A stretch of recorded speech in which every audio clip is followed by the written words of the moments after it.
motivated to bring this bill after seeing a clip of 2 drag shows that took place in Nebraska. I will refrain from using the names of the bars where these shows took place in my opening because I do not know the circumstances of how these things happened. I don't know if the bars knew that the children would be present and even participate in the show. But what you will see on the video and what I will read from a website titled Drag Queen Story Hour, Nebraska, as to what the objective is not something that is appropriate for children to view, let alone participate in. And I did have a handout that has the website where you can see those. The first and foremost job of any government is to protect its citizens. Among the most vulnerable in our society are children. If a government can't protect its most vulnerable from sexual manipulative sleaze, then there is no point in that government. First, I want to provide members of the committee with 2 links, which you can watch for yourself, both of which have been posted to Twitter. In the first link, a child is seen dressed in multicolored clothing and is seen removing clothing and performing a provocative dance before an audience of 25 to 40 attendees. This video was posted to the bar in question's Instagram, which I believe is another level of perversion. This show happened in Omaha. In the second video, a child is led up to the top of a table before several attendees at a drag show in Lincoln. The child, who is visibly uncomfortable, appears to dance quickly and then hop off the bar counter or table.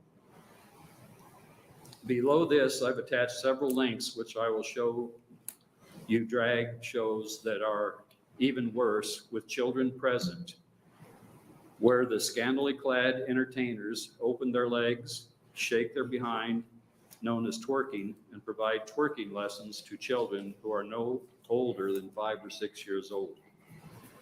This week, my office was contacted by several individuals who have been monitoring this activity, including former drag queens who are supportive of my bill, but fear the repercussions of speaking out. I am going to read to the committee the first paragraph that comes up on the webpage, dragqueensstoryhournebraska.org. Building community one story at a time. Drag Queen Story Hour, Nebraska is just what it sounds like. Drag queens reading stories to children in libraries, schools, and bookstores. Drag Queen Story Hour, Nebraska captures the imagination and play of gender fluidity of childhood and gives kids glamorous, positive, and unabashedly queer role models. In spaces like this, kids are able to see people who defy rigid gender restrictions and imagine a world where people can present as they wish, where dress up is real. Upon arriving at this website, my office found a few names of advertised drag queens you can invite to come read at Drag Queen Story Hour. The most repulsive name is Ms. Yuka Lamy, a disgustingly sexual trope that is clearly targeting children for negligent treatment. I decided on a Class 1 misdemeanor because this is an activity that is exploiting children and appeals to prurient interest. Current Nebraska Revised Statute 28707 for instances of child abuse considers the lowest punishment as a Class 1 misdemeanor for placing a child that endangers his or her mental health or is placed in a situation to be sexually manipulated. The lowest offense of this act, which does not result in serious bodily injury, is a Class 1 misdemeanor. Clearly, this is negligent behavior. I have an amendment, AM 67, which further defines what a drag show is, and I have provided you all with a copy of it. I have had further consideration of introducing another amendment that would include language stipulating that these shows appeal to a prurient interest or a sexually explicit interest. I'm leaning towards not doing so because AM 67 specifies that the main aspect is for a drag artist to be engaged in adult entertainment, which is an exhibition of any adult-oriented live performance that displays adult-oriented displays or dance which has a substantial portion of such performance as a simulated sexual activity or exhibition. The fine for any business or establishment or nonprofit that hosts a drag show and allows minors to be present is set at $10,000. I think this is a fair amount, and those who allow this kind of perversion should be held accountable. Lastly, I think it's fair to say that no state agency should be spending any kind of taxpayer money on any kind of drag show. I don't suppose that the Department of Health and Human Services or the Department of Corrections is doing anything like this, but I do have concerns about colleges in our state using any kind of taxpayer money for any activity that deeply violates the moral convictions of many citizens. Other state legislatures that have introduced drag show bills are Arizona, Arkansas, Idaho, Missouri, Montana, North Dakota, South Carolina, Texas, Tennessee, and West Virginia. Just recently, Governor Ron DeSantis pulled the Hyatt Regency Hotel's liquor license following a drag show with children present. Tennessee became the first state to ban these shows for children this month. Let me be very, very clear. This bill is about protecting children. I have nothing against anyone dressing in drag or participating in drag shows, and I love everyone. But this is about making sure kids are not at drag shows and are not introduced to overly sexual and inappropriate behavior far too early. The bill you just finished discussing, LB371, deals with obscenity regarding books in schools. In 2022, the Nebraska Department of Education announced their Teacher of the Year. The Teacher of the Year, whose name is Renee Jones, posted to her Facebook page upon returning from a South by Southwest conference that she purchased the book, The Hips on the Drag Queen Go Swish, Swish, Swish, a sing-along book meant to be sung to the tune, The Wheels on the Bus Go Round and Round. Here's the bottom line. This is inappropriate content is becoming more prevalent. It is not socially acceptable for children, and the state of Nebraska needs to make that very, very clear. There is no educational or foundational benefit that participation in a drag show that any school or library can provide. It is purely adult entertainment, and this committee has an obligation to that end. I'll welcome any questions, and I'll stay for the close. Senator Blood, followed by Senator DeBoer. Thank you, Chair Wayne. And thank you for answering my questions earlier on the floor. That helped me out a lot. I do have a few questions based on your introduction. So you noted to me that you watched pornography, and I was curious, did you report that to law enforcement when you saw those children on the bar that you said were undressing? Excuse me, I didn't hear you exactly. You said earlier that you had watched pornography. You saw these children dancing and undressing on a bar. Did you report that to law enforcement? And if not, why not? No, I did not say I watched pornography. I did say I saw children dancing on the bar. And taking their clothes off, you Yes. said. Did you report that to police? No, because they Why didn't not? take all their clothes off. I think it was inappropriate behavior How for many children. clothes could a child have on? What did they take off? Excuse me? What did they take off? Well, I'd have to look at that video again. You're welcome to look at it. No, I provided will the not look at it website, as but, pornography. It's a child undressing. Yeah, they did take off part of their clothing and then danced provocatively and fell to the floor in a spread eagle position. And this was a child. So by the you way. had stated when you named off the names of the drag queens that are willing to come and speak at children's events. You said the name that I'm not going to repeat, but how does a name target children? That's what you intimated in your intro. Well, let me repeat. How does a the child name. know what that name means? Ms. Yuka Lamy? Yeah, Okay. I'm 6 years old. To me, that I'll sounds try like and say it really slow. sounds so- like they're from Hawaii. Uh, I'm an adult. I know what it means. okay. How does that name target a child? Well, the name is not, I'm sure it's not the given name at the birth for that person. Because they're an entertainer, and let's start talking about movie stars and musicians who don't use their real names. Well, I right? don't think that name's appropriate to be that person reading to children by that name. But that would be their parents' choice, wouldn't it? If they Excuse were me? going to hire, that would be their parents' choice whether to hire them or not.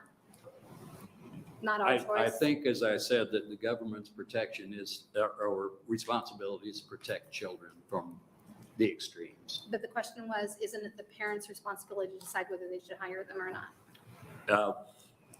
It is the parents' ultimate responsibility to protect their children, but in extreme circumstances, children are protected from the government. They're not allowed to drive till a certain age. They're not allowed to go to a bar to a certain age. You're not allowed to vote. You're not allowed to do several things until you're a certain age. Join the military. So this is another way of protecting children. So as I noted on the floor when we talked today, I looked at your amendment, everything in the amendment, and you talk about adult entertainment pertains to rock concerts, pertains to rap concerts. How are you going to draw the line on that? Because parents do bring their kids to both of those things. And what you're saying, and we talked about a lot of entertainers who wear female makeup, who wear women's clothing. I mean, Harry Styles, who's popular nowadays, is wearing dresses. How are you going to be able to clarify what's what? Because the way the bill is written, it reads as both. Well, with the amendment, I specified adult entertainment. A concert. I'd welcome the committee to work with me with an amendment to perhaps make it more clear as to what adult entertainment is. We don't allow children to drink, like I said, before a certain age, or to be in clubs, or to have a surgical procedure to give consent to a surgical procedure. We allow for circumcision. a They don't certain get age. to Excuse me? circumcision. We allow things like that. And we don't give them, we allow people to cut up their penises and they don't get a choice in it. And, Well, right?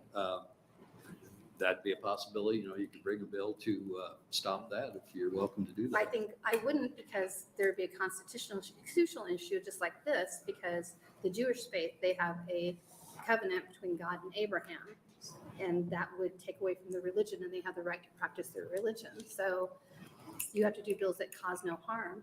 I guess what I'm still having trouble with, you talked about the Tennessee bill. You do know that it's stuck in court now because they're violating people's constitutional rights.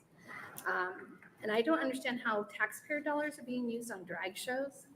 Yes, I believe I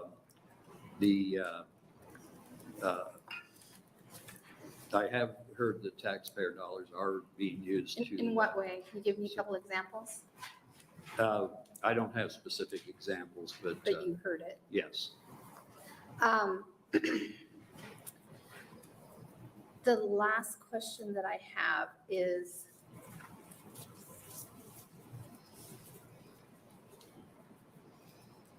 I have been to drag shows, and they consistently, the ones I have been to, have been people who are dressed as the opposite sex, as is their right to do in the United States, lip syncing, sometimes not well, sometimes well, to the songs of the person that they're identifying with. I'm not clear on how that would be something negative for a child, although I have never seen a child at any of those drag shows. Can you Well, explain to me how that's offensive? I have provided links to you of drag shows Which, that again, are I don't watch definitely porn, so. offensive and pornographic toward children. I'm not sure if all drag shows are. But But- you're saying that you want to punish anybody who participates in a drag Well, show. I've provided an amendment to define it as adult entertainment, and I'm willing to Well, work but on the that amendment amendment. also says lip syncing and adult entertainment, again, can be a rock concert, can be a rap concert, can be a play. You're really tapping into the arts with the way the amendment is written. Is that what your intention was? Rock concerts have gone over the edge also and been banned from certain cities. How long has and Alice states. Cooper been around? Pardon me? How long Pardon has me? Alice Cooper been around? How long has what been around? Alice Cooper rocks. Alice rock star. Cooper? Oh, I think since at least the 70s, maybe the I 60s. think you're in my age bracket. David Bowie, who obviously is no longer alive. No, how about his concerts? Same thing. How about Kiss? Do you see where I'm going? Is that I understand what your intention is, and I understand that your concern is for children. But when you write a comprehensive bill that is so broad that it ekes into other areas of the arts, that is not what you're doing. What you're doing is cherry picking a demographic, and that's my concern. Well, certain rock concerts have been banned from, like I said, certain cities and states. When they go over the edge, Where at? they are also. I Can you can't give give me specifics, examples? but I know they have. Because I gotta say that since of course, rock music in the 50s, they tried to ban that. In the 70s, 80s, Frank Zappa fought really hard to make sure that people couldn't tell you what you could and couldn't listen to when it came to music, right? Because they tried to do what you're doing with music years ago. And they found out they couldn't. And you know why they couldn't? It begins with a C. I can't understand you very well, but I'm trying to protect children. That's the Well, intent the of answer bill. was they can't do it because of the Constitution, because the arts are protected under the Constitution. So that's my concern with your bill. But I appreciate you give me the answers and you help me answer what we weren't able to talk about on the floor today. Thank you. Senator DeBoer. Thank you. So Senator Murman, is the point of your bill not to ban all drag shows, but just to ban those drag shows that are, I think you said, of prurient interest and simulated sex activity? Well, with the amendment, I further defined drag shows with adult entertainment, and adult entertainment can be defined as So prurient interest or illicit sexual activity, yes. So,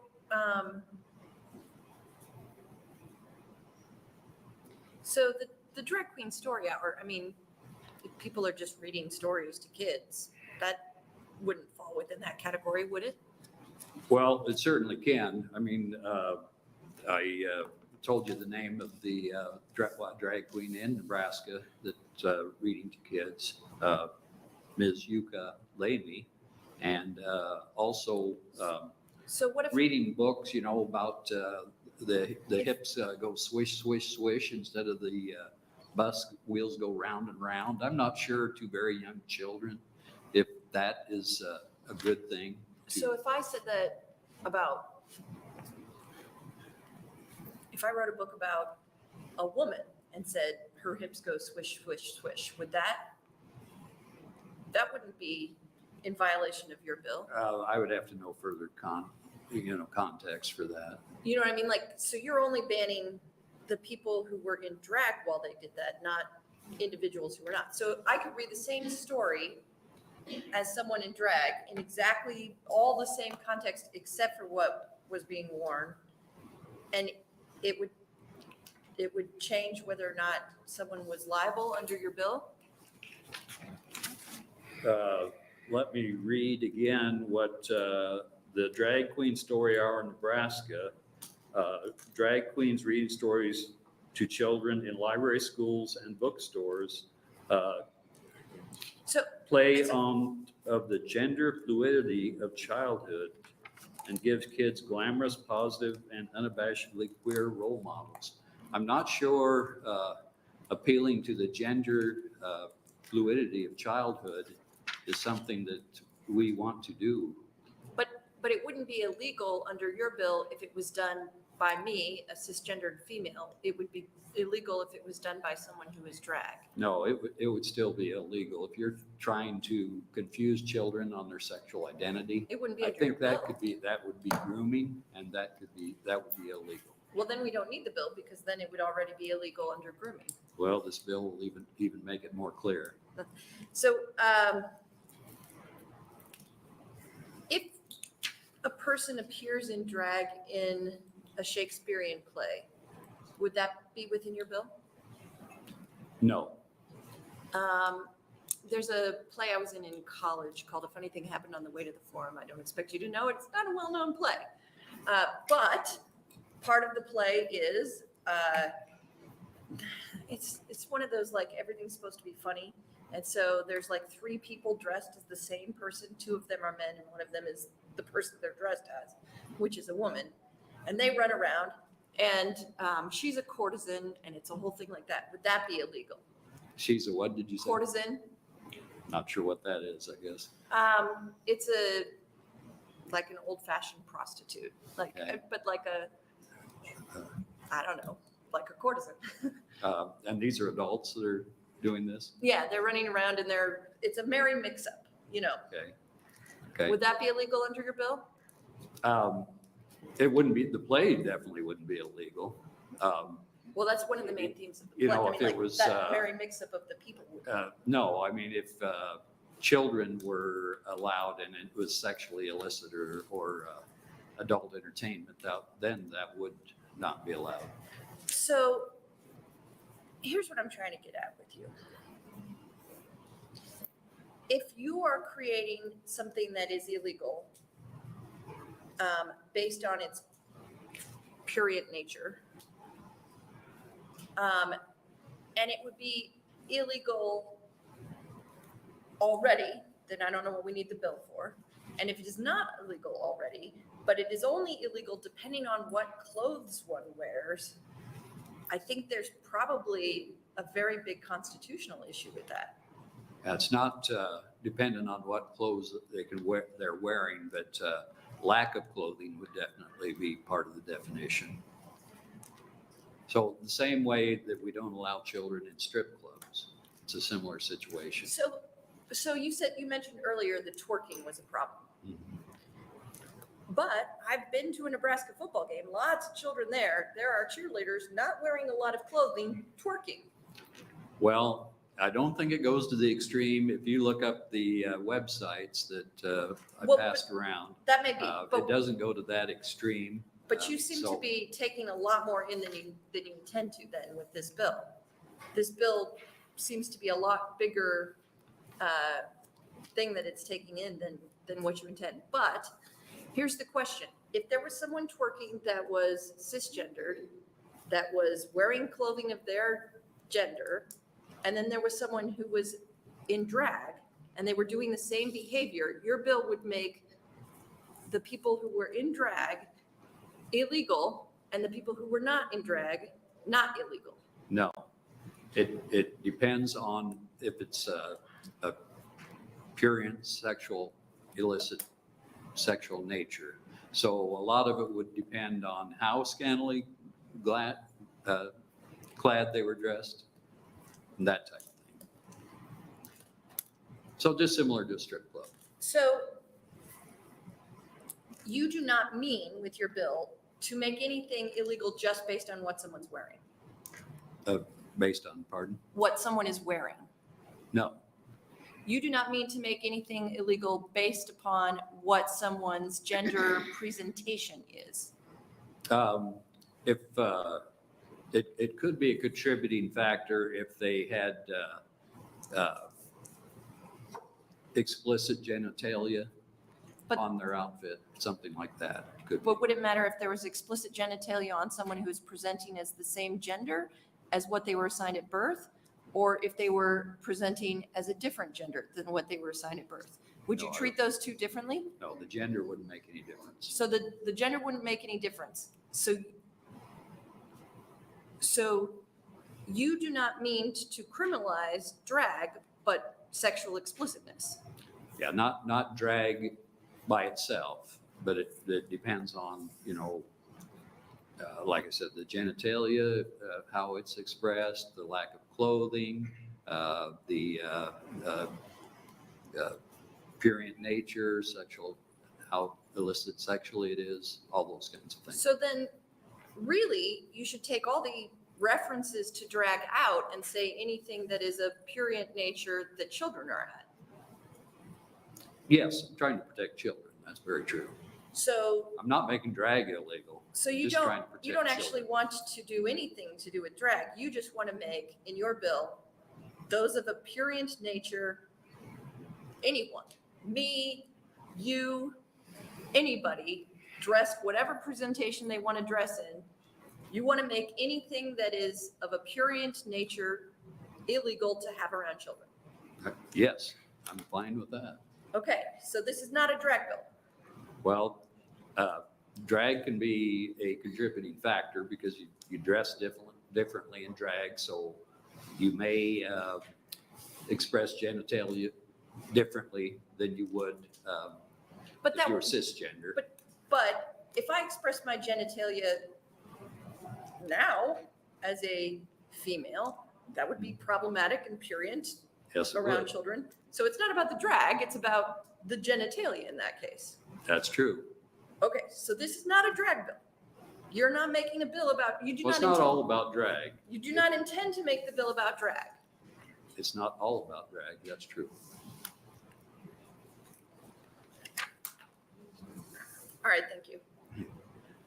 Any other questions, Senator Blunt? Thank you, Chair Wayne. I have a couple follow-ups. I'll try and make it quick because I know we eventually want to go home. When you say how genitalia is expressed, I don't understand what you're saying to me. Are you saying they're not saying penis, vagina, vulva, clitoris? What are they not saying? That would all qualify. It's true. Anatomically correct words would qualify? Penis, vagina, breast? If you're expressing those in front of children, yes, that would qualify. Do you know that if a child does not learn the correct anatomically, that they are more likely to be sexually assaulted as a child because they can't express to an adult the body parts that they have?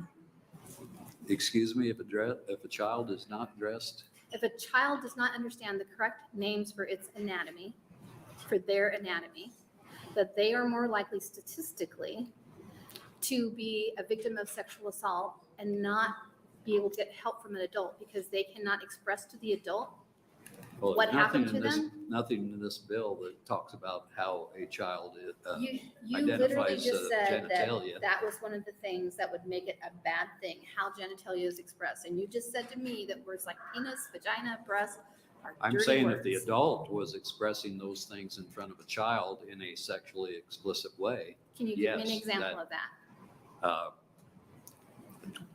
look at the website. I'm not going to keep looking at the website. I want you to tell me what an example of that would be. A person saying very sexual things in front of Give children me an example. at a drag show or not at a drag show. Could be at a strip show, could be at a drag show. Give me an example. I'm not going to repeat what's on the website there. I'm not asking you to repeat what's on the website. Well, that's the example I'm you thinking have- of right now, but I don't want to say it. It's on the So website. it's only what's on the website, nothing that you can verify that can be said that is Well, insulting if or a person had extremely large breasts or penis exposed, fake or You whatever, believe in they're front of exposing their children and genitalia dancing in front of children? provocatively, that would qualify. I have never seen a penis or a breast come out during any drag show I've ever been at. And with all due respect, if they are bountiful, they have the right to show their cleavage. Is it the cleavage that you're worried about? Or if they talk inappropriately. I can just refer you to the websites that it's I- all I on those need to hear it websites from you I because passed you out. wrote the bill. What about the vagina monologues? Would you think that that's appropriate? The Vagina part- monologues, it's a famous It'd be play. inappropriate for children. In what way? Well, at least I don't know if I've seen the whole show, but I've seen parts of it. Well, it's on different every time you see Social it. media, but what I've seen would not be appropriate for children. What part of the vagina monologues did you feel was offensive? I just think the language that's used and,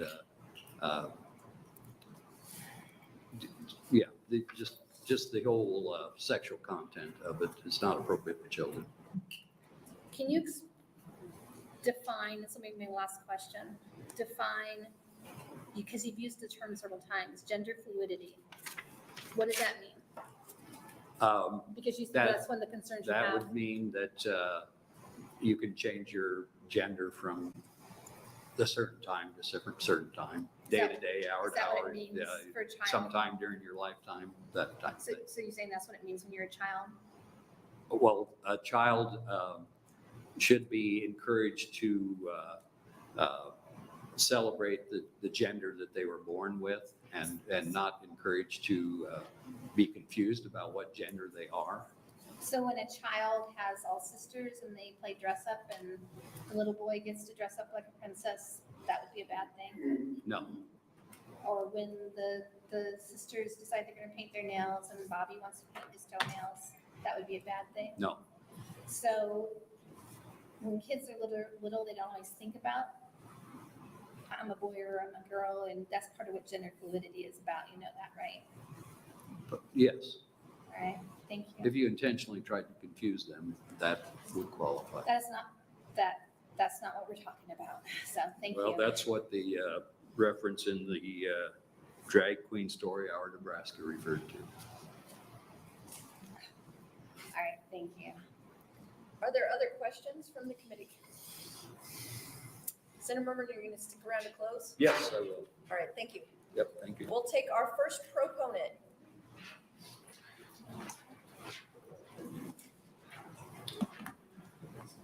Good afternoon, Senators. Patrick Peterson, P-A-T-R-I-C-K, P-E-T-R-S-O-N. It's really unfortunate that the chair isn't here any longer because he was very concerned about the interruptions that were taking place in the previous bill that was discussed.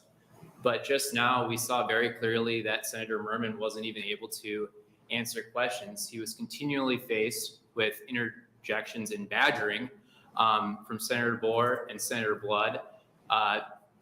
It's really interesting if we could, turn the cameras around and point the cameras at how fervently Senator Bohr and Senator Blood were taking notes while Senator Murman was giving his opening remarks, that it was obviously a concerted effort to lace their line of questioning towards him with gotcha questions.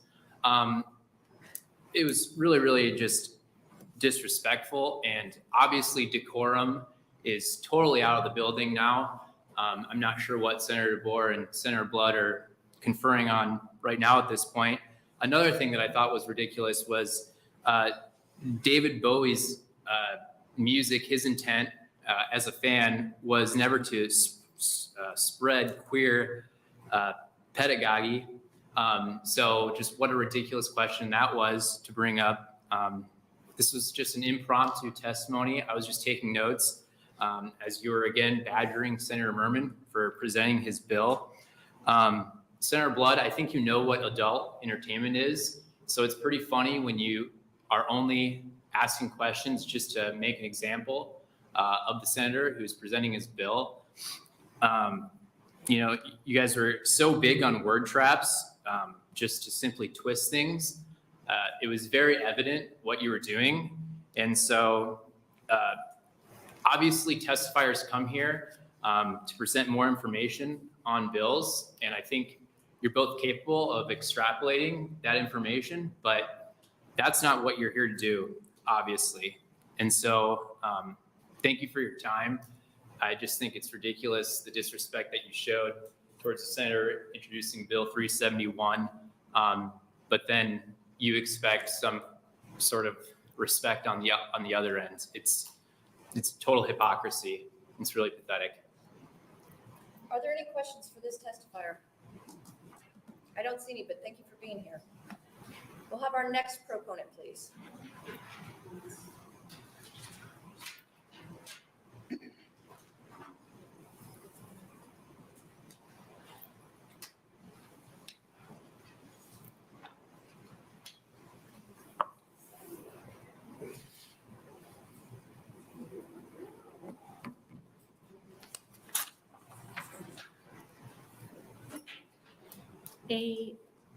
A-M-B-E-R-P-A-R-K-E-R.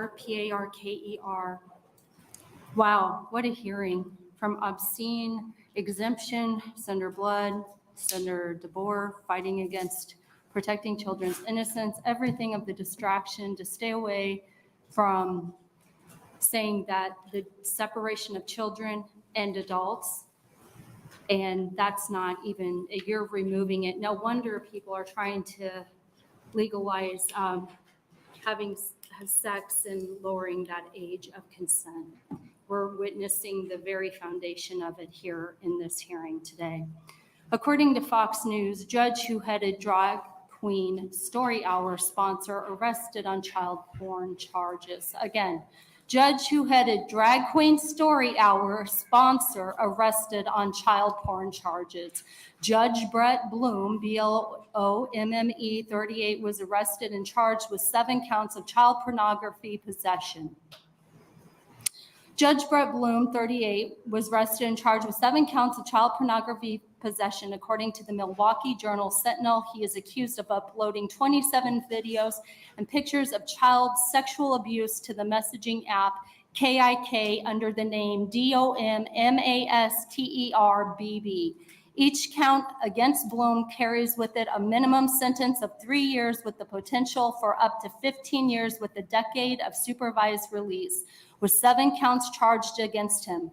BLOMME is looking at a minimum of 21 years in prison should he be convicted.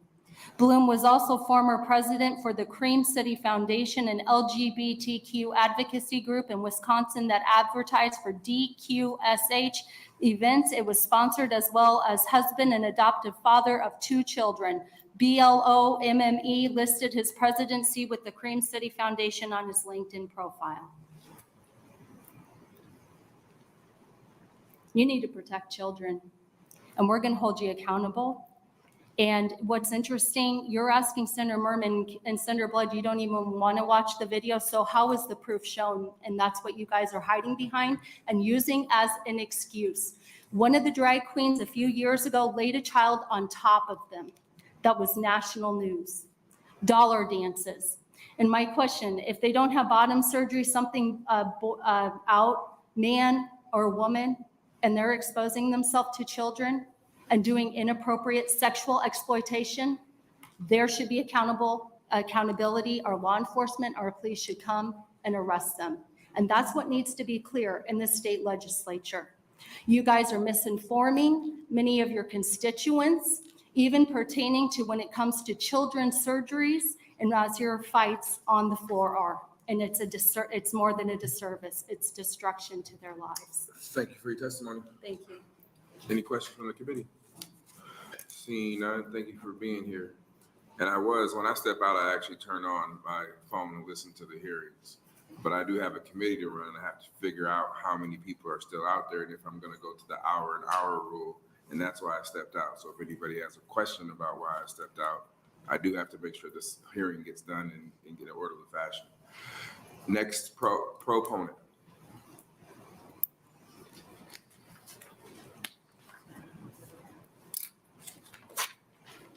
Yes, good afternoon, Senators. Welcome back. Thank you. It's 2 days in a row I've seen you at multiple hearings. We're starting to become one big family. Go ahead. Linda, LINDA, Linda Bimberton. I think the point of what Senator Murman was trying to do with this bill is protect our children from adult entertainment. The Drag Queen organization, in their own definition, says that it is adult entertainment. So I think that answers all the questions. If it's adult entertainment, then children should not be present. There are laws in our state that ban children from working in certain places because it's an adult entertainment place. They're not even to be present in these institutions, in these places. So I think when it comes to a drag queen show, that is adult entertainment. And so that means anyone under 19 should not be present. Once you are 19, you are considered an adult in our state, Nebraska. So you can choose to go and engage in whatever entertainment you wish to. It is incumbent upon us as the adults to make sure that our children are protected as possible, as much as possible. They have a very vulnerable mind. We have talked about the fluidity of gender. Piaget talked a lot about that. And when he talks about human growth and development, how sometimes boys think they're girls and girls think they're boys, but it's not in the way that it is portrayed in our modern era. It's just a phase that they go through. That they think, oh, girls, yeah, I want nothing to do with girls. It doesn't mean they like boys and they want to be with boys, or vice versa. It's a period that they pass through in their exploration. However, in our modern era, we kind of sexualize everything and say, well, that's who you are. this notion that we selectively assign a gender at birth. Well, we don't assign a gender because it's clear from a cellular level. It's not just your genitalia. On a cellular level, on your chromosome, on your musculature, on your brain structure, there's clearly a difference between male and female. And we have to make sure that the role models that we are putting before the children is a good role model and not a role model that's going to confuse them. And when we sang the implication by some of the debate that was going on with the senator as he was testifying is implying that it's okay to have this debate with children present. That's only going to confuse them. It's going to lead to anxiety, potentially it's going to lead to depression. It can also cause them to have social anxiety, which is not a good thing for the child. So I believe that our statutes define what is harmful. And if you look at the sexualization and appearance of the gender and the overemphasis of certain genitalia in these shows, that it would be inappropriate for Thank you children. for your testimony. Any questions from the committee? Do you have any, I know you're reading, do you have any final, wrap up final thoughts real quick? So Do you have any wrap up? I cut you off, but I was seeing if you had any last final thoughts, giving you. I was going to say that there is damage that's being done to the children if they're exposed to this. And I just think we need to prevent them from being involved in this until they're an adult. Thank you very Thank you. much. for your Any time, questions? Senators. Thank you for being here. Next proponent.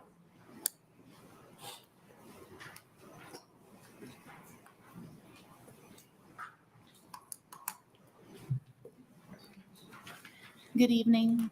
I was here earlier. My name is Angie Eberspacher, ANGIEEBERSPACHER. I'm here in support of LB371. There are many people who will argue that drag shows and drag queen story hour are entertainment events. I argue that they are used for indoctrination. The drag queen show philosophy doesn't like the idea of childhood innocence, and they want to initiate children into the world of queerness. They want to teach children to be transgressive against heteronormative society. They are teaching a simplified version of queer theory. It is a coordinated nationwide, state-by-state playbook to infiltrate and subvert children. They are indoctrinating and grooming our children.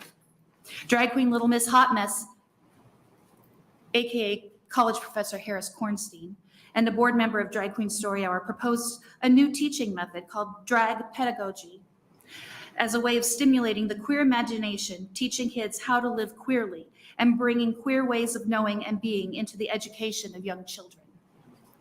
As Kornstein explains, this is an intellectual and political project that requires drag queens and activists to work toward undermining traditional notions of sexuality, replacing the biological family with the ideological family, and arousing transgressive sexual desires in young children. The purpose of what they call drag pedagogy, or the pedagogy of desire, is about reformulating children's relationship with sex, sexuality, and eroticism. They litter their paper with sexualized language and double entendres, blurring the lines between adult sexuality and childhood innocence. It's not just innocent entertainment. Look up libs of TikTok. Watch their videos of drag queens dancing provocatively in front of children. The children they encourage to give the drag queen performance, they're giving them dollar bills to hand to these drag queens dancing in front of their faces, like men give money to strippers. This is not porn, this is on the news. It's not entertainment. After watching the interrogation of Senator Murman, Senator DeBoer and Senator Blood have proved my theory that no one can discriminate against anyone or anything, or even have a discussion to protect innocent children. We can thank postmodernism and wokeness for this. Protection dialogue now means discriminate. Queer theory is here. It's creeping into our schools. It's creeping into our children's museums. It's creeping into our children's hospitals. We must recognize the difference between adult sexuality and childhood innocence. Stop twerking our kids. Thank you. Thank you. Any questions from the committee? Thank you for being here today. Next proponent.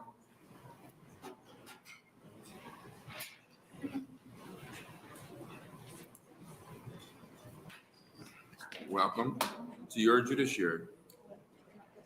Hi, my name is Keely Pagel, spelled Keely. Pagel is Pagel.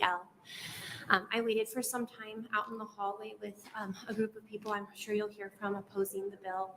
And I'm here to speak for a group of people that I don't feel is represented today. I care deeply for children. I appreciated your point, Senator Blood, about children needing to know what the accurate terms are for their genitalia because it does protect them so that they can communicate and tell you care about children as well. I'm a children's pastor and I'm a mother, and the reason I came is because I care about children.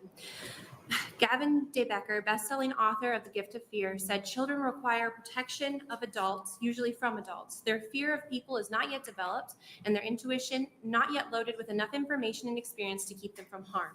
Before the 20th century, children were viewed as miniature adults, but today we know that children are emotionally and intellectually distinct from adults. We need to ask, what is the end goal of exposing children to drag? To promote the healthy development of children, or to further the ambitions of adults who seek to debase a cultural norm? Children are not tools for social engineering.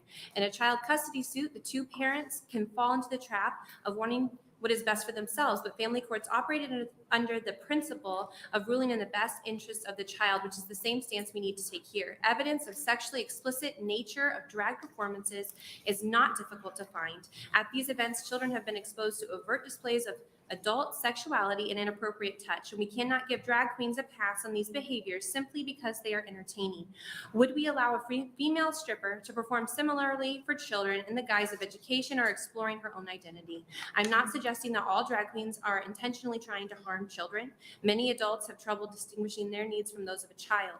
A child doesn't understand drag in the same way as an adult. Adult forms of entertainment often create confusion and anxiety for children. Think of how you felt as a child when you were the only one who didn't get the joke. Children do not have the capacity or the frame of reference to process experiences like adults do. And while behaviors associated with drag may be considered acceptable in adult-only venues, these same behaviors are often listed as grooming techniques by child advocacy organizations. For example, touching a child in the parent's presence leads the child to believe that the parents approve of strangers touching the child. Exposure to adult sexuality desensitizes the child to healthy sexual boundaries. And although children are the primary targets, parents are susceptible to manipulation as well. Parents who want to be seen as open-minded may inadvertently put their child at risk. Most of life's decisions can be reduced to a comparison of cost versus risk. Drag as a genre, which is what this bill is about, it's outlined the drag shows in the presence of 19 years old and younger as a genre. They have very little benefit to children when compared to the risk involved. The risks are too high, the risk of a healthy development for our children. And I'm asking that this committee send this bill to the floor so our representatives can debate the issues surrounding drag performances and how it impacts children. In addition to supporting this bill, I stand in opposition Thank you for to your Hunt's time. amendments. Thank you for your time. You got how many? You got one sentence left? Two? I Give me would a- just give me say that one. I stand in Okay. opposition to Hunt's 204 about her candy bill. It's a very flippant joke, and I would just ask everyone to take the developing minds of our children very seriously. Thank you. Well, it might be a question, maybe not. Any questions from the committee? Seeing none, thank you for being here. Thank you so much. Next proponent.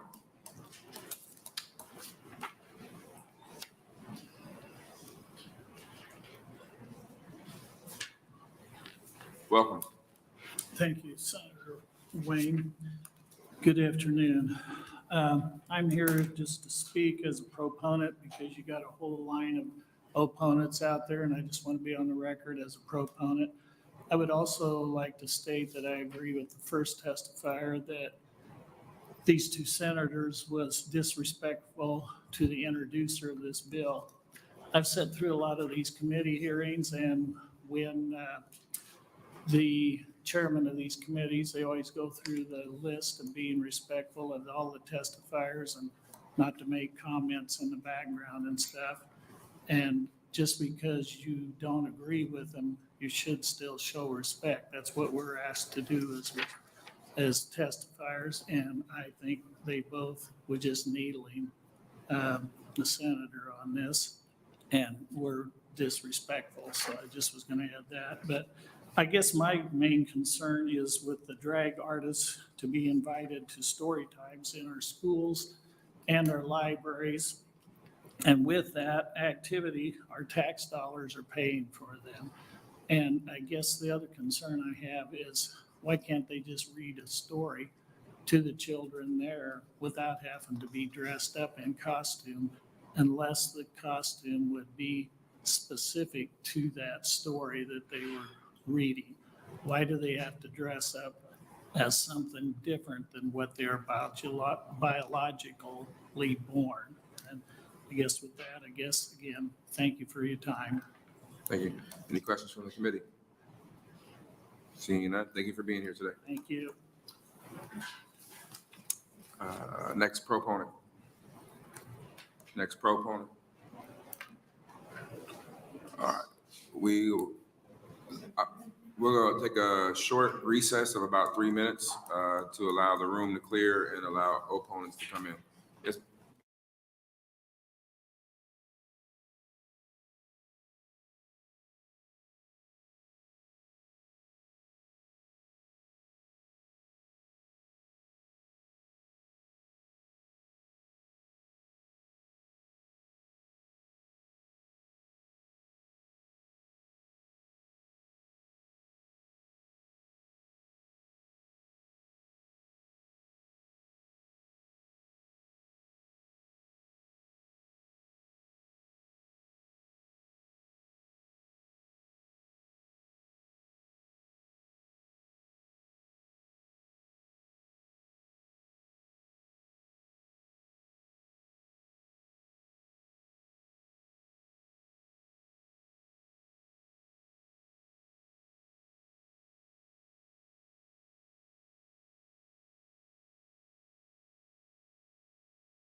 For those who are watching in the other room, if you are planning on testifying, I'm going to ask you to come down now so I can get a number here in the next 2 minutes if there's anybody else in the room down there. Otherwise, is there anybody else in that room? No, sir. I think some people may have brought signs in, we didn't intercept those, so just you. No, yeah, if you put up a sign, I'm gonna ask you to leave. I'm firm about it. I already asked somebody else to leave earlier. There's no props, and I consider a sign a prop. And don't worry, yes, I consider open carry a prop, so that's just how it goes. If anybody's down the hallway, before we start, I just wanna make sure, because then I'll just keep everybody in here, and if you wanna leave, you can leave, but I don't have to keep opening and close the door and delaying. So I'm gonna give everybody about 2 minutes to walk down here.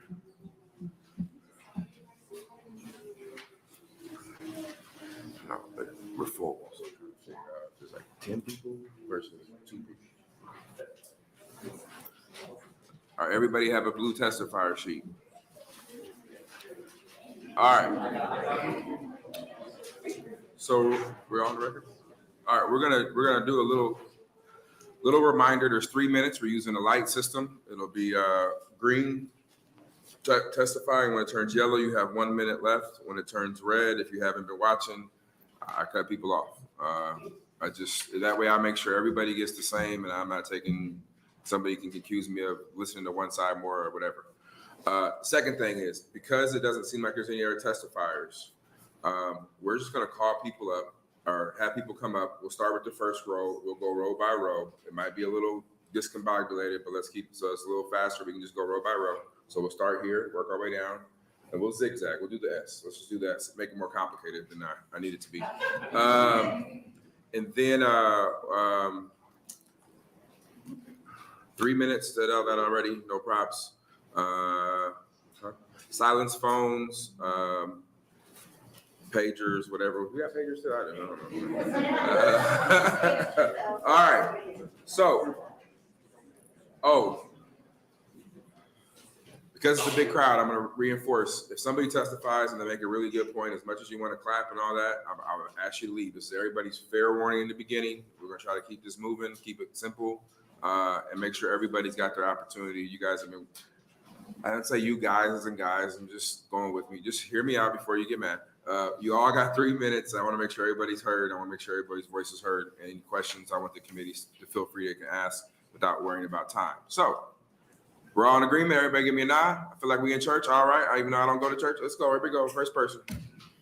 Sometimes I go to church. I don't know. I got my kids play basketball. We got games at 11 o'clock. Yes. Hello, my name is Elle Conger, ELLECONGER. Ladies, gentlemen, distinguished members of the legislature, and everyone in between. My name is Elle. I'm a proud Nebraskan, wife of a Marine combat veteran and public school teacher. I sound like a conservative poster child, but I'm also a trans woman and legendary local drag queen, if I do say so myself. That conservative poster child is slowly morphing into Senator Murman's nightmare. But I'm not your boogeyman, sir, but you are mine. Under the terms of LB371, individuals with a gender identity that is different than the gender assigned at birth, who sings, lip syncs, reads books before a live audience for entertainment or education purposes, would be criminalized. As a trans woman who teaches high school English, reads books to her classes, provides daily education lessons, my job, my livelihood, my existence could soon become a crime in the state, a class 1 misdemeanor. Now, misdemeanor is a fabulous drag name, but that shouldn't be a punishment for Drag Queen Story Hour. There's no gay agenda or indoctrination of your kids. I'm literally teaching Romeo and Juliet right now, the straightest love story in history. Nebraska has been my home for over 20 years. I love this state. Despite being a trans person in conservative space, I've always felt like everyone was entitled to the good life. What happened to the conservative live and let live mentality? Instead of focusing on ways to keep young talent in our state, you're too busy making queer Nebraskans into this scary monster in the closet. Well, sir, I'm out of the closet and I'm not afraid of you anymore.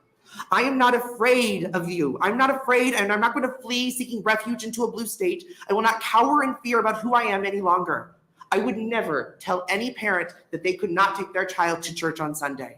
So what gives you the right to tell Nebraskan parents they can't bring their child to a Sunday drag brunch? I promise you my Cher impersonation is nothing to fear. So stop turning back time on our civil rights. Start believing in equity and equality. For long, I've been too scared to say this, but I'm strong enough to proudly say that I'm a trans woman, a drag queen, and an amazing teacher. It's LB371 and Senator Murman that's the real drag. So snap out of it, Nebraska. Since our state's inception, our flag says equality before the law. Think about that next time you put hateful legislation. I shouldn't have to teach you that. Now, if you excuse me, I have to go back to class. Thank you. No, we're not gonna be snapping or I'm gonna ask people to leave. I'm trying to be, this is, I mean, obviously this is a very serious topic and we need to take it serious. Trust me, I wanted to bring my open sign and have fun and do a whole drag queen show, but we're not gonna do that, right? We're gonna be serious about this bill because it affects people's lives. So please respect that. Next person, please.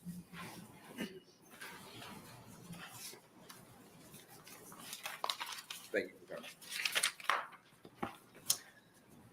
Hello, my name is Katie Killian. That's Katie-Killian. Please rise for our national anthem. Oh, say, can you see by the dawn's early light what so proudly we hailed at twilight's last gleaming, whose broad stripes and bright stars through the perilous fight o'er the ramparts we watched were so gallantly streaming, and the rocket's red glare, the bombs bursting in air, gave proof through the night that our flag was still there. Oh, say, does that star-spangled banner yet wave o'er the land of the free and the home of the brave? Thank you. It's an honor to perform our national anthem for my state senators. Under LB 371, my performance just now would be illegal. The bill defines a drag show as anything where the main aspect of the performance is a performer which exhibits a gender identity different than the performer's gender assigned at birth, using clothing, makeup, or any other physical markers, and the performer sings, lip syncs, dances, or otherwise performs before an audience for entertainment. I'm a trans woman, not a drag performer, but the bill applies to what I just did. I'm wearing a dress, makeup, a woman's hairstyle. I'm exhibiting a gender identity different than the one I was assigned at birth. The premise of this bill seems to be that queer people and our performances are inherently sexual and a danger to children. But the whole point of something like Drag Queen Story Hour is to demonstrate that queer culture is not inherently sexual. My performance of the Star-Spangled Banner wasn't a lewd act, but LB 371 would treat it like one. What this bill will do is make it harder for kids to find positive representations of gender nonconforming people. It'll force visibly queer people out of public spaces, drag performers, yes, but also trans and non-binary people and butch lesbians. Kids shouldn't have to grow up feeling it's shameful to be queer. Our art and our culture are not inherently sexual, and our bodies are not lewd. Please oppose LB 371. Thank you for your time. Any questions from the committee? Seeing none, thank you for being here today. Next opponent.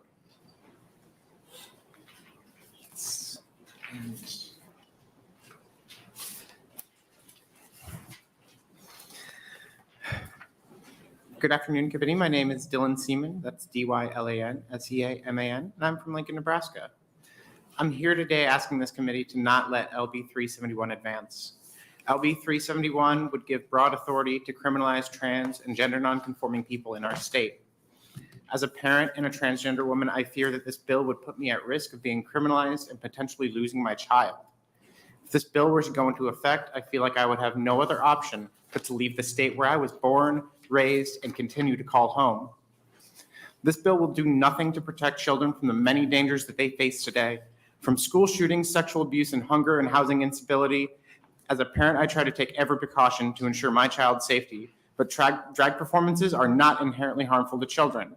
Like any live performance or form of media, drag can be family-friendly or adult-oriented. It is not unique in this regard. It is the responsibility of venues, performers, and parents to ensure children are not subjected to inappropriate content. The broad and subjective nature of this bill would label myself and other members of the LGBTQIA community as inherently dangerous to children.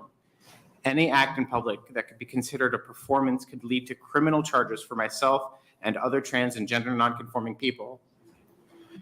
What does that mean for me as a parent? Would I be able to sing in the car with my child, dance in the living room, have puppet shows, or even read her a bedtime story? These acts could be seen as inappropriate and criminal under this bill. The rhetoric and hate surrounding this bill and others like it inspire violence against the LGBTQIA community. We all remember what happened in Colorado Springs last year, and only a few months ago, a trans woman and drag performer was brutally attacked in Omaha. Every day, we see stories of violent attacks on our community and hear calls for our outright elimination. And the politicians and pundits who are pushing these bills are responsible for this violence. This bill would further marginalize vulnerable communities here in Nebraska and would violate our First Amendment rights to speech and self-expression. The only thing I ask you is that if you think that this bill or any others like it are necessary, that you meet with our community. Come to one of our spaces, attend one of our events, hell, even go to a drag show, or even just have a cup of coffee with one of us. I ask that you get to know us, learn our names, faces, and our stories. I'm asking you to do what is right for all Nebraskans and vote no on LB371. Thank you. Any questions from the committee? Seeing none, thank you for being here. Thank you. Next opponent.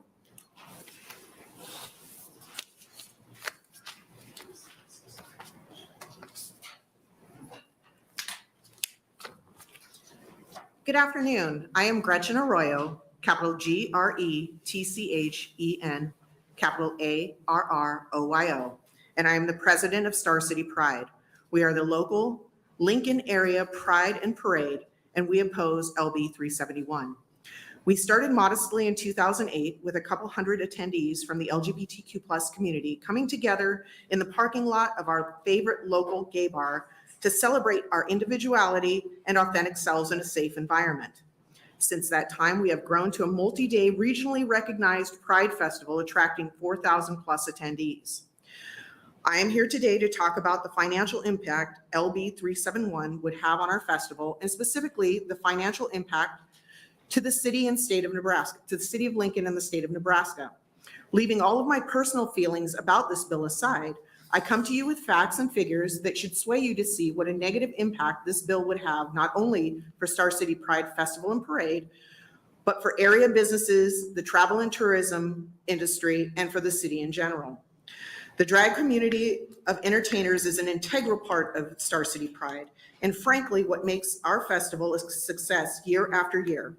Having this immensely talented group of individuals who brave the heat year after year, long hours, and tight entertainment schedule to bring their artistic expression to the outdoor stage each year is what draws so many attendees to the Lincoln market to celebrate with us year after year in a safe environment. Star City Pride simply could not, nor would we ever want to exist without our local and regional drag family. Now let's get to the financial facts. In 2022, we as a festival and parade generated $199,924 in expenses and revenue to the local Lincoln economy.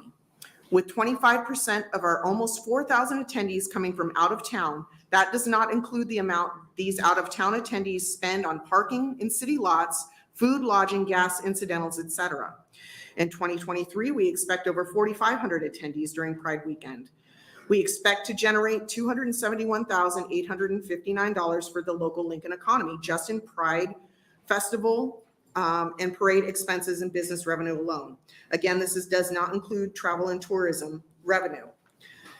If LB 371 was passed, there would be no way that we could effectively or economically afford to effectively police the entire perimeter of our outdoor lot, put up enough visual blocks to our outdoor stage to hide the performances by our drag entertainers. The festival would cease to exist as we know it, and all of that money that is generated for the local economy will be lost.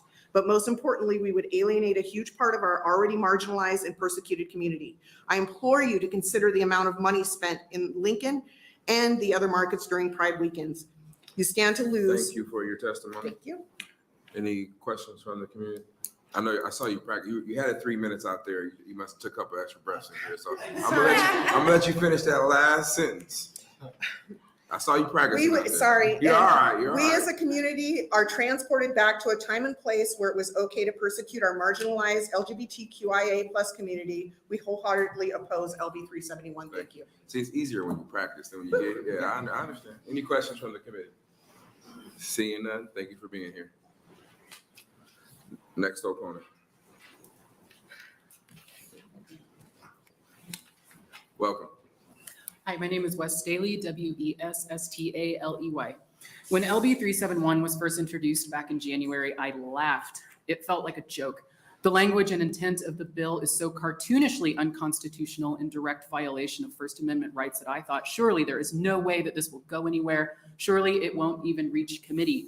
Yet here we are 2 months later with over 425 anti-trans and anti-drag bills in legislatures in nearly every state in this country. Many of those bills have been passing into law. I am part of the LGBTQ+ community. I am part of the trans community. Many years ago, I was a drag performer.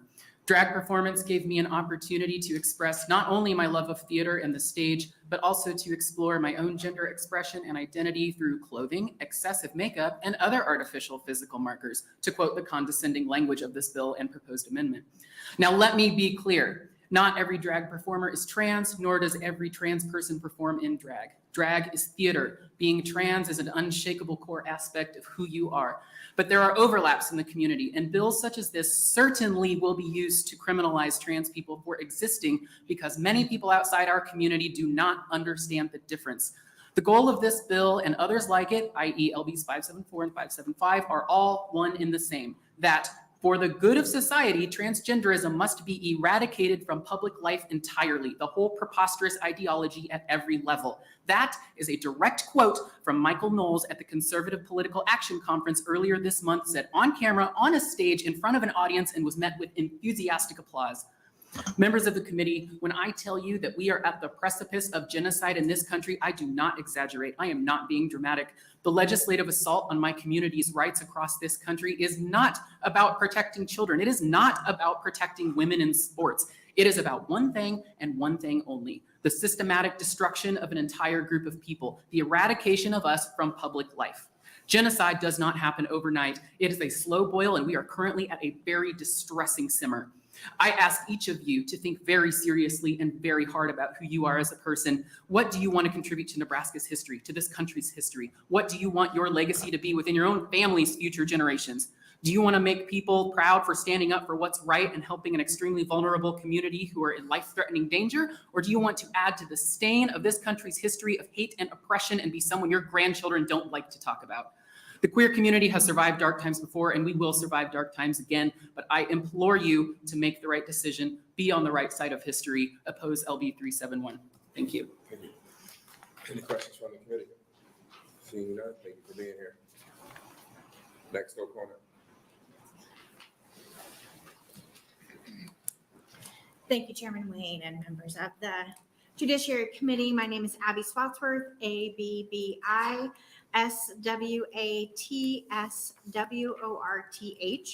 I'm the Executive Director of Out Nebraska, a statewide nonpartisan nonprofit working to celebrate and empower 67,000 LGBTQIA+ Nebraskans.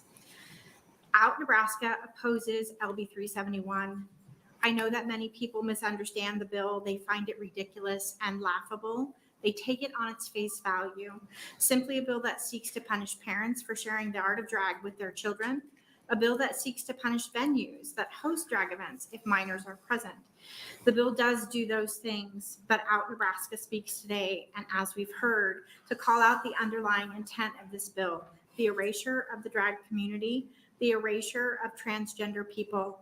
It's about alienating us from our communities so you see less of us and feel better about legislating hate against us.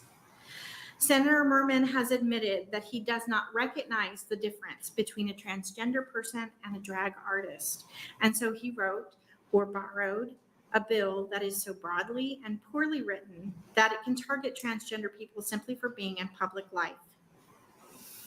This bill seeks to punish small businesses that host drag story hour or other all ages drag performances. Drag is art. It is free speech. Drag story hour is about kindness and empathy. And I would like to correct the record that our founding member of Drag Story Hour Nebraska does not list her entire drag name on the Drag Story Hour Nebraska website. I know this because I moderate that website and is not present. She uses Mrs. Yuka, and that is all. Drag is a community for families that want their children to explore their imagination and feel safe in expressing themselves. Across the country and in Nebraska, we are seeing acts of domestic terrorism aimed at venues, their staff, and at the drag artists who read children's books to all ages audiences. This bill emboldens hateful rhetoric and action, from attacks online like doxing to bomb threats at venues and threats of violence at staff members' homes. This is unacceptable. No matter what we look like, where we come from, or how we express our genders, we all want the freedom to be ourselves and to live safely in our communities. We expect our legislature to honor this truth. We respectfully ask that you defeat this bill in committee, and I'll answer any questions to the best of my ability. Senator DeBoer. Thank you. Ms. Swadsworth, That's okay. Swadsworth, it's hard to say quickly. It's a long name. I don't know if you heard the proponent testimony or Senator Murman's opening, but there were a number of events he was describing that certainly did sound very explicit and sexual, that he said were at a drag show. Does that happen at drag shows? Yes, if the audiences are adults, because drag performers, like other performers, can target the audience they're serving. And sometimes drag is a little raunchy and pushes the edge. I did not hear exactly what Senator Murman offered in his opening, but sometimes we push the limits, but those are not shows where minors are present, because again, as a performer, you perform to the audience in front of you. And what would happen if a child came into one of those? Well, types of shows? most venues that host, adult drag venues are bars. And so it would matter on the bar's rules about how they card and allow minors to be present. Okay. And what about the Drag Queen Story Hour? Is there any erotic material in that? There has never been erotic material that I've been aware of. We read books about unicorns and kindness. We read books about honoring differences and accepting yourself for who you are. All of the Drag Queen Story Hour Nebraska readers are required to pass a background check. And they cannot read for us without passing that background check as a part of our affiliate, Drag Story Hour Nebraska. Okay, thank you. Mm-hmm. Thank you. Any questions from the committee? Seeing none, thank you for being here. Thank you. Next proponent.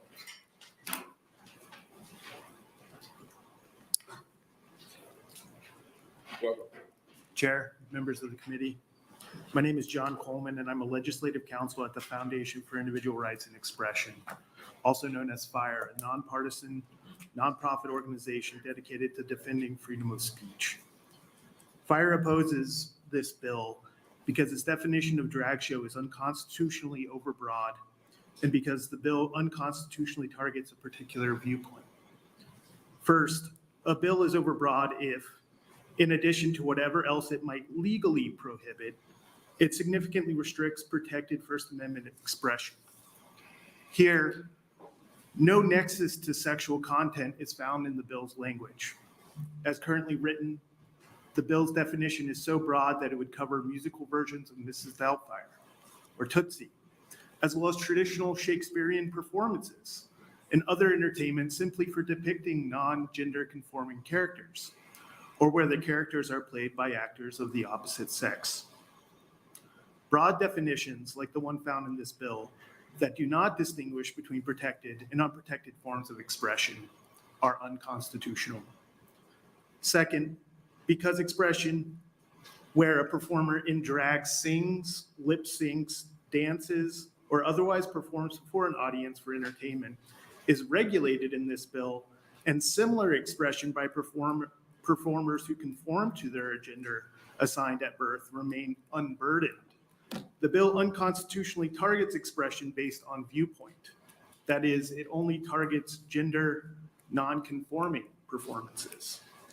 Third, the First Amendment protects the right of free expression and to host expressive events. Drag shows or sponsorships of them constitute protected expressive conduct. The freedom of expression enshrined in the First Amendment, according to the Supreme Court in Texas v. Johnson, does not end at the spoken or written word. Conduct is considered expressive if it's intended to convey a particularized message likely to be understood by those who viewed it, even if it does not convey a narrow, succinctly articulable message. This principle protects not only art, theater, and dance, but also acts such as saluting or refusing to salute a flag, wearing black armbands to protest war, deciding what groups to include in a private party's parade, and participating in a sit-in. Regulating drag shows beyond those that might include material that might meet the narrow definition of sexual expression that may be regulated violates the First Amendment by vastly overregulating and by discriminating based on viewpoint. Imposing criminal penalties on those that host protected content is unconstitutional. This committee should reject this bill. Senator DeBoer. Thank you. So are you familiar with Nebraska law? I didn't quite get where you were from. I'm based out of Philadelphia. Okay, are you familiar with Nebraska law? Other than this bill, no. Okay. All right, thank you. Yeah, questions from the committee? Seeing none, thank you for being here. I'm at this weird spot. If I drink coffee, I ain't going to sleep tonight. It's going to be tremendous weird. All right, we're going to mix it up and hop over here. Right here in the front row. That's fine. Oh, what's the next person? Both can't keep pointing at each other. Somebody got to come up.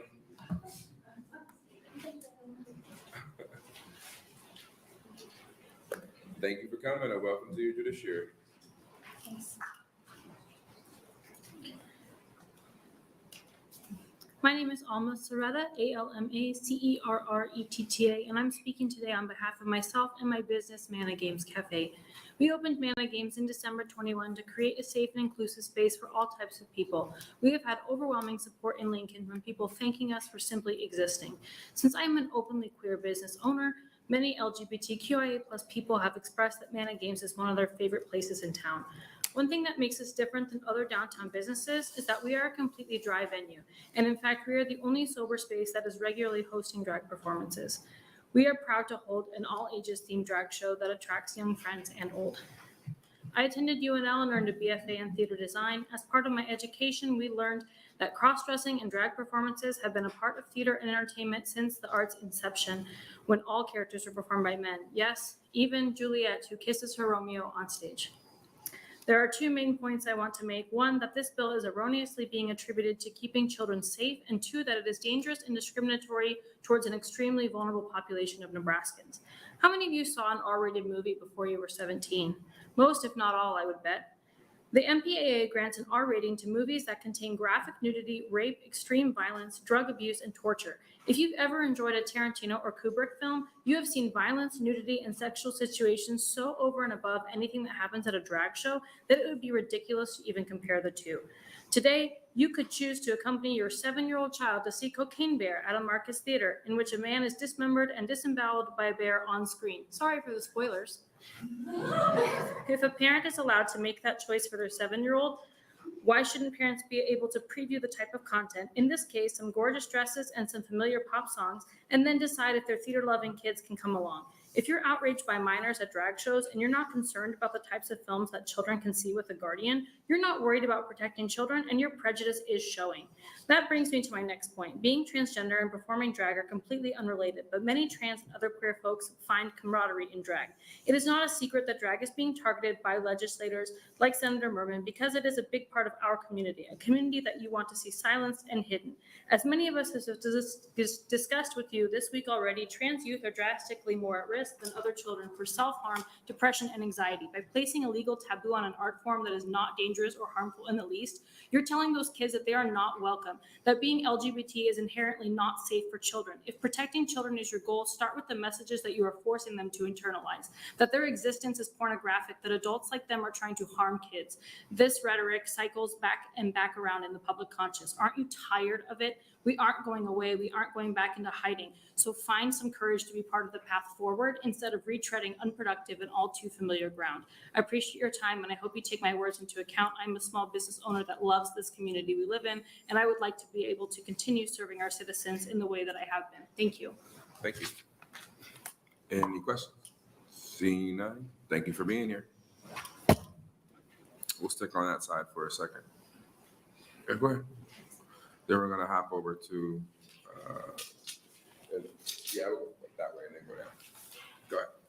Hello, everyone. My name is Artur Malika. I'm from Omaha, and I oppose LB371 and other anti-queer legislation that has been introduced. I'm an immigrant. I'm a recent college graduate, first generation. I'll give you a couple more seconds, but you need to spell your name first. Arturmelika. Go ahead. I'm an immigrant. I'm a recent college graduate. I'm queer. I'm a visual artist, and drag is an extension of my art practice. I immigrated to the US back in 2010, and as a queer child growing up in Ukraine, I remember being so excited to know that one day I will have the opportunity to come here. My parents decided to immigrate because they bought into the narrative of the infamous American dream. They wanted me and my sister to have a future. I knew that the United States is a place where you're able to live freely and create your own path. In fact, my sister and I were so excited that we would play a game where we pretended to be American. We would speak to each other in gibberish, pretending like we were speaking English. I remember stepping off the plane and thinking, I've made it. This is the promised land, a utopia, a place where dreams come true. Unfortunately, over the last decade, I've watched this version of what America claims to be fall apart right in front of my very eyes. This utopia has turned into a dystopia in disguise. My inner child has one thing to say. He is disappointed. I'm disappointed that freedom of expression and freedom of speech, my First Amendment right, is under attack by this very government body. If I want to put on some pigmented powder around my eyes, glue more hair to my head, and dance around in public like there's no tomorrow, I should be able to do so without the fear of prosecution. I'm disappointed in the fact that we have so many other issues at hand that need to be solved, but the oppression of an already marginalized community under the false veil of protecting children is your main concern. If you're really concerned with protecting the future of our children, why are we not prioritizing clean energy, access to clean food, education, and housing? I'm disappointed that you're not doing your job. You were elected by the people to protect the interests of the people, and I can say with confidence that what we're talking about here today is not what the people in Nebraska are mainly concerned with. I'm disappointed that if this false rhetoric around LGBTQ plus people continues, my queer brothers and sisters and I will be criminalized for simply existing and will have to seek asylum elsewhere.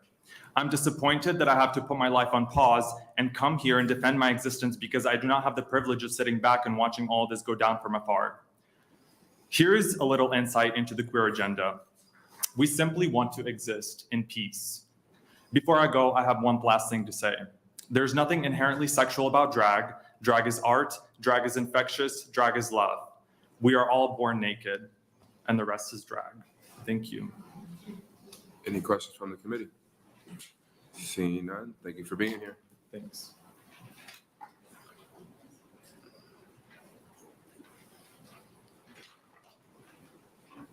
And again, if you have to leave, but you don't want to testify because maybe something was already said, the gold sheets are still outside. You can sign your name and your position, and that'll be listed in the official record. Go ahead.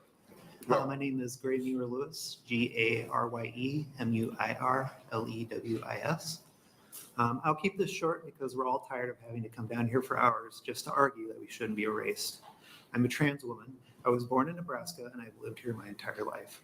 Beyond being a blatant violation of our civil rights, the very existence of this bill tells the queer community that they are not wanted. There is no epidemic of children being harmed at drag shows. Where is the parade of grown-up kids talking about how they were harmed? They don't exist. But what you will see here are queer people scared for their lives. This is another manufactured crisis made as a coordinated attack on anyone who doesn't fit in with a reactionary worldview. This is a vile act to other an entire segment of the state that is constantly under the threat of violence, both physical and legislative. I urge you to vote no on LB 371. Any questions from the committee? Thank you for being here. Next opponent. No, you cannot testify. You always testify. It's the last one I got.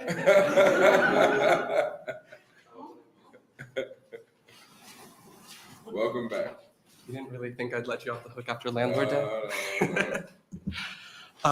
Good afternoon, Chair Wayne and members of the Judiciary Committee. My name is Jacob Carmichael, and I come in strong opposition and condemnation to LB 371, JACOBCARMICHAEL. I would just like to clarify, I will be taking up the entirety of my time.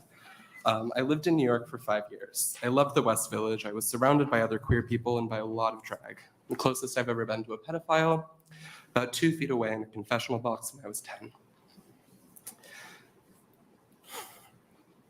Clergy with substantiated claims of sexual abuse or of sexual misconduct with a minor.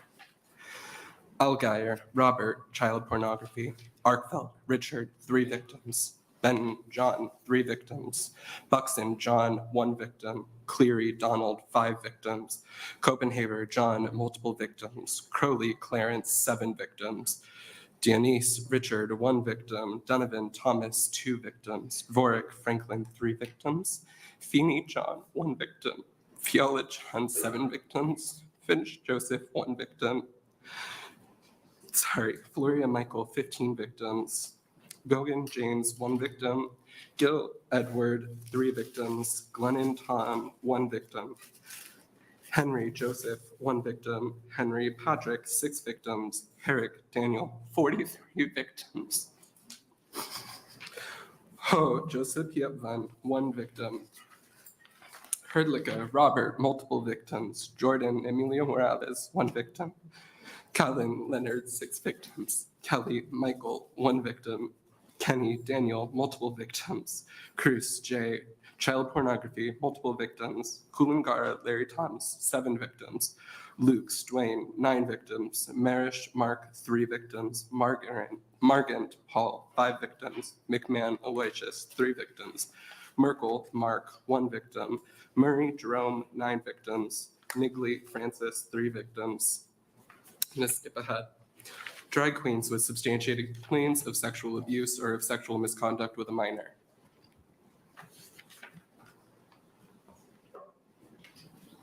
Any questions from the committee? As always, thank you for being here.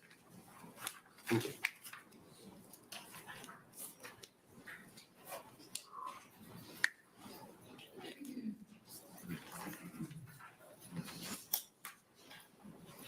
Welcome. Good evening. My name is Mitchell. Don't set your purse on the floor. Oh. In our culture, it's a sign of. I know, you said no props earlier. No, so I just. I didn't want to see you say props. I understand no props. I don't want you to have bad luck either, though. You know what I mean? Bad luck props. I'm going to let the purse sit there. It's a purse. There's nothing in there. Good evening. My name is Mitchell Daffer, MITCHELLDAFFER, also known as Anita Biscuit. I have been a drag performer here in the state of Nebraska for almost 12 years. I am the current show director of Drag Yourself to Brunch at Caddy's Kitchen and Cocktails in Council Bluffs, where we do, on occasion, perform in front of children. I have performed at Wayne State College, performing in front of university students that are 18, 19, 20, 21, sometimes 22-year-olds. And I have performed in countless prides and many all-ages drag shows. I sit here in opposition to this bill because of the children that I have seen at these shows. They come not knowing what's happening, but their parents want to have them experience what is out there in the world. It's not a perversion. It's not sick. It's not disgusting. Their parents want them to know that there are people that are different out there. Their parents want them to feel accepted because perhaps their child is different. I was different growing up. I played with Barbies. I played dress up in my great-grandmother's clothes in her living room. And it was my mother who encouraged me to get into drag when I became of age. If she were alive today, she would be here with me, sitting in strict opposition of this bill. This bill has put a marker and a target on the backs of trans individuals and LGBTQ performers. I hope, sincerely hope that this bill does not leave this committee and it dies in this room. Thank you. Thank you. Any questions from the committee? Seeing that, thank you for being here. You're not gonna get bad luck on my account. I'm telling you that right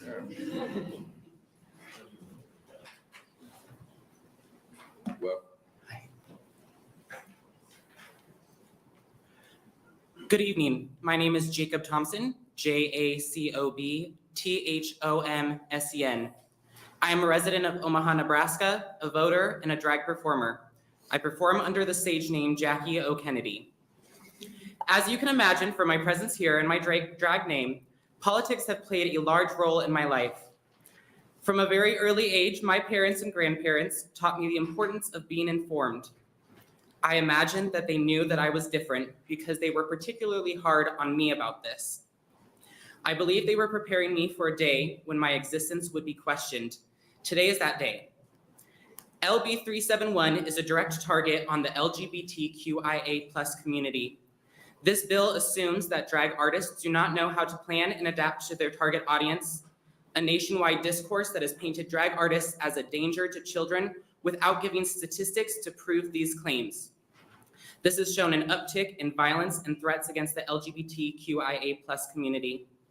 This bill penalizes parents for bringing their children to drag performances, but they are not just seeing drag artists, they're seeing their parents, their aunts and uncles, their brothers and sisters, cousins, friends, and neighbors. I have had the distinct honor in participating in many all-ages drag events, including Drag Queen Story Hours. My particular favorite book to read is I Am Human by Susan Verde, and I would like to read you an excerpt. I am human, but being human means I am not perfect. I make mistakes. I can hurt others with my words, my actions, and even my silence. I can be hurt too. I can be fearful of things I do not yet understand and timid to try something new. I have a heavy heart when I feel sadness. I am human. But then I remind myself that because I am human, I can make choices. I believe this body has made a grave mistake in introducing this bill, and I implore you all to make the choice to not allow it to continue any further. Thank you. thank you. Any questions? Thank you for being here. Next, opponent.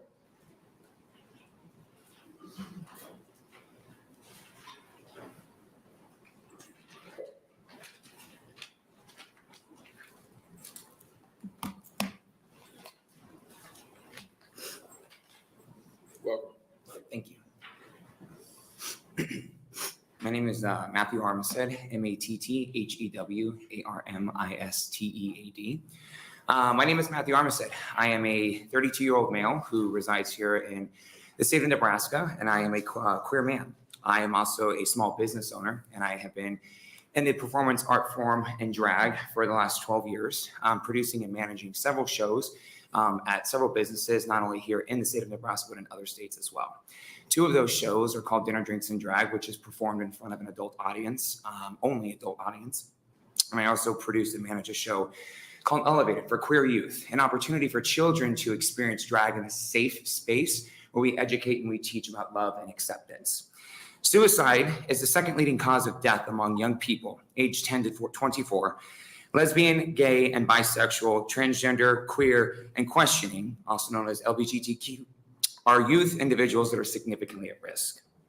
The LGBTQ youth are more likely, 4 times more likely, to attempt suicide. It is from bills like this that are caused that allow children to experience these emotions because they are not safeguarded. They are not respected. Pride is defined as the promotion of self-affirmation, dignity, equality, and increased visibility, not only just for the queer, lesbian, gay youth, but also as an individual social group. What I want you guys to think about, folks, is that when it comes to pride, it's not just about gay pride. And that's not what we just teach at these children's shows. We teach about what pride is. We teach the principles to children that even when they attend drag shows, they are safeguarded, they are loved, they are respected, and they are accepted for who they are. We tend to educate during these shows to teach the youth that they can find love and acceptance and that it's okay to identify what you choose to identify as, but you can do that in a safe space. Not every space is objectified as a sexual experience with drag queens and entertainers. It's very clear that childhood has an effect on our adulthood and that an early age and experiences shape our lives and beliefs about ourselves and the world around us. But this bill suggests that entertainers in the drag space are not allowing children to have the freedom that they want, that they have to identify as what it is that they're being told to. It is imperative that we provide the youth with a safe space of fun and educational opportunities while we're in the kind of society that we're in today.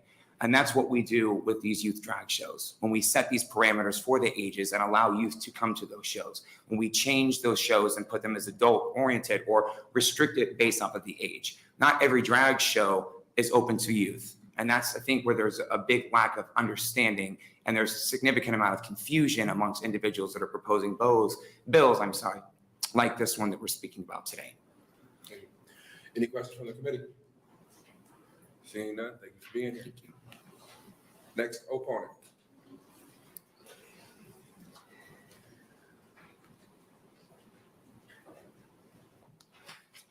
Welcome. Thank you, Chairman and committee members.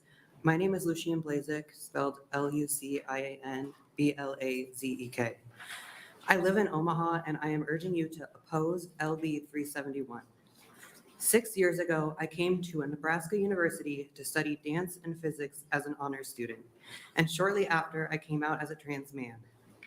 After a year and a half of studies, while working jobs overnight to try to pay for school, I came to the realization that I could no longer afford this goal, and I dropped out. I left with $20,000 in student debt, no degree, and a couple weeks before I would be officially homeless. This was my rock bottom, and I was still under the age of 21. From there, it was a trans woman at a local drag show that offered to let me stay with her for several months until I could get back on my feet. It was the local entertainers who taught me that I can love my body even before receiving gender-affirming care. It was the Nebraska venues and audience members that gave me a paycheck and were the first to donate to my surgery GoFundMe when Nebraska's Medicaid policies were not compliant with the Affordable Care Act. When Nebraska didn't take care of me, drag entertainers and trans people did. So it should be no surprise to you that when the community that made me love this place could suddenly be taken away, I feel betrayed. I feel betrayed, abandoned, and shamed, silenced, misunderstood, a deep sadness, and even disappointment. But most of all, I feel the overwhelming burden of uncertainty. Now, after 4 years, I have finally built my life back up to the point where I'm truly ready to try for a degree again. I'm happy to share that I've been accepted into a Nebraska engineering program for the fall. But with this and other anti-trans bills, I am constantly struggling to find confidence in a future that Nebraska can provide for me.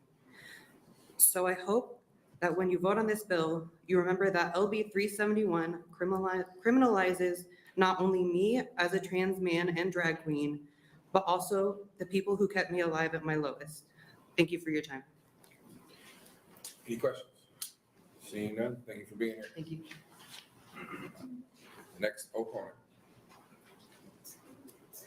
See, I was calculating how they're going to keep going the longer way when they could have went that time. These are welcome.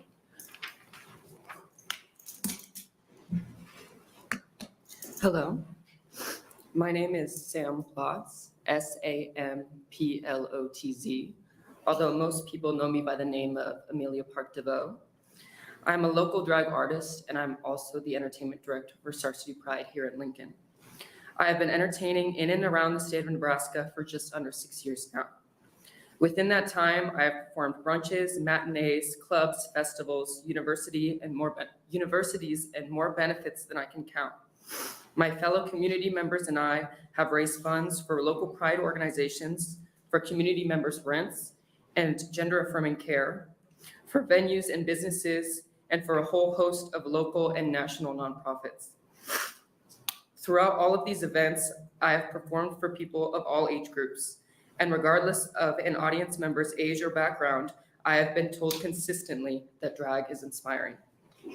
I have been told time and again that by entertaining, I, alongside my colleagues, give people the courage to be themselves. The passing of LB371 will hurt LGBTQIA kids, local pride organizations, queer businesses, trans people, and me as a Nebraskan. Thank you. Any questions from the committee? Seeing none, thank you for being here. Next, opponent.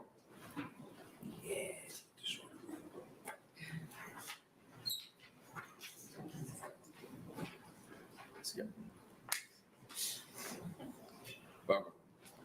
Hello, my name is Henry Hill, Henryhill, but most people know me by Nora Hill. I am a transgender student at Lincoln High and currently on track to graduate with honor roll with distinction for both semesters this year. I believe that LB 371 violates the people's freedom to express themselves and sexualizes drag queens to make them sound more inappropriate than they truly are. This bill can't be interpreted in a way that doesn't target minorities while still maintaining its full effect of reducing the number of drag shows in Nebraska. Drag queens are a crucial part of queer culture that is effectively being erased in a desperate attempt to quote unquote sanitize Nebraska's image. If people in elaborate dresses, wigs, and makeup are deemed too much for children and need sanitization, why wouldn't we have punishments for smoke shops that allow children in their stores? How come movies that feature death can be okay for children to watch, but people dancing to music is too much? How come religious congregations are allowed to be around children with their numerous recorded sexual assaults against children made by pastors this year alone, when drag queens have had nearly zero? What is the line for what you deem to be appropriate for children? Is smoking in public something that we're told is unhealthy for us and illegal until we turn 19, appropriate for children to be around? Is profanity in music appropriate for them? Is allowing children to go to the pool and see people in bikinis and Speedos too inappropriate for them? If so, what about magazines that are in the majority of grocery stores and gas stations that show models in bathing suits on the cover? Is that too much for them too? What about the distribution of Halloween costumes? How do you differentiate drag shows from cosplayers and fashion designers showing off their creations around children? Additionally, in subsection 4 of this bill, you also say, quote, no state agency that receives funds shall use such funds to host a drag show, unquote. This would in turn mean that public schools would no longer be able to have theater programs that are able to be supportive and service the needs of their transgender kids. This also means that if there's a discrepancy in the number of males to females, then most shows actually won't be possible, which will in turn mean that shows either get dumbed down and difficult to watch or won't be done, period. Either way, it means that shows may be making less and less money for the schools and eventually not provide enough funding to be considered worthwhile to keep around. This would be the slow but certain death of any theater-related activity at Nebraska's public schools, which is it's a much worse look than just having a couple of kids dressed up in costumes that don't match their sex assigned at birth. All of this is to say that LB 371 is more of an effect to school funding than it is to any of the kids that may be present.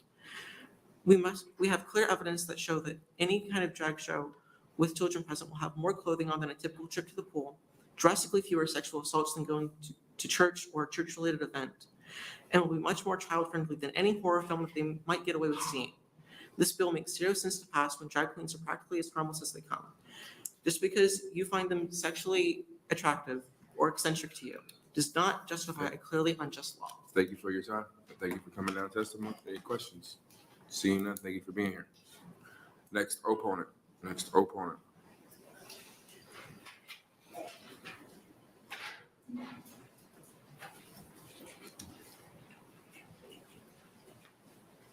Welcome. Hi, good evening.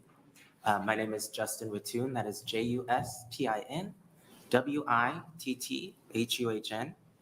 I am one of the main drag entertainers reading for Drag Queen Story Hour Nebraska, hosted at Indigo Bridge here in Lincoln and Urban Abbey in Omaha.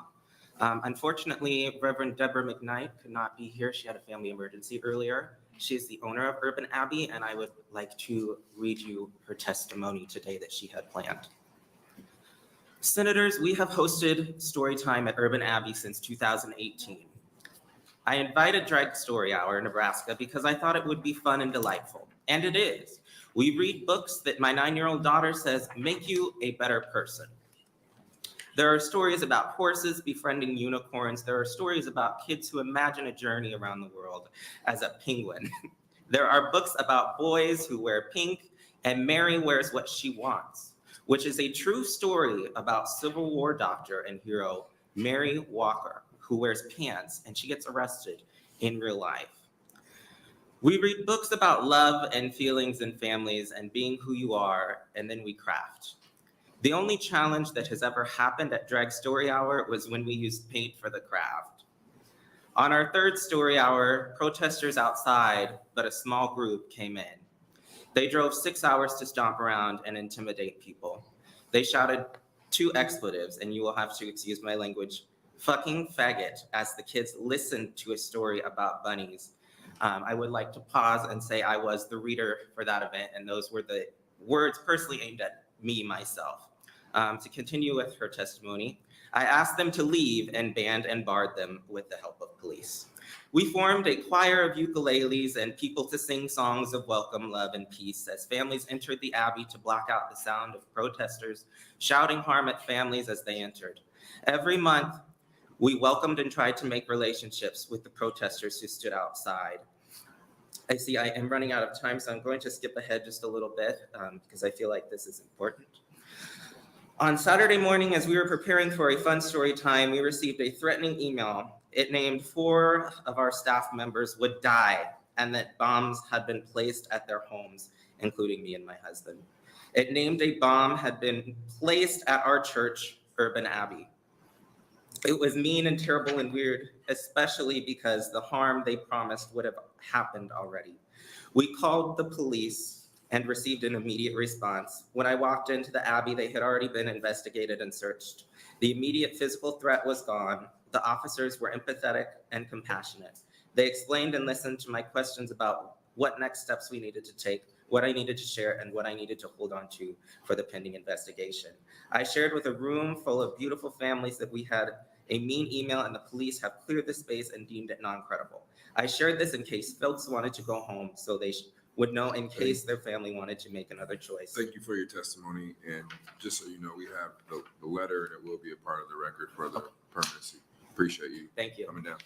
Any questions? Seeing none. Thank you for being here. Thank you.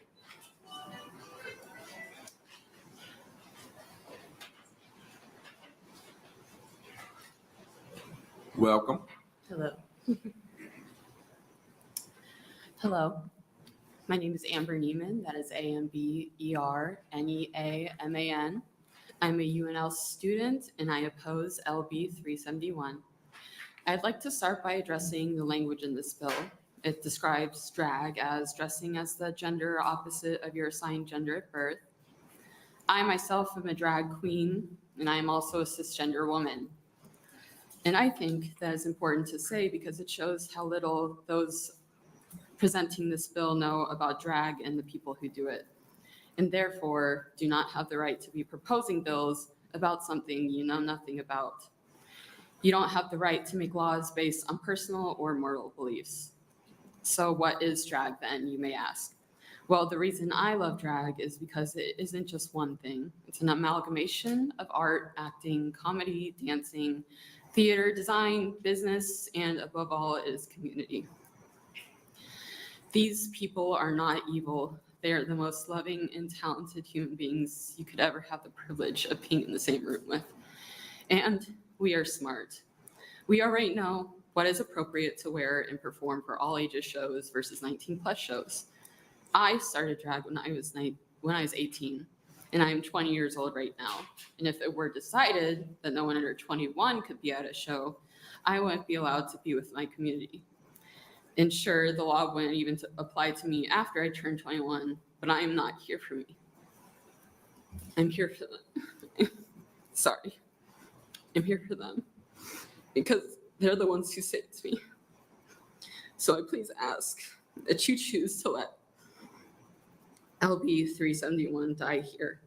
And when you do, you will choose art, you will choose happiness, you will choose to honor democracy. Let me be proud to be born and raised here because I am not so proud right now. Honestly, it's not for everyone is our slogan, and you got that right. Thank you. Thank you. Any questions? Seeing none, thank you for being here. Thank you.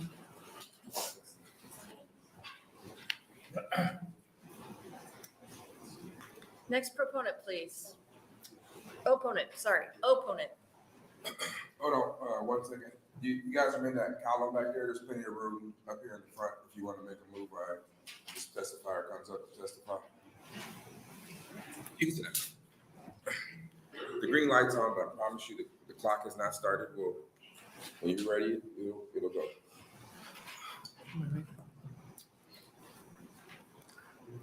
Beautiful. My name is Aaliyah Hopkins, ALLIYAHHOPKINS, and I am a proud local queen under the guise of Zsa Zsa Adore.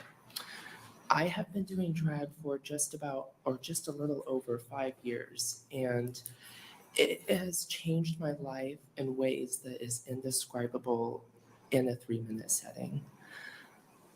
I have grown up in this community and witnessing time after time the inspiring nature and the connectivity between individuals witnessing a drag show. And drag can be defined in many, many, many ways over and over again. I always introduce, when speaking to somebody new, about the experience of drag, essentially just like all forms of entertainment, as an exchange of energy. As humans, we are all looking for that energy and that connection. And time again, I have been inspired by people, by drag artists performing. And I just want to articulate how important it is when garnering a perspective that you look at the full side. And I think that there is major importance in the way that you articulate the language in this bill moving forward. And I hope today that this bill does die. I think it's important to have legislation, jurisdiction, and of course to protect children. But this bill is targeting the wrong people. These are queer humans who are just trying to, in some cases, make a living. And in more ways than one, this has saved more lives than it has harmed.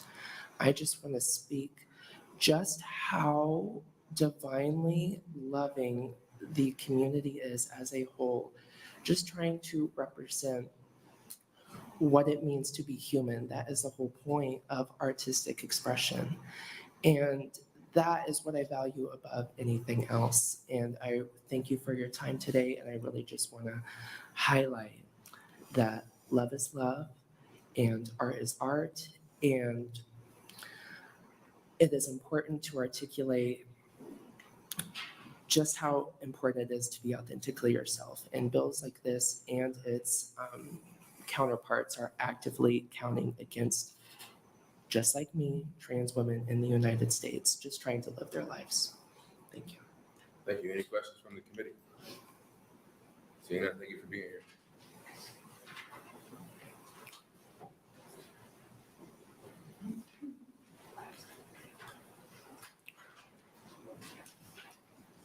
Hello, members of the committee. This is my first time ever doing this, so thank you for having me. I moved to my name is Evan Marnell, EVANMARNELL. I moved to Nebraska over a year ago seeking safety. I came here to get better. I left my family and abusers over 1,500 miles behind back in Vermont. I moved here alone. When I arrived, I had no one.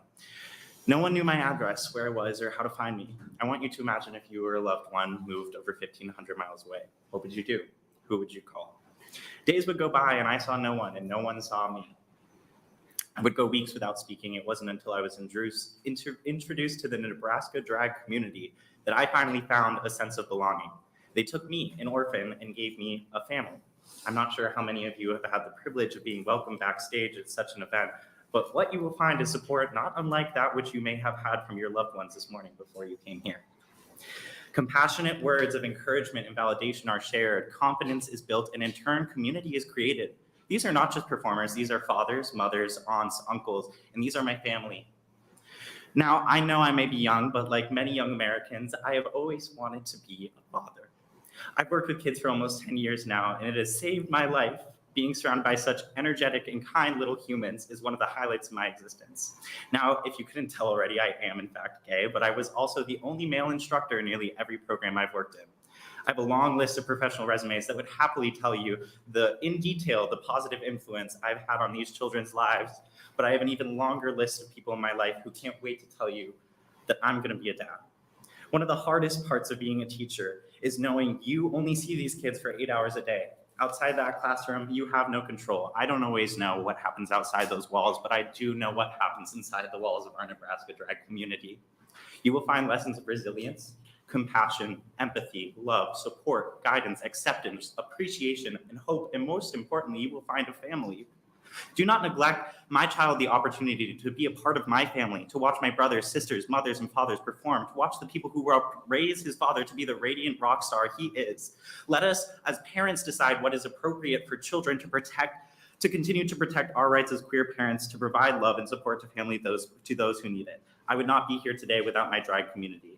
We are a queer community. We as a queer community face enough harm and oppression just existing day to day outside these doors. I want to be driving down here to show support of legislation that protects the rights of myself and my loved ones, not ones that inflict further harm and fear. I am queer, I am here, and I want to be a part of your community, not in opposition to it. Please hear me, hear my words, hear our words, see us, hear our words. We've waited all day to hear you. Please don't just hear our words, see our faces, see our presence. We have waited all day to be seen by you. Thank you for your time. We appreciate you. Any questions from the committee? Seeing none, thank you for being here. Thank you, thank you. Next opponent. All right, we're gonna hop over here. Come on. Go. You're good. Come on. Go next. Come on.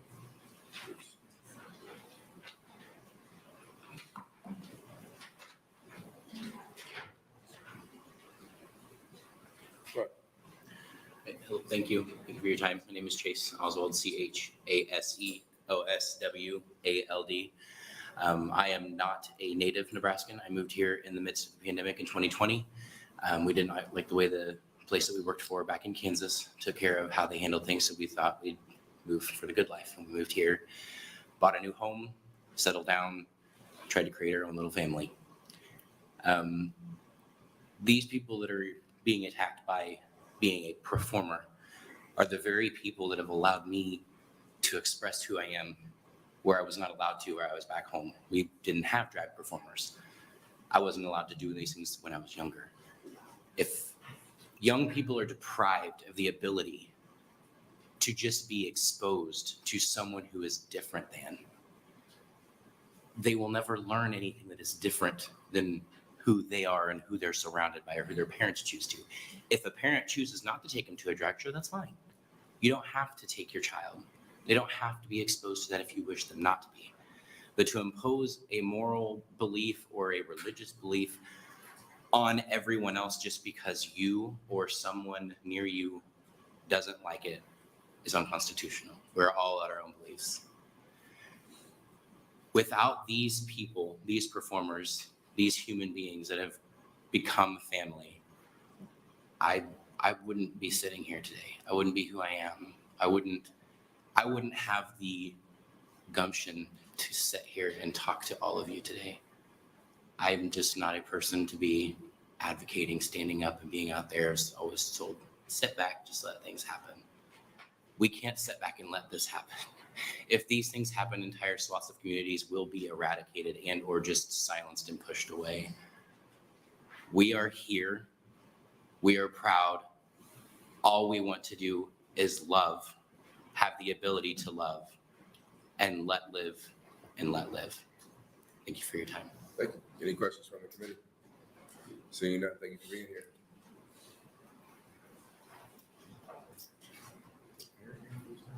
Next opponent.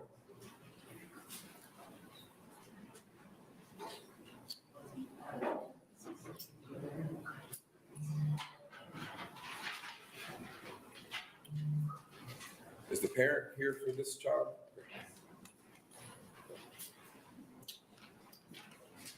Slide up, slide up, slide up, slide up, slide up. You got your camera with you? You got your camera with you? You got a camera? You can come take one right here. Yes, right here, take a picture. All right. You're gonna have to speak real loud. Ready? All right, let's go. Spell your name. My name is Cece. C-E-C-E. Go ahead. We're good. You got to smile though. There we go. All right, let's go. I don't want it to stop because I have a lot of fun going to drag shows, and I myself have performed. It's very fun. No, it doesn't really hurt anybody. Just expressing yourself in who you want to be, kind of things. That's what really drag really is. Thank you. You done? All right. Any questions? I have one. What's your favorite song? You don't have to answer. All right. Thank you for being here.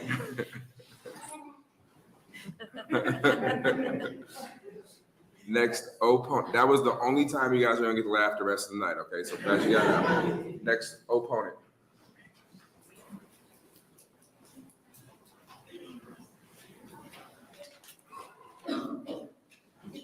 Welcome. Hi. My legal name is Alyssa Deaney. It's spelled ALYSSADEANEY. Most people know me by Sue. I'm just gonna hop right into it. I was sexually trafficked from the age of 18 months to 16 years old.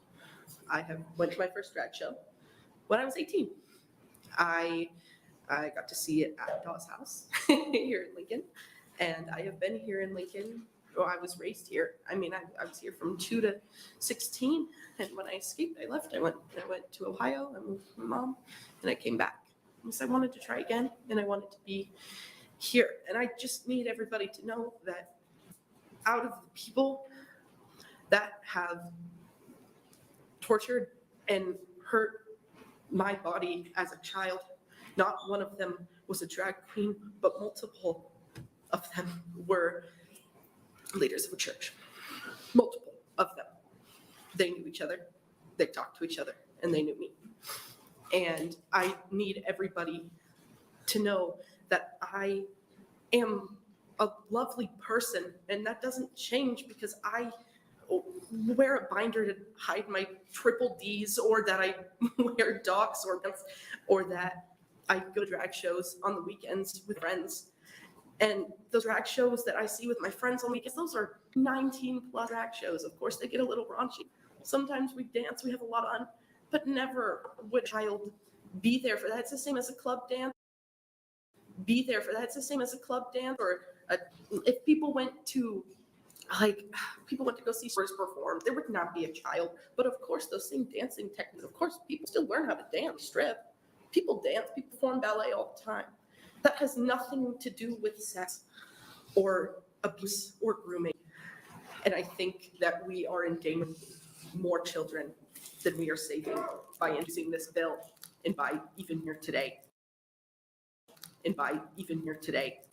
And I would like to encourage everybody to spend the time and energy that we have on protecting the kids. Protect them and save them, as all of you, not all of you, but as some of you are saying, save the kids, keep them safe. We aren't doing that. I was not safe, but I am trans. We aren't doing that. I was not safe, but I am trans, and I do watch drag. And that has never made me feel unsafe. If anything, that is the one thing that's been keeping me alive, as the one thing that has kept alive, as the one thing that has kept me from reattempting since I've been safe. Thank you, guys. Thank you. Any questions from the committee? Thank you. Next opponent.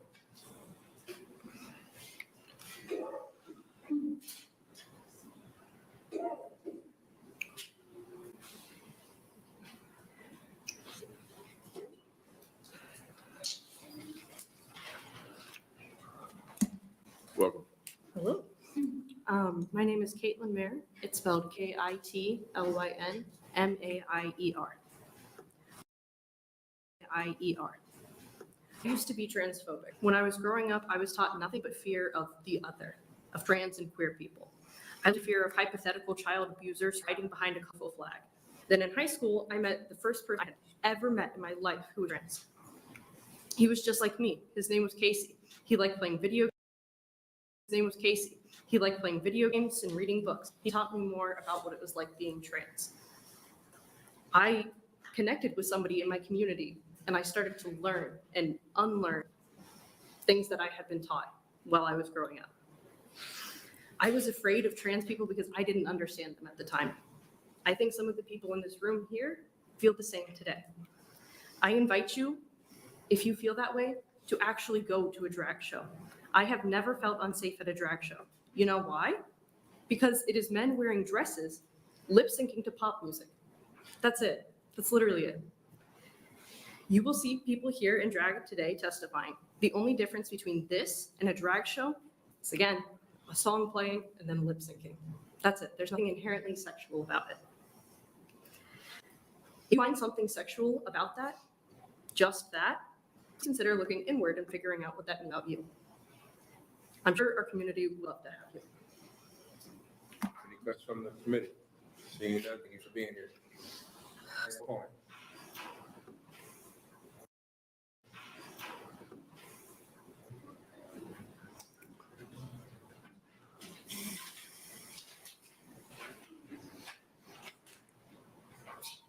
Welcome.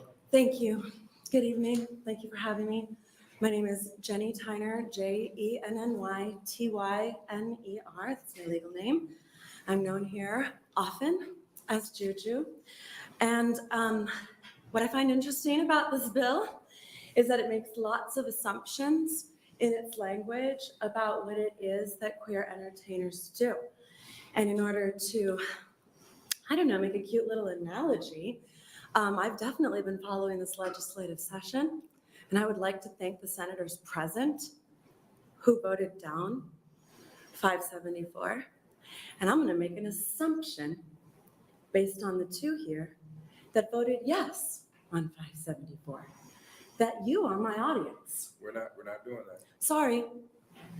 That was my illustration, is that as a performer, you know your audience. So I would like to address my audience. I'm here in opposition of 371. I'm representing myself, and I also represent a musical group that I conduct called Queer Choir Lincoln. We are exactly what the name suggests, a chorus of queer people.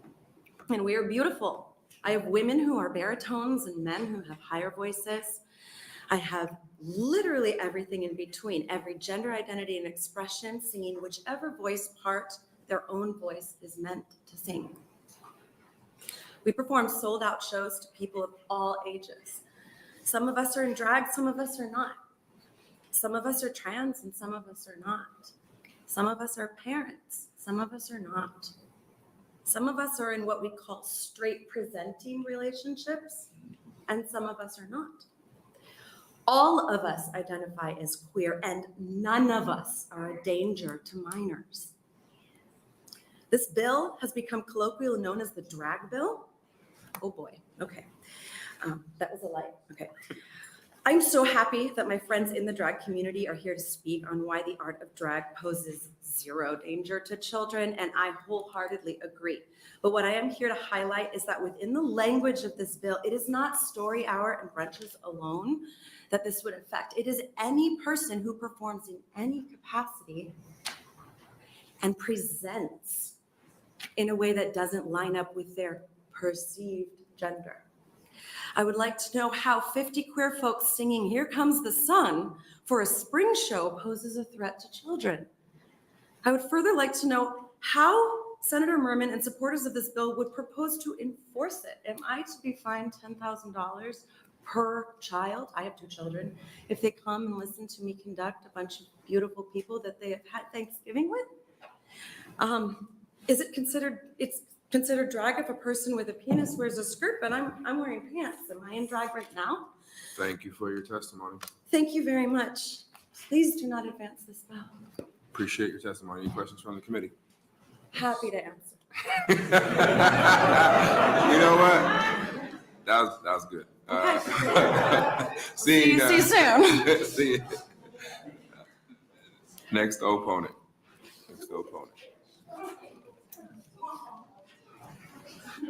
Welcome back. Ready? Yep, go ahead. Hello, my name is Devin Crozier, Devicrozier. I'm gay and I'm transgender. I'm also a single father of a transgender son who testified earlier. My parents had similar views to those that proposed LB371. I grew up never seeing anything LGBT related, and what little I did see was only hateful towards it. Guess what? 30 years after that, I'm still gay and transgender. Robbing kids of queer representation in safe spaces will not stop them from being queer. It will only make those queer kids feel like something is wrong with them, and it will only make more children feel suicidal. I will not raise my son to feel that way. He has been going to drag shows and to pride parades for years now, and he has only been loved and safe and supported in those places. He, as he said earlier, has even performed in one, and I've never seen him so happy and so loved by individuals. Not a single person did not give him a tip that day. He robbed him blind. $75 later. So I ask that you realize that you are not helping children. You are only hurting them in this situation. No one has ever hurt my son. No one has ever acted untoward toward him.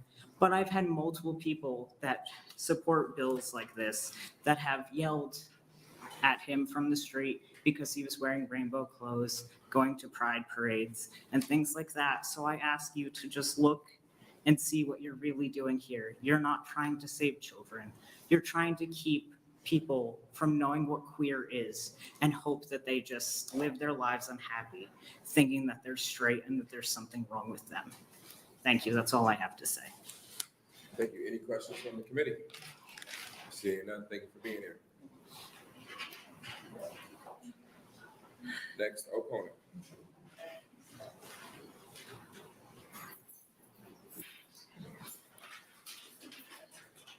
Welcome. Hello. My name is Rodney Mount. That's RODNEYMOUNT. Yes, that's how I learned to spell my name. But I'm better known in my community as Frida Roxia, the shady bearded lady. I am the show director of Das House, the local queer bar where we do the vast majority of drag events. And real quick, I want to address a question that you did to Abby Swatsworth earlier about age appropriate and how people let in. Das House is a 19+ venue. I have a door guy with over 15 years of experience who stands right there. He does not let minors in that door. So anyway, I'm going to continue on. Oh, 1 second. Man. Technology. I know, and now it's being stupid. It's like phone cracked a while ago. Okay. This year I was named the LGBTQ Drag Entertainer of the Year and the LGBTQ Pioneer Award for my work at Das House. I have made my career in helping new folks find their voice, their space, and their power through the art of drag. Many entertainers that you've seen today or will see are my children, or at least they call me mama. The most beautiful part of my community is that we get to choose our family. We find each other through the moments of hardship when the people are at their lowest and they know that they have my ear and they have my heart. I've saved countless of lives by being myself. I live my life authentically, unapologetically, and fearlessly, which growing up where I did was not an easy task. I'm from a small town in the southeast corner of Nebraska. You may have heard of it, Falls City. For those of you that have seen the movie Boys Don't Cry, starring Hilary Swank, which follows the true story of a trans man who found himself in my hometown and was brutally raped and murdered by my baseball coach's brother. Hate runs deep in my hometown, fearfully deep. And when I finally escaped and found my chosen family, I knew that my life's mission was to never let anybody feel the way I did. My inbox is full of young people who are terrified that somehow this body gets to decide their rights to be, to exist. For a party that hates overreach in literally every aspect of finance, business, economics, environmental policy, and presidential impeachment, you sure love to tell us what to do with our lives. My issues with this bill are in two parts. First, who are you to tell us what is appropriate? And since when is that your job as state senators? It's not. It belongs to the people at these events and their parents. You are taking away our rights to choose. Second, the wording of drag is used so broadly that anybody who are not wearing birth gender assigned clothing who gets to decide what clothes are for girls and which ones are for boys. Are we banning robes in churches now? Also, are we banning these hideous pantsuits that I saw from the proponents? I don't think so.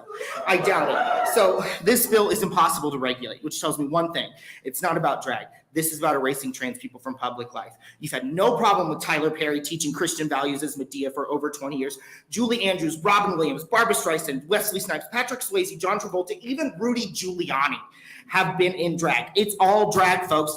And it's as old as performance, and it can be linked in every continent and every culture since they began putting actors on the stage. Quit lying to us. Quit lying to yourselves. Do the right thing in this bill. Thank you for your testimony. Any questions from the committee? Seeing none, thank you for being here. Next opponent.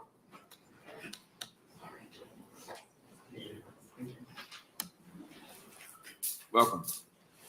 Hello, thank you. My name is Peyton Buss, Paytonbuss. My former stage name is Polly Pocket Roxia. I am in charge of the Story Hour in Urban Abbey in Omaha. I have been doing so for a year. It has been my favorite thing that me and my husband attend every single month. The children that we see there, some are regulars, some are new. Each and every one is filled with smile, laughter, and joy when we are reading, dancing, and singing along the storybooks. My outfits are not sexual, my acts are not perverted.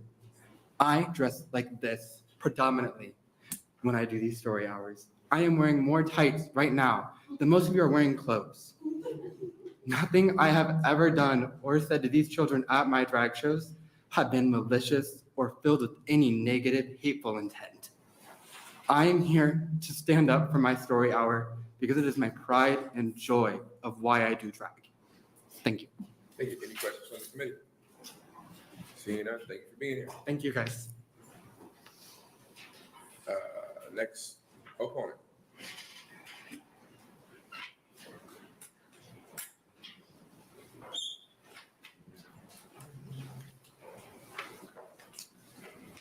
Welcome. Hi. My name is Mads Rodin, MADSRODN, and I'm here today to testify against LB371. I am a non-binary person sitting in front of you today in a suit jacket and tie, clothing traditionally worn by men, and I am assigned female at birth. I'm reading my own written words in front of you all, which could be considered a performance. Tell me, would you arrest me? Would you flag me as a danger to our children? I am a teacher at the Montessori Co-op School in Omaha, and I can safely say that wearing pants has never made the parents of our students run screaming. In fact, many of our students are gender nonconforming or trans themselves. I have male students who twirl in their dresses as they play in the mud, and I have female students who love toy trucks and excitedly stomp in their Spider-Man boots as we get ready to go outside. How is a drag queen, someone who according to this bill is someone that wears clothing that doesn't match their gender assigned at birth, harmful to kids that already wear clothing opposite to their birth gender, or to any child? I love my students more than anything, and I want to guide them and inspire them. But this legislator thinks that I shouldn't be able to do that because of my presentation. The first time I met a drag queen, I was about 7 or 8 years old. I was at a Pride festival and saw these beautiful tall women with big hair, sparkly dresses, and wild laughter that stayed in time with the clack of their platform heels. My mom explained what drag was, and I asked to go talk to them, and they were the nicest people that have ever existed. They graciously accepted my compliments and even complimented the purple streaks I had in my hair at the time. They were patient and kind. They crouched down to talk to me at my level. They treated kids exactly the way that me or my coworkers would treat our students. And while this ban in and of itself is stupid, the attack on drag story hours is ridiculous. I find it funny that our Senate considers men or trans women dressing as Miss Frizzle and getting kids excited churches telling kids that if they dress opposite to their birth gender or hold hands with someone of the same gender, they'll go to hell and burn for all eternity. And that's perfectly okay and is in fact encouraged. I am literal living proof that exposure to drag as a child is fine and was actually beneficial to my development. Drag queens helped me find my love for fashion and makeup and helped me feel more outgoing and more confident in my own skin. A trans drag queen threw the first brick at Stonewall, which coincidentally had queer people being arrested for wearing clothing different than their assigned birth gender. The wording in this bill is vague because it's not about drag, it's about trans people, full stop. I don't expect trans legislators to know the difference between a drag queen and a trans woman, but our oppressors will use vague language to punish any instance of a trans person existing because they don't want it to exist. Can we not perform traditional Shakespeare anymore? Did we all not watch Mrs. Doubtfire? When Daniel gets his own kid show at the end, wouldn't that be a drag queen grooming kids? Or is it fine because he's cisgender and straight? You hate seeing queer joy, and I don't want anything bad to happen to my students. I don't want to have to explain to them if the bill passes that people hate them and they can't wear their Elsa Anana dresses anymore. You're not worried for the safety of our children. You're worried that seeing queer joy will break them free from the echo chamber you've created around them. Please oppose this bill. Thank you for your testimony, and we have your entire letter for the record, so I appreciate it. Any questions? Seeing none, thank you for being here. Next opponent.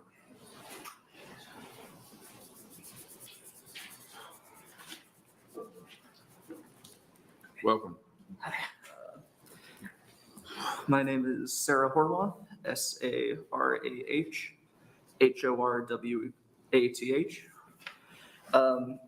I am here today to testify against LB371, and I am doing so from my perspective as a trans woman and as an elementary teacher. This bill is talked about as one that is meant to protect children, and from my perspective, I believe that it is doing the opposite of that. I think it poses harm to children and to trans people. At the Montessori Co-op School in Omaha, where I work, I am accepted by the staff and students as the woman I am, because at our school we create an environment where teachers and students are allowed to express themselves and be who they are. And because teachers like me are able to express ourselves that way, students are also able to feel comfortable experimenting with their presentation. So we have boy students who wear dresses or girls who dress in button-ups, and we have students who identify as trans or non-binary. And to me, that's a good thing because it makes school a comfortable place for our students. And like, it just creates an environment where kids aren't going to be judged by anyone around them for being who they are or trying new things out. And if it comes up where students are given trouble for their presentation by other students, it's an opportunity for growth. We work to prevent bullying for that sort of thing. And from my perspective, LB371 is going completely against those values and actively encouraging bullying towards gender nonconforming students and adults.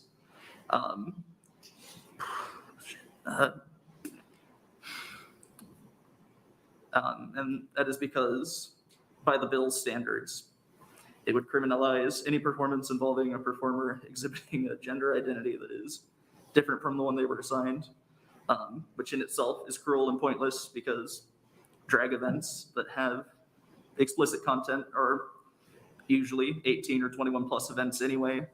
But the bigger issue is it's worded in such a vague way that it doesn't really define the line between like what an actual drag performance is. And so,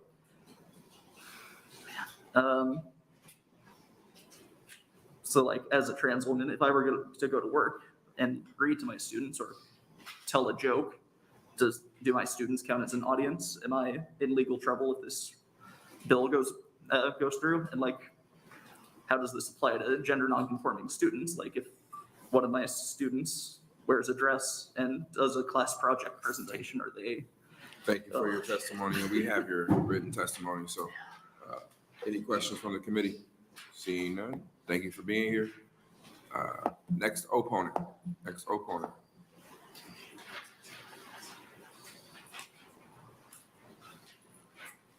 Welcome.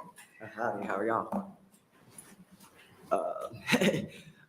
I will just go ahead and start. My name is Riley J. Weiss, Riley J. Wiese. I was born and raised in Nebraska, rural Nebraska. Grew up getting my hands dirty on my grandparents' farm, doing all the things. I graduated high school. I went to UNK and I got a bachelor's degree in criminal justice and social work. I've been working within the criminal justice, juvenile justice system and foster care system for the last 8 years. Throughout that time, I've worked with various queer individuals and everything such. Most recently, I'm at Youth Emergency Services, where 1 in 4 of our clients that we serve is a queer youth, where these bills are directly impacting them. I'm also a drag entertainer. I am a cisgender male, assigned male at birth, drag king. And with the wordings within this bill proposed, 371, it does not properly define that my drag is drag, because it says one person of a gender dressing as the other, which is just inherently wrong. With that, as a drag performer, actually just last month, I got to use my stance as a drag performer and the outreach specialist at Youth Emergency Services to do a fundraiser event where I was able to raise $900 and then get donated over 500 canned food items for our food pantry for homeless queer youth.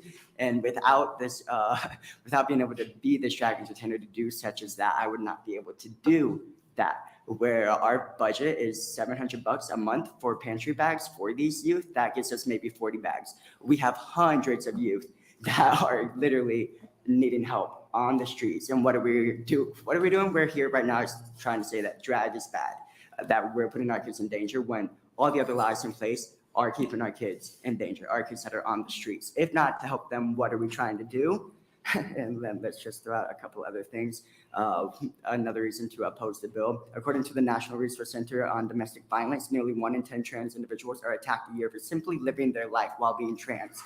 Imagine how much higher this number will be if this bill passes. A rise in suicide ideation and attempts will happen. As we heard prior, there have been countless calls already coming into our hotlines that these kids are scared. What are we doing with these laws? We're scaring our kids with these proposed bills. And that's why I'm asking all of you to literally take the time, think about it. Think about our actual kids and what we're doing and the kids that are already struggling. So please just kill this bill, LB371, on this floor today, if you really actually care about the impact this will have on our kids and how to keep them safe. Thank you. Thank you. Any questions from the committee? Seeing none, thank you for being here. Again, if you're not going to testify, or maybe don't want to testify, but want to next one to come up, I'm talking. Fill out the gold sheet, your name, your position. It will be in a record. Welcome. I'm going to ask you if you can take off the top. The crown? Yeah. If you can't, it's cool. Oh, no, I can. Thank you. Thank you. My name is Trevor Sterkel, Trevor Sterkel. In the community, I'm known as Treasure Rose. I've been a drag performer for almost 6.5 years. There are many things I'd rather be doing right now, same as you guys. I live in Kearney, Nebraska. I have a sick cat that is dying, but I chose to be here for you to hear my story. I grew up in the Panhandle. There was no queer culture in my life. There was no acceptance. There was no drag. There was nothing but conservative Christian dominance in the Panhandle, and there still is. And I grew up thinking that there was something wrong with me inherently, because that's what I was taught by my religious leaders, by my parents, by my teachers. I tried to commit suicide 3 times. I've had problems with addiction. I'm 36 years old, and those scars run so deep that if this bill passes, you are condemning queer Nebraskan children to fear themselves, to hate themselves, to think that they're an abomination, because that's what you think.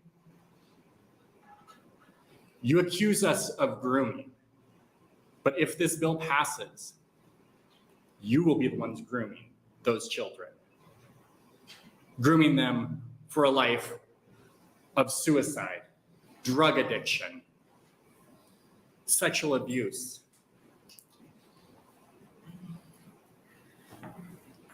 I am actually Miss Gay Nebraska United States 2021. I currently reign. I've represented this state on the national level 3 times. And I used to say I'm proud to be Nebraskan, born and raised. I can tell you facts about this state that not any of you senators know. But right now, in this moment, if this bill passes, I'm ashamed to be a Nebraskan. I'm ashamed to bleed red. And I'm ashamed of this body. Thank you. Thank you. Any questions from the committee? Seeing none, thank you for being here. Next opponent.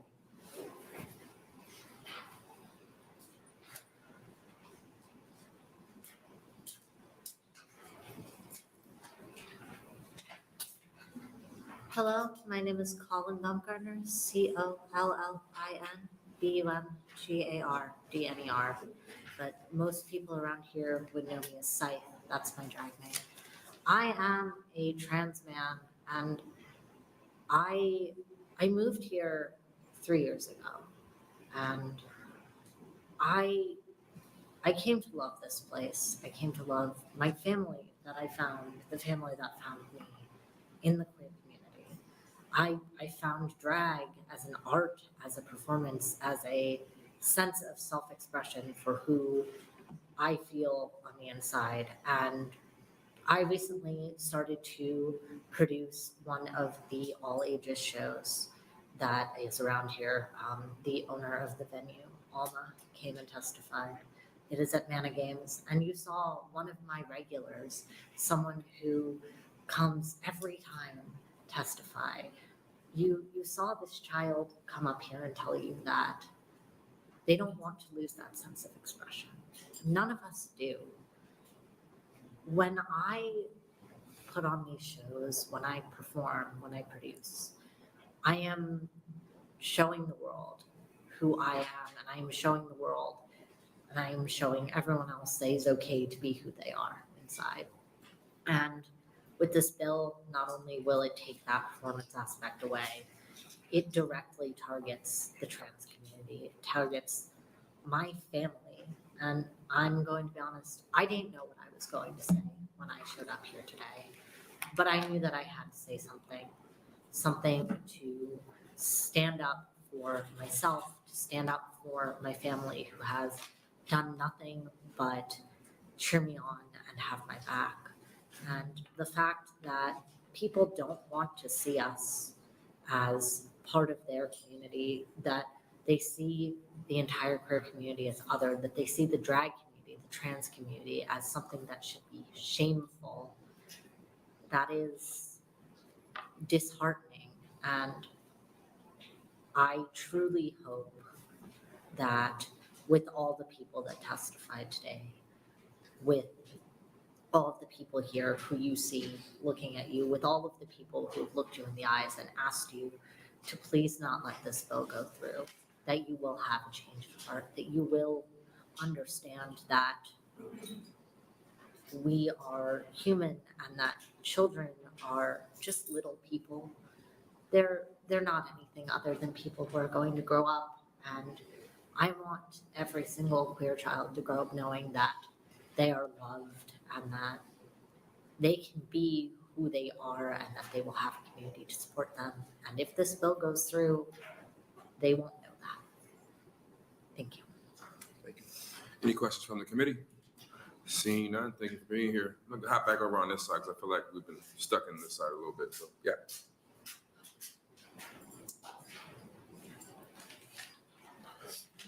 Welcome. Hello. Oh, can I have you take off the? Okay, I didn't know if it was technically I uniform or started, not. I started, so I'm It'll trying to make be- sense. I'm trying to be consistent. It'll make sense here in a minute. All right. My name is Luke Schroer, Lukeschroer. Senator Murman and I both come from a similar place. We graduated from sister schools, Sandy Creek, I believe, and Lawrence Nelson. I did not know any out gay people growing up, but after college, I did a lot of learning.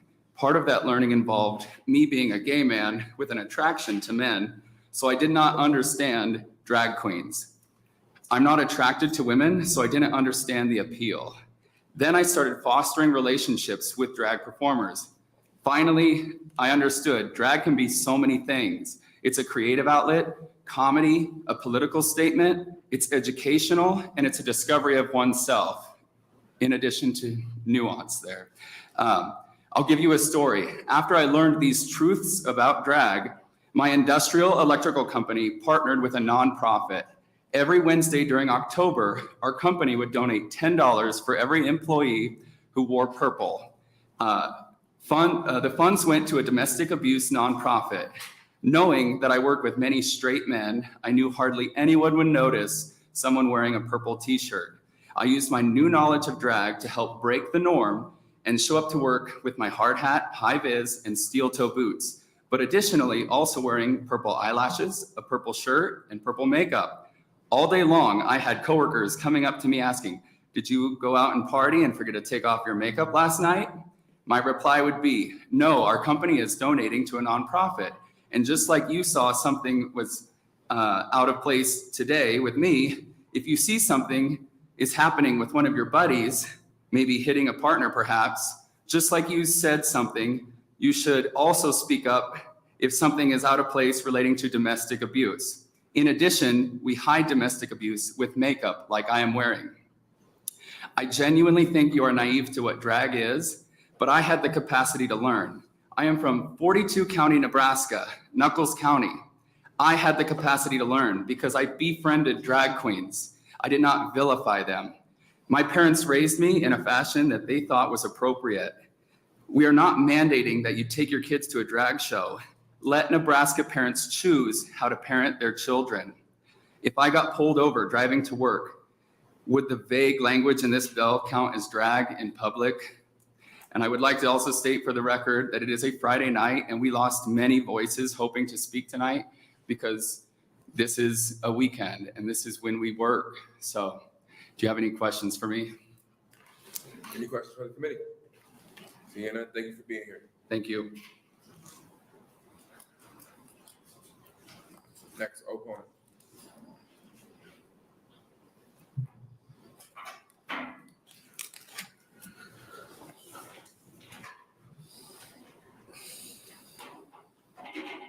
The light on your phone is on. I don't know if you know. Yeah. Okay. I'm old enough, I gotta have it.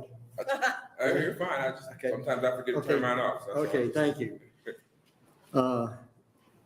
Chairman Wayne and fellow committee members, Ron Cunningham, RONCUNNINGHAM. I oppose this bill. As I understand, drag shows may have even got a partially started hundreds of years ago because they discriminated against women and wouldn't let them participate in on shows. They couldn't appear on shows. So that's partially how it started. I grew up in Western Nebraska as well, very conservative, if not far right community, and it still is. As a child, I can recall going to several school and community programs where adult male members of the community would dress up as a woman. They would perform, dance, song, skit, and based on earlier information I heard on the bill, no doubt it would be considered adult entertainment, as they would be in a bikini entertaining. Based on my understanding of LB371, my parents would have been in violation of the law. Thinking back, I think most of the community people there thought it was just plain entertainment, funny. Only ignorance would suggest that me, would turn out to be a drag queen by going to that type of entertainment. I have addressed other committee hearings this year over my true concerns as a lifelong Nebraska citizen. In my opinion, we have too many current senators promoting fear today. The sad part to me is that constituents in Nebraska look to senators for leadership, and rather than giving them confidence to the future, senators are presenting doom and gloom. I truly believe that if Governor DeSantis proposed legislation on some alligator farm, that within 2 or 3 weeks, that legislation would be proposed here in Nebraska. Surely our state has more pressing matters such as mental health programs, criminal justice reform, prison legislation, education and taxation. Those issues should be more important than drag shows in central and western Nebraska. I like to say, I'm a lifelong resident of Nebraska. I never once had someone come in my office and say, ma'am, I'm concerned about the drag shows that we're having. What I fear is fascism. Let me give you a definition. I know you know what it is, but it's a far right, authoritarian, ultranational. Sir, hold on. Okay. Time is up. Any questions? Thank you. Thank you. Thank you for being here. Next opponent.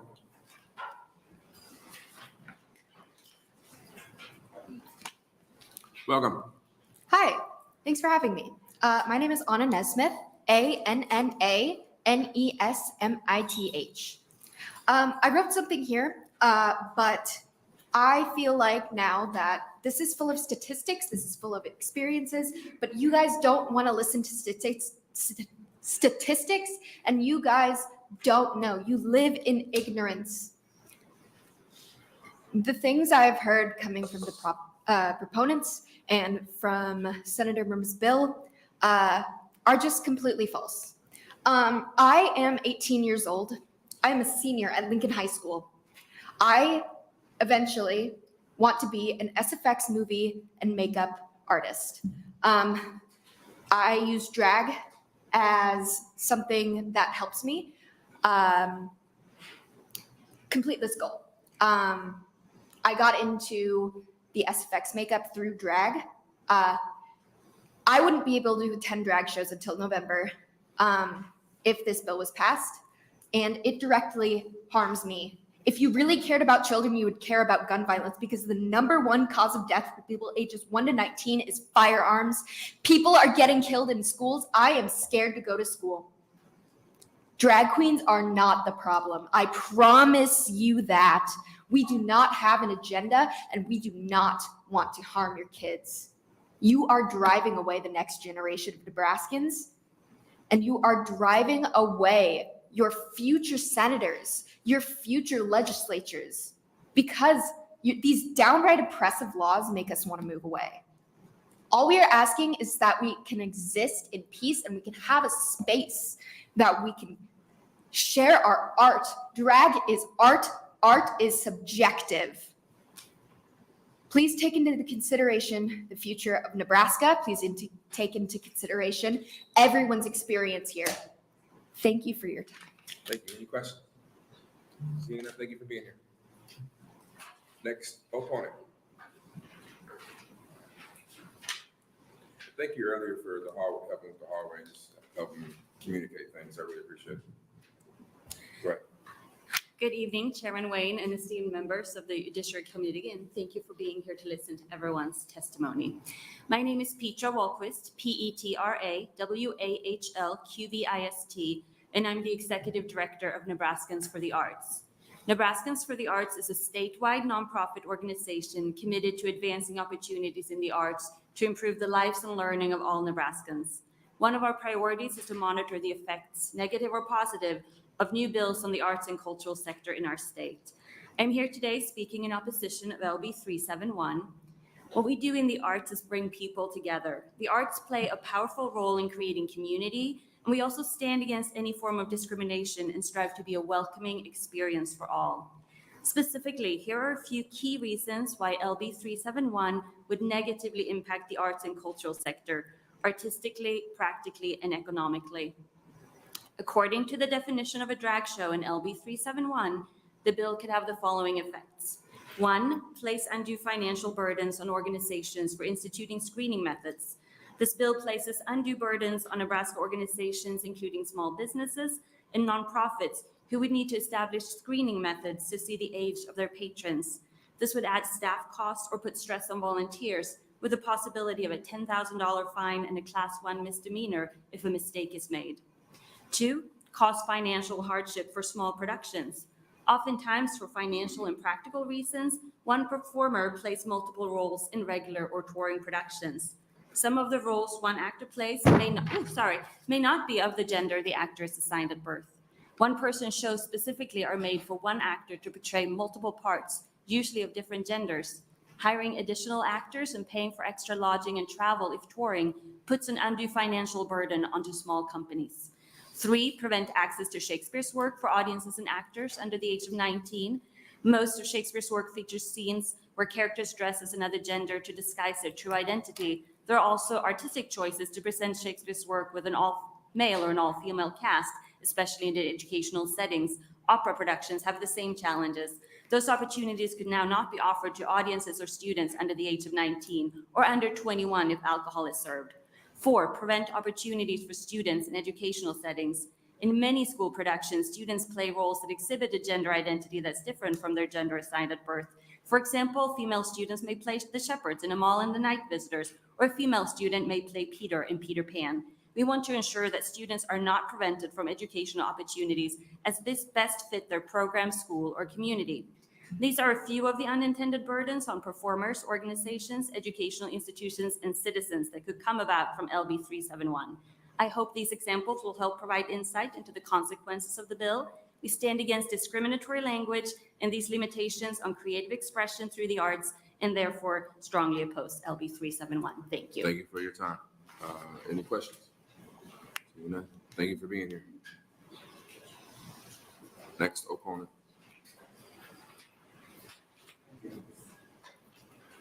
Welcome to your judiciary. Thank you for having us today. My name is Tristan Johnson, spelled Tristan, last name Johnsson. My name is Tristan. I'm from Arnold, Nebraska, a town of 600 people, if you've heard of it.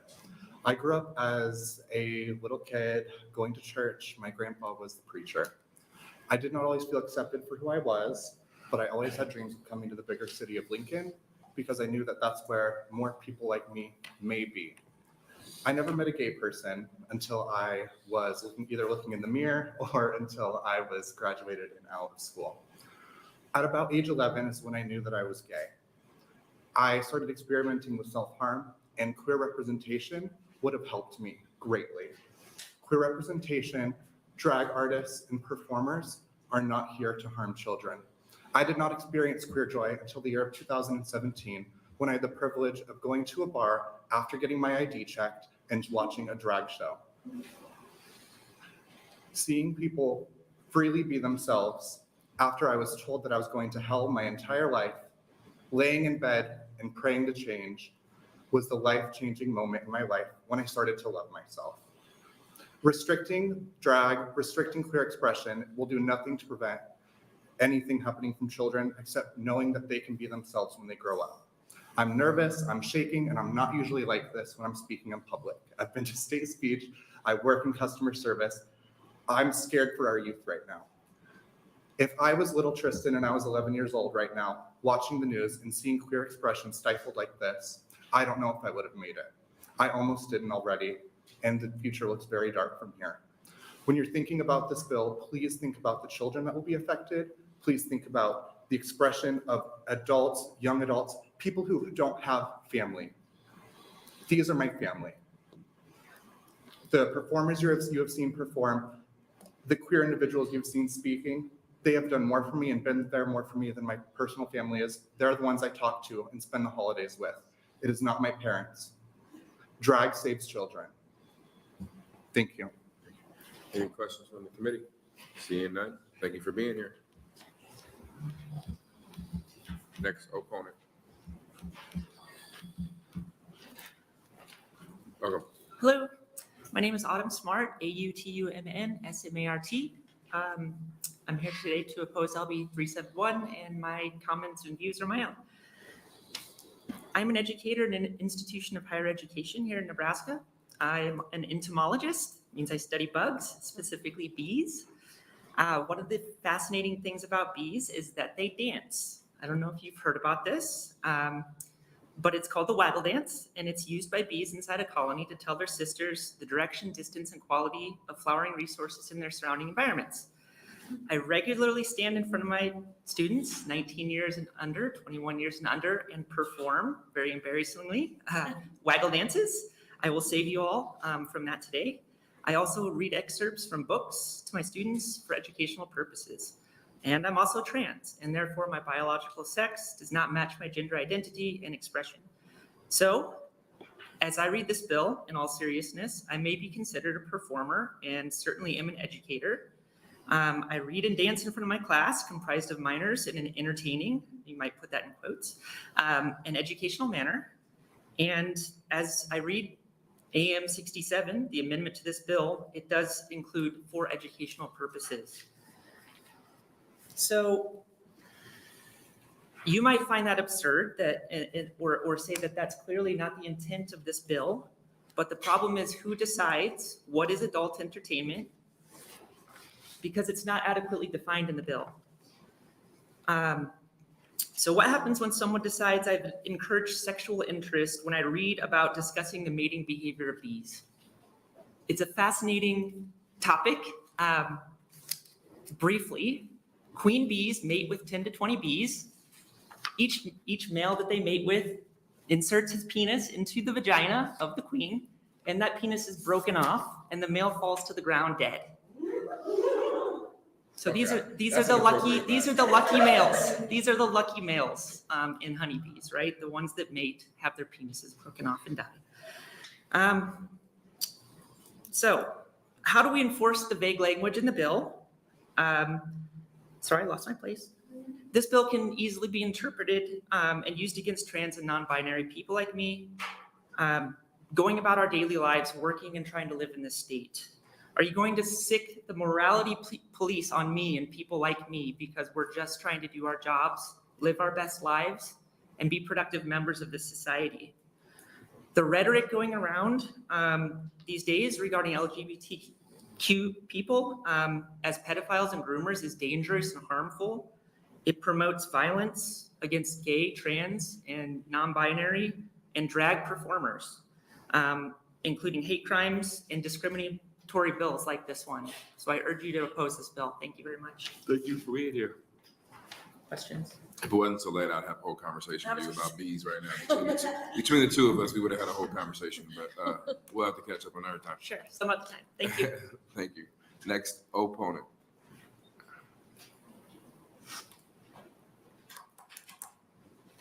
Welcome. My name is Serenity Dougherty, SERENITY I'm here to offer testimony both as a lifelong Nebraskan and as a representative from the Lincoln and Omaha stand-up comedy community. I have a bachelor's degree, 2 master's degrees, 2 graduate certificates, and I'm a current PhD student at the University of Nebraska-Lincoln, where my research focuses on stand-up comedy. There's no official organization for our local stand-up comedians, but I have been an active and respected member of the comedy community for over a decade and can confidently speak to the impact LB371 could have on stand-up comedy in Nebraska if it passes. To start, please do not pretend this is about prohibiting sexually explicit performances in front of children. If it was, you would have written it into the bill. No offense to all the wonderful drag performers we've seen today in this room, but as a stand-up comedian, I can assure you that not a single person who's been in this room today can hold a candle to the level of sexually explicit things that I have said into a microphone on a stage in front of children. Not just me, but also my cisgendered heterosexual husband, who I have been married to for 13 years. We got married at North American Martyrs Catholic Church. We both graduated from a Catholic high school. So just getting that out of the way, Additionally, like musicians, comedians get their start performing at open mics, and I'm personally in charge of the longest running comedy open mic in the state of Nebraska at Duffy's Tavern, which has been happening for 37 years. This bill opens the possibility for bars to be fined $10,000 if there's minors present at a drag performance. But because open mics allow anyone to sign up, it's not practical to expect me to get birth certificates from people who come in, right? So I have no idea what their gender assigned at birth is. Additionally, we can't hire like a doorman at these mics because we don't make a lot of money, and so bars are not willing to shell out money. So there is the potential for minors to be present, especially people under the age of 21, because comedians don't go to college often since there's not a degree in stand-up comedy, so they begin performing at around the age of 18. So I recognize that that's not the intention of this bill. It is attacking my LGBTQ friends, but it does still pose a danger to my comedy open mic and many other art performances across the state, because it's not about whether or not they will be charged, it's about the potential for charges and whether or not it's worth the risk. Comedy open mics, bars are not going to risk a $10,000 fine to host them. It would be the end of stand-up comedy in this state. Thank you.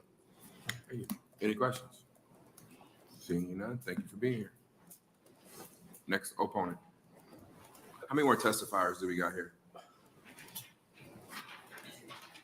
Okay.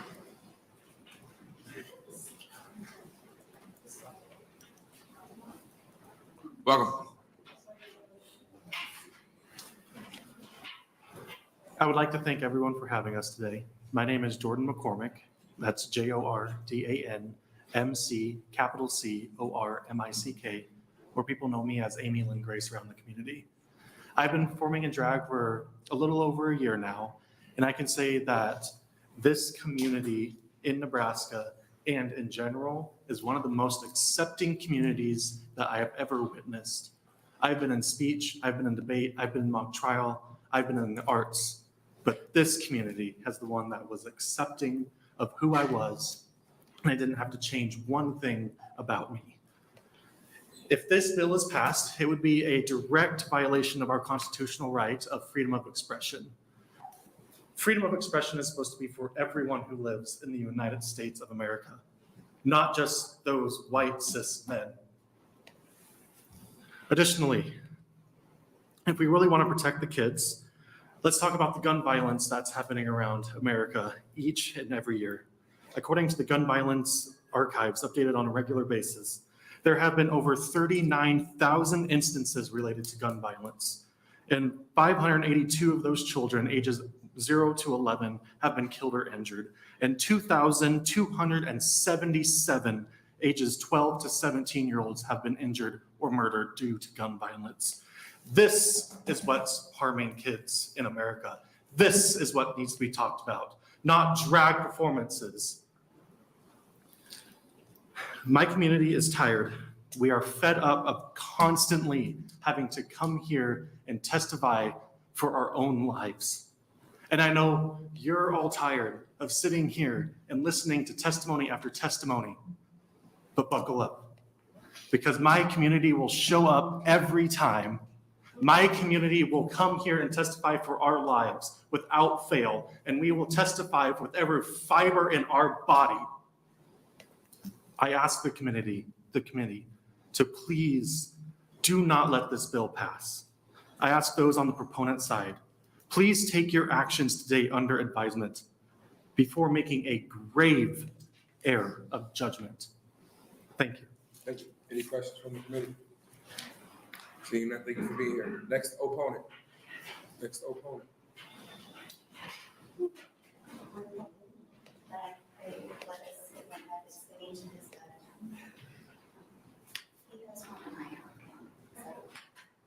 For the record, though, you gotta be separate. Yeah, I mean, you can pull up the chair, I'm not worried about that, but I mean, let one person talk and the next person talk. You can pull up the chair.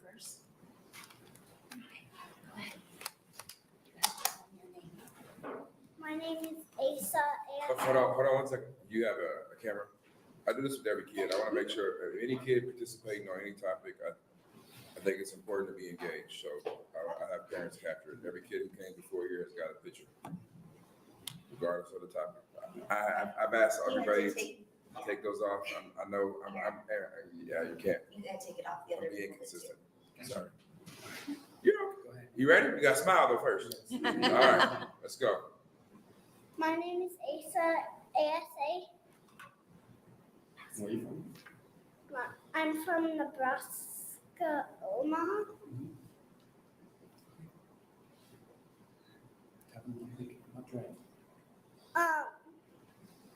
I think drag is a good thing because it's because it makes me happy and I really like it and I really like dancing and pretending to sing and dressing up as a girl. How does it make you feel? Happy and powerful. Anything else you want to say? No, thank you. Thank you. Thank you. Any questions? Seeing none. Thank you for being here today.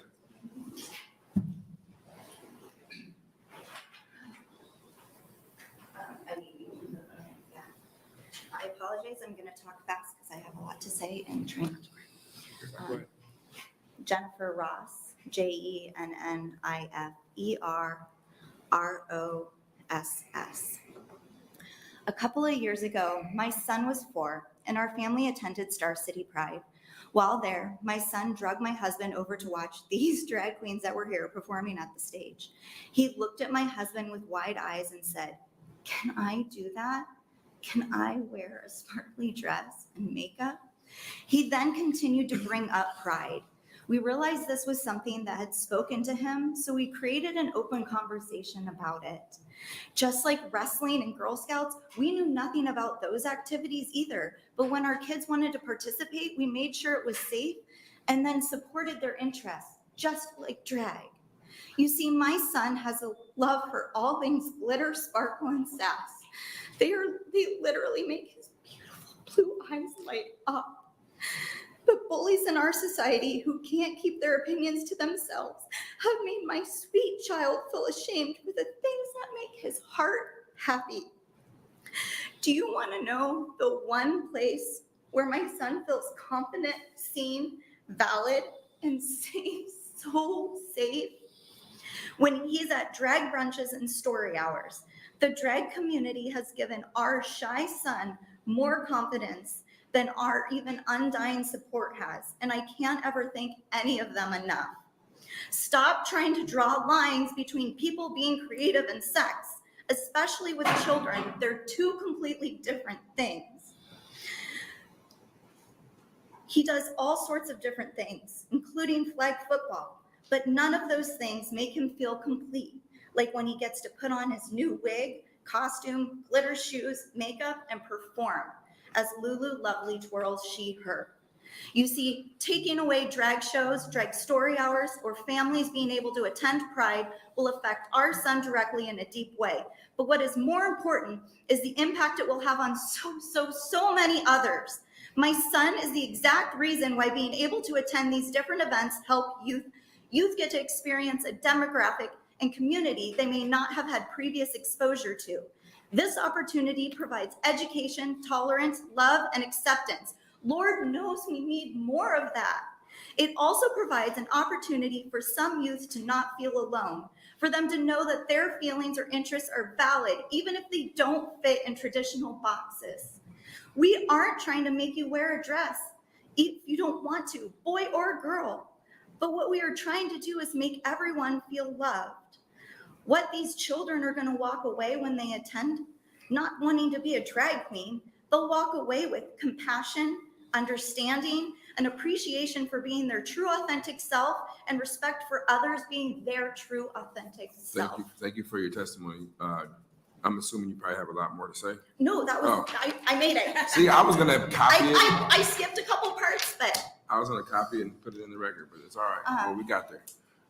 Any questions from the committee? Okay, can I just say, y'all were talking about my son earlier, so if you have questions, please ask my husband and I, you were talking about him. The child y'all were talking about earlier that was stripping, that was him. Thank you for your testimony. So, still no questions? No, we're Okay. no, thank you. All right. Next. Opponent.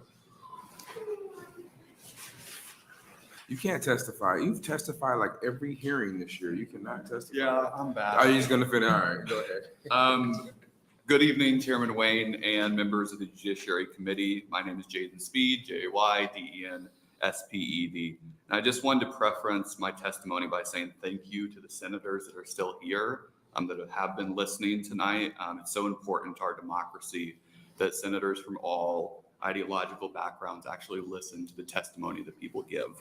I'm gonna give you a couple seconds, just so people understand. There are people who have left, but I don't want to get the impression that they're not listening. I know Senator Eibach is in her car right now, driving to Kearney, listening, and she sent me a text saying she's still listening. So people are listening. I don't want the perception, and Senator Blood had to leave early, but they are listening. So not that you're saying it. I just want to make it clear for the record. There may be other engagements going on, but with technology, they are listening. Thank you. Go ahead. Thank you, Chairman Wayne. So I'm 18 years old, and under Nebraska law, I'm a minor who would be prohibited from attending a drag show if LB371 was enacted. I've come before this committee many times, and again, I want to share my personal story with you and hope that your humanity outweighs any ideology. I came out as gay when I was 13 years old. I was terrified to do this, so much so that speaking the words, "I'm gay," was too difficult. So I wrote it down on a piece of paper and handed the note to my parents. There is nothing wrong with my identity. However, society in my rural community had told me at 13 years old that being gay was something that was looked down upon. I was told by politicians who opposed same-sex marriage, who opposed same-sex couples adopting, and even enacted laws to oppose same-sex relationships in general. I was also told this by a rural community in a rural school where gay was an insult. Today in 2023, I have not only become more comfortable in my own identity, but this state and this nation, I believe, have moved forward towards equality. However, a movement has arisen on the far right of the political spectrum which seeks to push LGBTQIA+ people back into the closet. This ideology has shown itself across the nation in coordinated legislative attacks against transgender youth, drag queens, and queer literature. These are the targets of the far right because they're the most vulnerable right now. But the far right hatred doesn't stop there. They're coming for all LGBTQIA+ people. They're coming for same-sex marriage. They're coming for adoption. And they're coming for same-sex relationships. The political cover of this far right movement is a despicable lie, a fantasy that proclaims LGBTQ+ people, their allies and drag queens in particular, are groomers or pedophiles.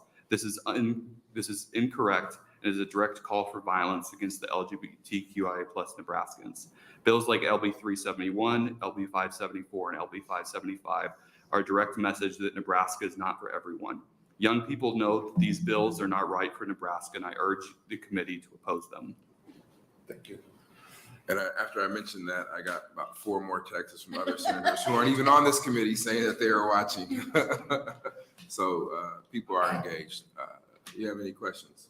You know, this is the last hearing, and you've been one of the few students, and I just want to say this, you have been one of the few students who have continued to show up, take time out on multiple issues, not just, you can't be pigeonholed into one thing. And so keep that same grind and keep that same positivity. I think it's really cool to see that this year, but I wanted to say that because I don't know if you'll be around next year or not, because you are getting ready to go to college, I think. And so I just want to tell you that right now. Thank you, Chairman Wayne. I appreciate that. Any questions? Seeing none, thank you for being here.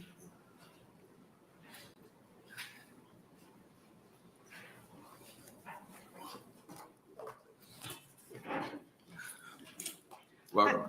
Hi, my name is Karina McCormick, C-A-R-I-N-A, M-C-C-O-R-M-I-C-K. No relation to Jason, I think it was. I don't know. It's not my cousin, so I don't know his name. So I listened to Senator Murman's intro, and I felt a lot like Amber in Clueless after Cher gives her debate that's supposed to be about Haiti, but she talks about a party. And then Amber says, "Mr. Hall, how can I answer that? If she doesn't do the assignment, I can't do mine." And it kind of felt like Senator Murman didn't do the assignment of knowing what his bill is about. And instead, he created this act of violence on the queer community that we have to come out and defend ourselves. But we did understand the assignment that we came out to protect queer individuals, protect queer bodies, and protect queer joy.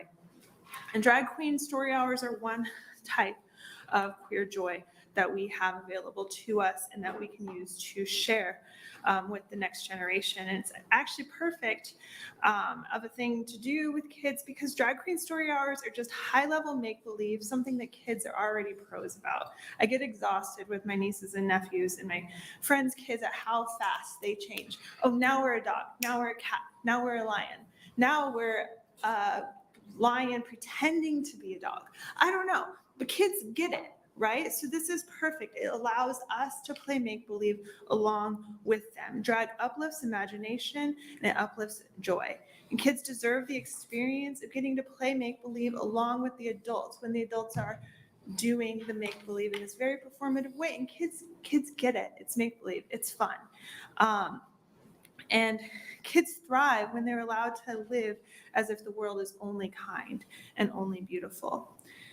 And in these experiences, children are freed from the harmful confines of a heterocentric culture when they get to see queer culture in this way. Instead of this horrific possibility that Murman talked about, that kids somehow are going to be harmed by knowing queer culture that exists, instead, kids are freed from this possible future where they might have to grow up feeling like they can't live the life that's authentic for them. And drag queen story hours protect youth of all kinds from ever having to live a life where other people get to tell them who they can become. Now, when I first heard about this bill, I thought about Shania Twain's "Man, I Feel Like a Woman" song because, she has so much fun dressing up in men's shirt and short skirts. And I listened to that song, and the line that really stood out to me was, "I want to be free to feel the way I feel." And that's how I feel about this bill and drag. Thank you. Thank you. Any questions from the committee? Seeing none, thank you for being here. And no, to the senators watching at home, I'm not going to list all the people who just text me and said you're watching. I'm watching too. I'm watching. No, I'm not giving you a shout out. Sorry. Welcome. Thank you. Hello, I'm Hallie Taylor, HALLEYTAYLOR. I'm here representing Omaha Girls Rock. I'm the executive director of our organization, which has been in Omaha for over 11 years. I want to talk very quickly about how our organization started. Our programming stemmed from Girls Rock Camps Alliance, which is actually now an international program, which was founded in the early 2000s, primarily out of the punk rock music scene, where women were receiving information from both the community directly and indirectly to be small, submissive, not take up space. And Girls Rock Alliance was started to do exactly the opposite. We ask our girls to stand in their power, to use their voice, and we do that through music education. Our mission is literally to empower youth to use their voice through music. I think that my community has done a phenomenal job bringing to light the massive effects that this could have on all art forms in our state. I have serious questions about what my responsibility is looking at this legislation, and I know exactly what it is. My responsibility is to protect and serve my community members, and that includes all, not just those who identify as girls, but those who are femme, gender expansive, gender questioning, gender nonconforming, trans, all. We use music now to support Girls Plus in some of our affinity spaces, but our programming has been opened up to identities and all genders of those who are 4 to 18 years old. We make arts accessible, we make arts affordable, and we ask youth to be rock stars for a week. It is truly an awesome experience. I don't see how this is possible that we haven't thought about movie theaters, the impact on cinema, the impact on performing arts, like we've talked about stand-up comedy recently, performing artists who take the stage, touring artists coming into our community The massive implications here are beyond drag, and most importantly, it sends home a message that queer youth, queer adults, queer seniors who still live and thrive in Nebraska are not welcome, and we are all here to tell you, yes, they do. Trans Nebraskans matter, our youth matters, and if we want to get ahead of all implications of youth fleeing our communities in rapid amounts because of brain drain, this legislation is a really great example of what we can do actively as adults to not only educate ourselves to be more understanding and compassionate, but to truly be the leaders that we want, not only in our world, but literally right here at home. Thank you. Thank you. Any questions from the committee? Seeing Thank you. none, thank you for being here. Next opponent.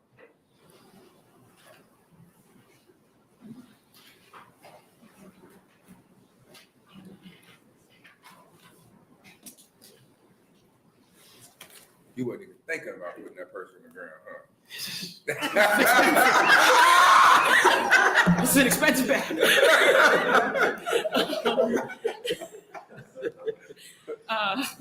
Hello. My name is Bianca Swift, BIANCA-SWIFT. And I work with a nonprofit of Nebraska writers. And though I am not speaking today as a representative for them, I would still like to let you know the harm this bill would do to that organization. As the Nebraska Writers, we host an annual youth spoken word poetry festival and competition featuring schools from all over Nebraska and the Great Plains. This program has impacted thousands of students and provided a host of paid work opportunities, me included, for accomplished area poets, helping Nebraska retain some of its best artistic talent. And this organization is in over 30 schools across Nebraska.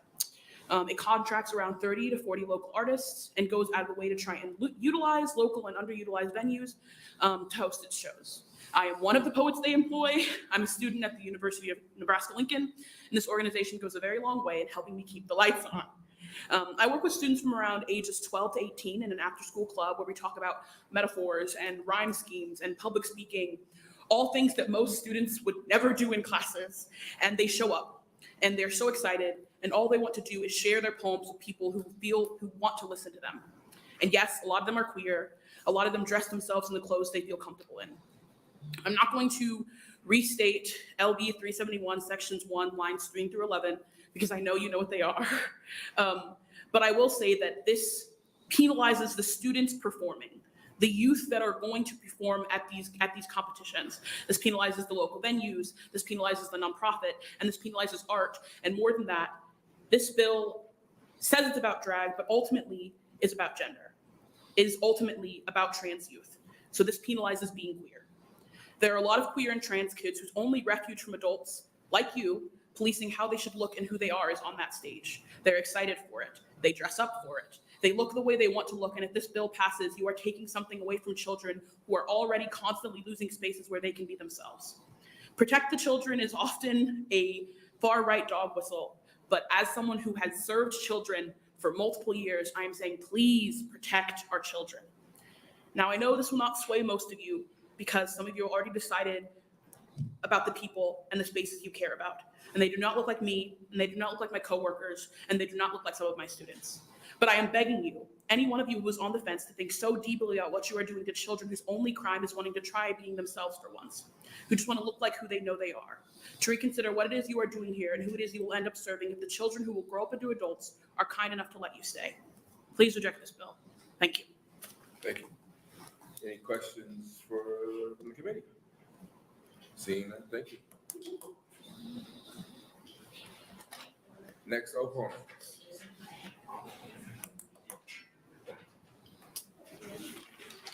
Also putting my purse on the counter because I'm a quick learner, right?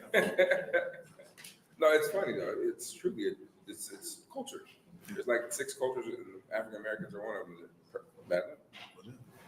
My name is Joseph Thomas Chambers, JosephthomasChambers.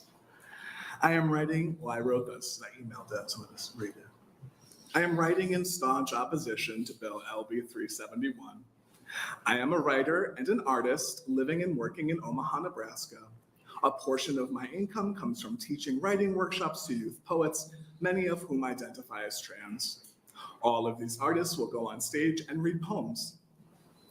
I have had to educate myself to make my workshop a safe and welcoming environment for all identities and genders. Mentoring young artists is the work that makes my heart sing. The language in LB371 would render it impossible for my writing organization to continue operating. Thus, not only would I lose a portion of my income, I would also have my vocation taken away from me.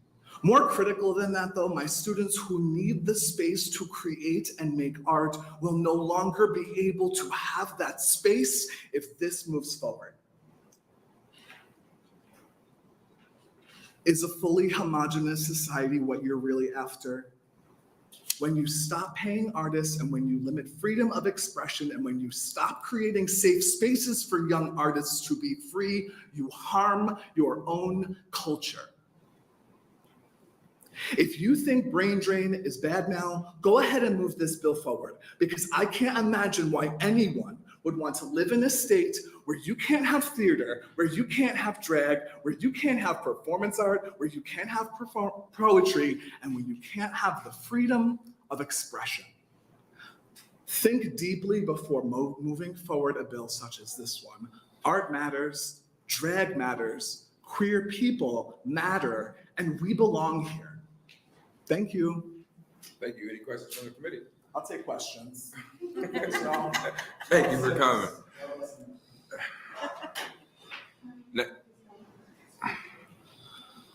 That's gonna be complicated. Yeah, that's gonna be hard to take off. So we just gonna rock it right now. Oh no, it ain't. Okay. Thank you. There we go.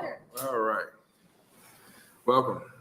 Hi, I was here earlier. My name is Grace Jacobson, spelled Grace Jacobson. I am here to implore you not to continue with this bill. My assigned sex at birth is female. This fact is important as under LB371, I would be legally permitted to wear my current attire while performing in public performance with minors present, yet all of my frankly better dressed kings and queens who have already left would not be allowed to, especially the ones that are assigned male at birth and choose to wear feminine clothing. There is no difference in our overall styles. Why is it they are considered a danger to children? The only explanation is either people assigned male at birth who are comfortable with exploring femininity are somehow perverse, or feminine clothing itself is perverse. The former is absurd, and the latter is deeply disturbing. Historically, it was men who wore dresses, heels, makeup, and extravagant wigs. If such things are somehow now sexually charged on them, then they have to also be sexually now charged on women and girls. This is the same line of thinking when blaming the assault victim for wearing that skirt or having that makeup.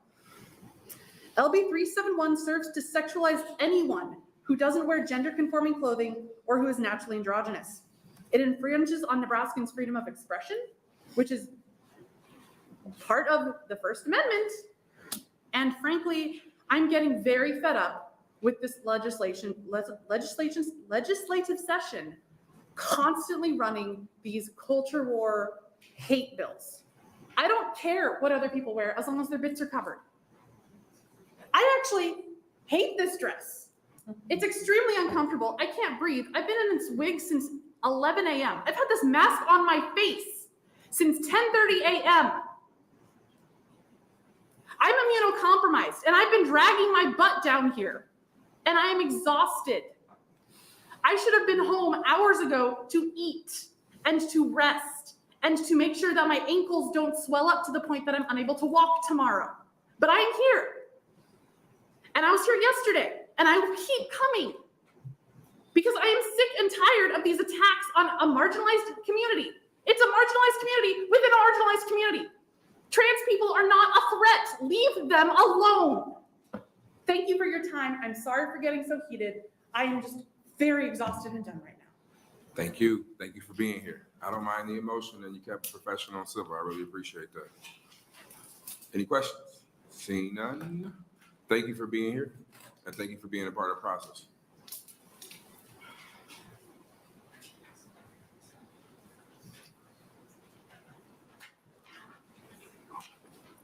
Welcome back. Hello again. My name for the record is Aaron Ross. That's AARON ROSS. I'm here to speak in opposition to Bill LB371. When my wife and I decided we were ready to have children, we decided to give them strong names. We wanted to give them the names of civil rights leaders from our past. My oldest daughter, Eversley's named from Medgar Evers. My son from Benjamin Mays. My youngest son for A. Philip Randolph. If I didn't show up today for this community that has been so accepting of our family, I would be a hypocrite. Because in our family, we strongly believe for standing up for your rights. Trans people belong in this community. Trans people are loved in this community. Drag queens are a big part of that. There are straight drag queens, there are cisgender drag queens, there are kings that can go out there and dance better than I can dance. We have the best time going to drag shows as a family. We have the best time going to Drag Queen Story Hour as a family. It is a family place where we can go and be with other families that feel like they're different, that they're non-traditional. And the only way that my family is non-traditional right now is because we allow my youngest son to perform and dance. If I allowed my oldest son to participate in sports and told my youngest son that he could not dance, I would be a hypocrite. As a parent, it is my job to uplift my children and make them the best that they can be. And if I told my son, I know you love to dance and perform, but you cannot wear this dress, I could not call myself a parent because I am not giving him that affirmational care in that moment. If I told him he had to wait till he was 19, I would not feel like a good parent. If this bill were to pass, we will not stop allowing him to dance in a dress in our home. He has performed already in other states. He will continue to perform in other states. He will continue to perform in Lincoln and Omaha as long as he is allowed to legally. But we will not stop lifting up our son. We want him to be the happiest child he can be, the most loved, the most affirmed child that he can be. I will take any questions. Thank you. Any questions? Seeing none, thank you for being here. Thank you. I want to kind of stay in the back because they were kind of waiting. So then I know some new people came in. So I want to make sure those who got here earlier are kind of first in line and I don't leave them behind.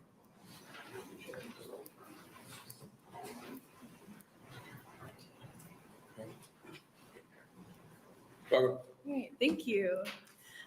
Thank you, Judiciary Committee. I know it's really late, so thanks for staying and listening to all of us. My name is Murphy Cavanaugh, MurphyCavanaugh, and I'm testifying in opposition to LB371. I'm a second-year law student at the University of Nebraska College of Law, and I'm also the secretary and treasurer of our law school's outlaw organization. It's our LGBTQIA+ support and advocacy group at our campus. So I'm not going to bore you with the numerous constitutional issues with this bill and frankly just how poorly it's written. I mainly want to ask, why are we here? What is the end goal? I'm really serious. Why is something like this even being debated or being brought forward? Of all the issues plaguing our country and our state right now, how come issues related to the queer community, such as drag performers and exposing children to perversion, are the ones senators are thinking are the highest priority in this state right now? We've heard time and time again that it is to protect the children. What is becoming clearer and clearer is that this is a targeted attack to police and attack the queer community and queer spaces. A bill of this effect also specifically targets only a handful of businesses that host drag events and queer events. In other words, a $10,000 fine would be a major economic hit to them and potentially bankrupt their businesses. And which businesses? Businesses that serve, support, or are owned by queer people who testified earlier today. The underlying theme is that the proponents want to discriminate against queer people. They fear what they don't understand. But maybe it's not for you to understand, and that's okay. But that doesn't mean you can legislate against it and erase an entire art form and community of people. Obviously, the senator who put forward this bill does not understand what an actual drag show is and what happens at a drag show, and that children are generally not present at drag shows hosted in bars. Further, the notion that taxpayer dollars are used to fund drag shows is one of the biggest bouts of misinformation I've ever heard. I'm sure some of the drag performers would love some state money thrown their way to put on their performances because drag is expensive, but that's definitely not the case. Where states like Minnesota have taken the initiative to become a refuge state for LGBTQIA+ people, especially trans people, Nebraska is actively choosing to drive more people out of the state. Good people. Artists, performers, doctors, physicians, educators, students, lawyers, business owners, advocates are leaving this state because legislation like this keeps coming forward and for some reason keeps passing through committees. Please don't let this one go through too. Oppose LB371. Thank you, and I welcome any questions. Thank you. Any questions? Seeing none, thank you for being here. Next opponent.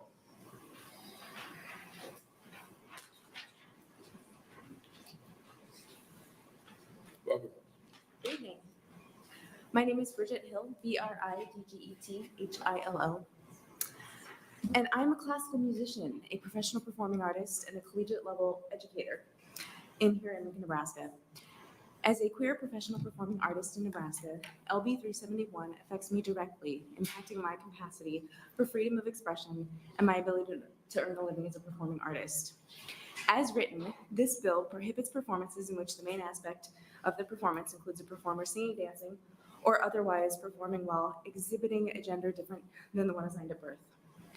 I am not sure you fully thought through the wording of this bill. Let me pose an example. When I perform with the Lincoln Symphony, I put on my dress black suit to meet their dress code of being in all black. I'm pretty sure that when the Lincoln Symphony performs, they receive some version of state level funding, and children are present, and you can buy alcohol at intermission. Yet, according to the wording of this bill, that's a misdemeanor. Another example, in 2022, the UNL Opera staged a very famous opera by Mozart entitled The Marriage of Figaro, which contains what music academics call a trouser roll. A trouser roll is literally academic speak for drag, but in opera. In Mozart's case, it's an important plot point of the opera that his character Cherubino dresses in women's clothing and pretends to be a woman. I'm pretty sure that UNL's opera department receives state level funding and that there are children present at those performances. Yet, to the letter of this law, the performance of that opera, which has been a staple in the repertoire since it was written in 1786, would be a misdemeanor.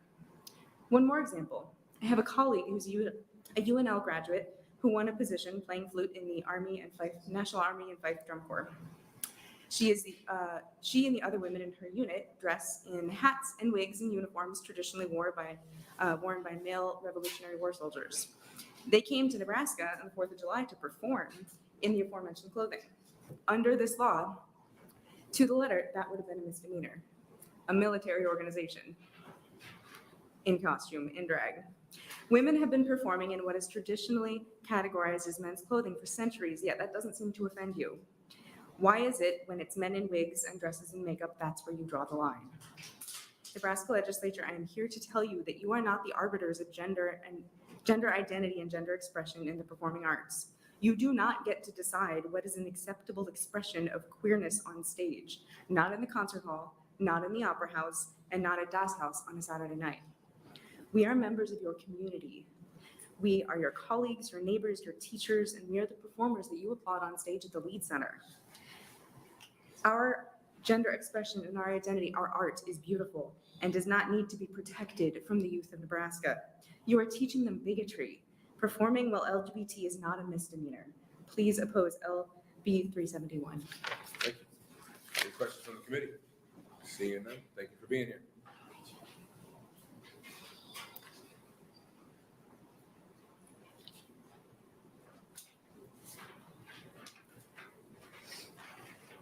Welcome.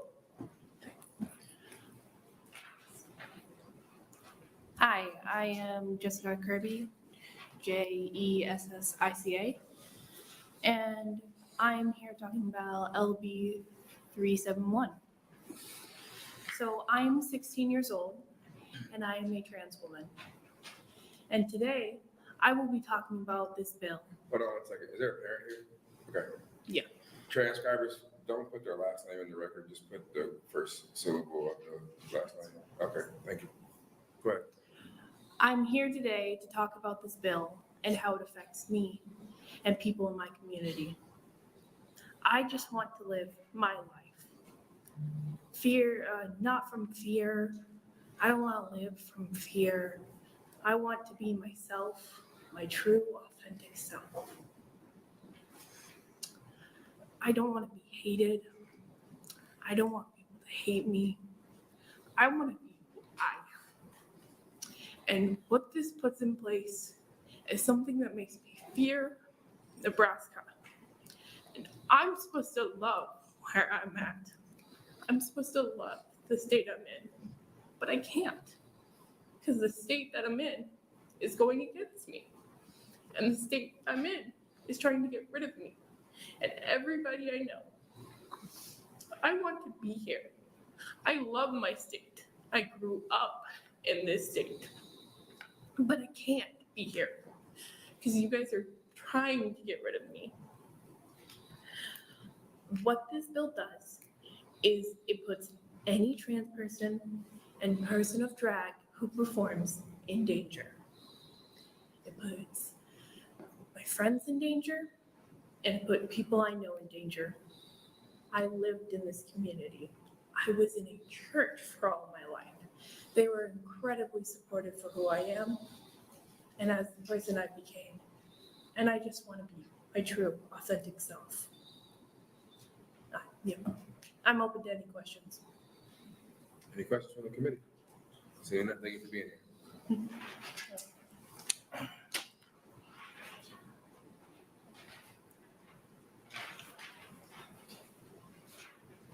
Welcome. Hi, my name is Kylie Kirby, and it's KYLIE KIRBY, and I raised that behind me.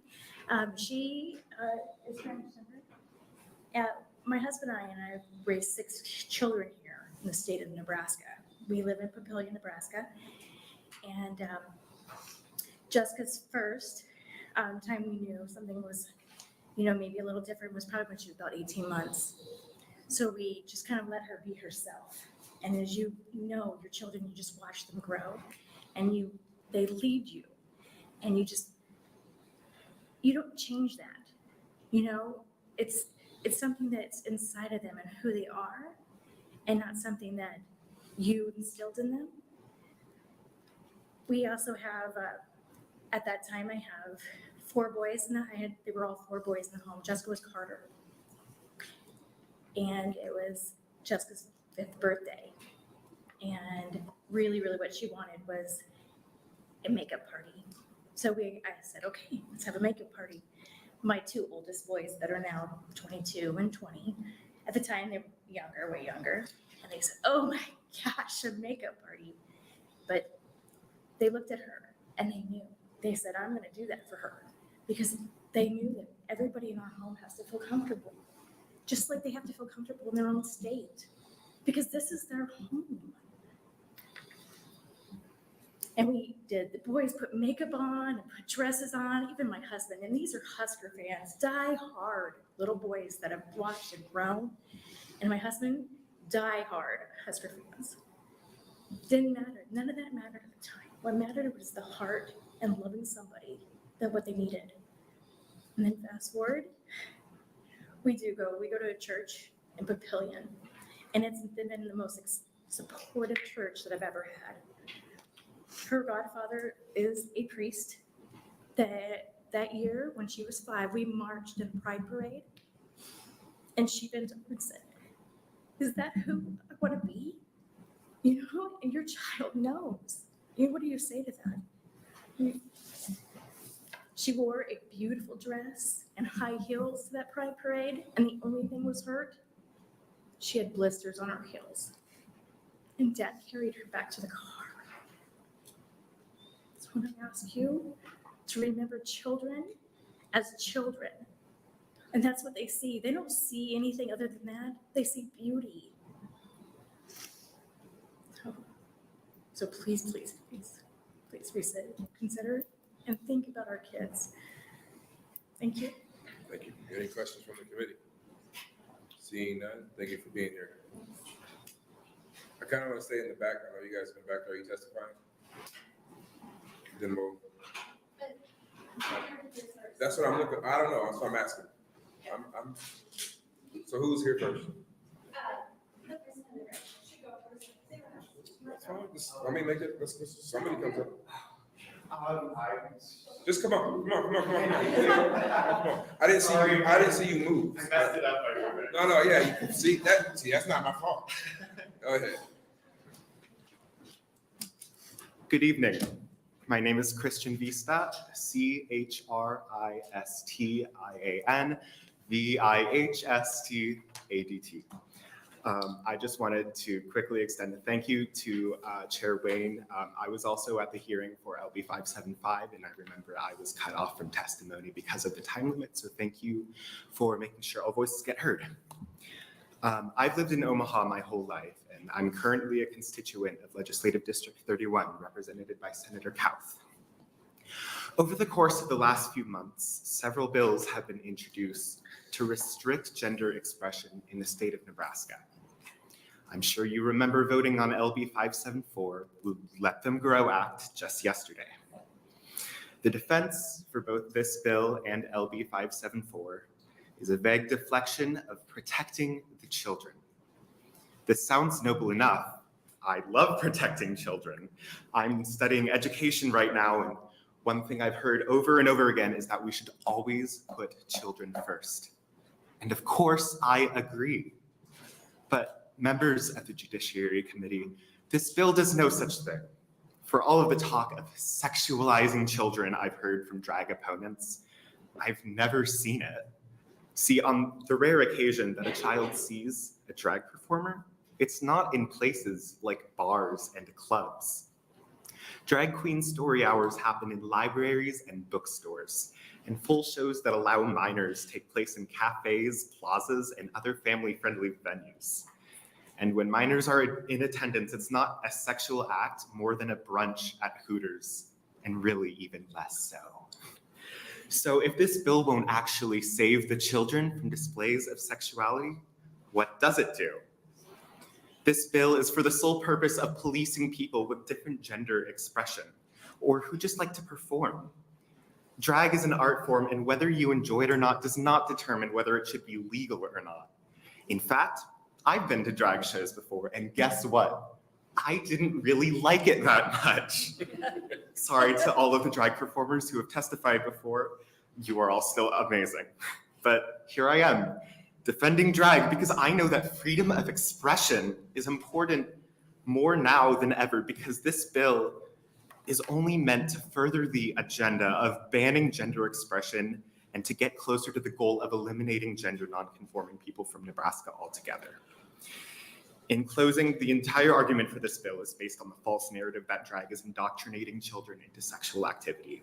Most kids are already exposed to sexual content nearly every day. You see more explicit content watching Titanic or going through the paintings at the Joslin Museum than you do at a drag show for minors. Please oppose LB 371, and if you don't like drag, just don't watch it. Thank you. Any questions from the committee? Sienna, thank you for being here. Thank you very much. All right, anybody else move and trying to trick me here? All right. Next opponent.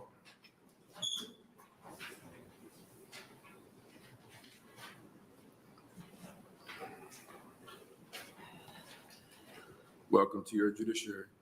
Thank you.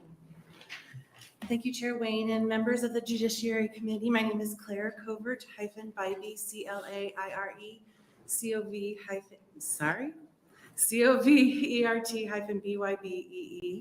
I'm here to provide my testimony in opposition of LB 371 and the proposed Amendment 67.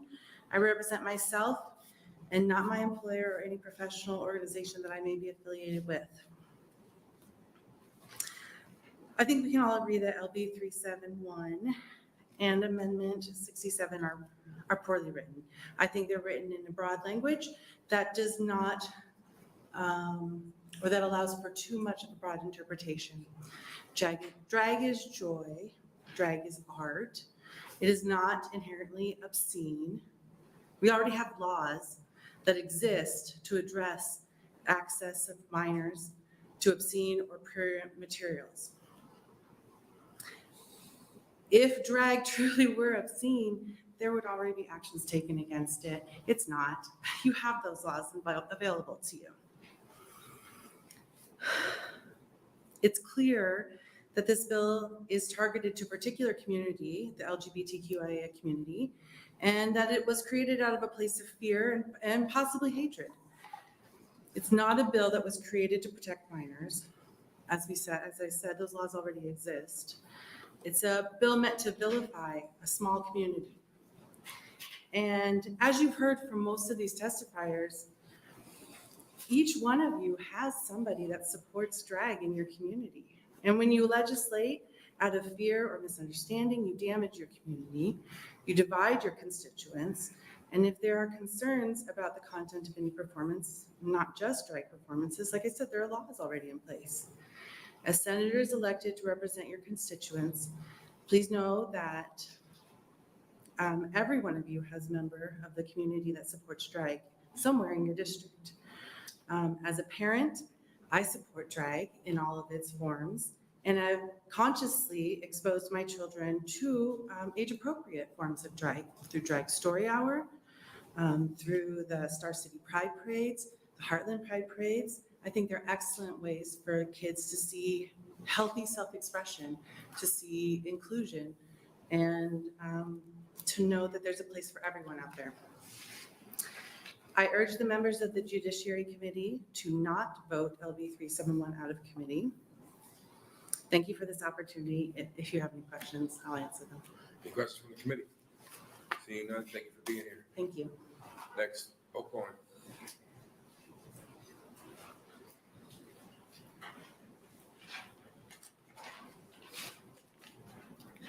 Welcome. Evening. My name is Velma Lockman. It's VELMA-LOCKMAN. To start, let me tell you a story about the first play I ever performed when I was in high school. It was a wonderful rendition of Cinderella, which, despite not being written as a comedy, invoked endless laughter from the audience, thanks in large part to two boys playing as the evil stepsisters. Now, their campy and over-the-top performance when they were trying to win the prince's heart during the royal ball turned the play from just a boring, regular high school rendition of Cinderella to something absolutely hilarious that we'll continue to talk about. Now, in the audience were parents, the young siblings of the actors, and our classmates, who, of course, being in high school, were minors. And I'm confused. Where was the danger to the children in the audience enjoying the spectacle? Do any of you seriously think that this is an unsafe environment for children, or that this was a traumatic memory for any of them? Do you think that parents bringing their children to Shakespeare performances with men playing as female characters were putting their own children in danger? Do you think that Mrs. Doubtfire is inappropriate for 15-year-olds to watch? I mean, these are all ridiculous claims to make. And that's why this bill is so ridiculous. Now, I and every person who's spoken in opposition today supports protecting children. Any reasonable person does. So if this bill is really about protecting children and keeping them away from sexualization and inappropriate content, then why doesn't this bill ban parents from bringing their children to R-rated movies with graphic violence and depictions of sexual violence? Why doesn't it ban fathers from bringing their 10-year-olds to places like Hooters? Why doesn't it ban creepy parents from objectifying their daughters for audiences of perverted adults in child beauty pageants? It doesn't ban any of those things. Now let me tell you something it does ban. I'm a trans woman and a member of a chorus in Omaha. When I perform this June, my brother will be 18 years old.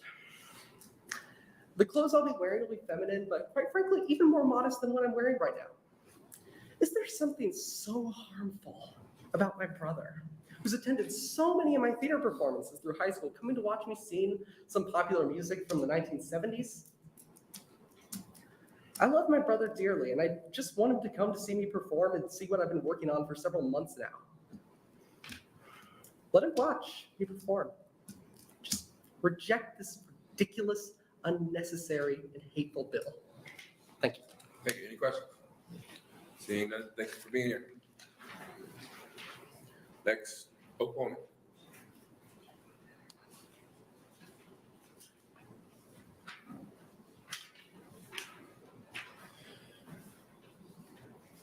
Good evening.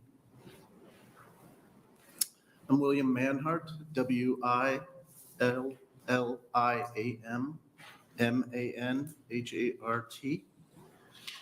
Senator Wayne, I'd also like to extend my gratitude for you sticking around for LB 575 the other week, letting us give testimony when our time ran out instead of in front of Senator Murman. Good evening, Judiciary Committee. I'm here to support the LGBTQ community, and as a parent of transgender children, I oppose Bill 371. Bill 371 is the third bill in a series of bills brought forth by certain senators in the guise of quote unquote protecting children, but instead these bills including 371 that are sowing hate and division among Nebraskans. These bills have stalled our legislature. They have stalled our legislature not because Senator Kavanaugh is doing it. It is because these bills, 574, 575, and 371, are affecting lives and people's rights. And when people's lives and rights are affected, people will fight. I have lived in Nebraska all my life. I don't intend to leave. And I will continue to fight for the LGBT community, and I will teach my children to fight. I am disheartened by these people that are afraid. I don't blame them for wanting to leave Nebraska, but I'm going to stay and I'm going to fight and I'm going to teach my kids to fight. This is ridiculous. A lot of people have already said this bill limits the First Amendment rights of drag performers. This limits my right as a parent to decide which performance my children can be part of. This limits my child's rights to perform in plays, in music. My youngest plays in the youth symphony. He may partake in plays when he's older. This bill limits this right. I urge this committee to please let this bill die in committee and not move it forward. Thank you. I will take questions. Any questions from the committee? Seeing none, thank you for being here. Next opponent.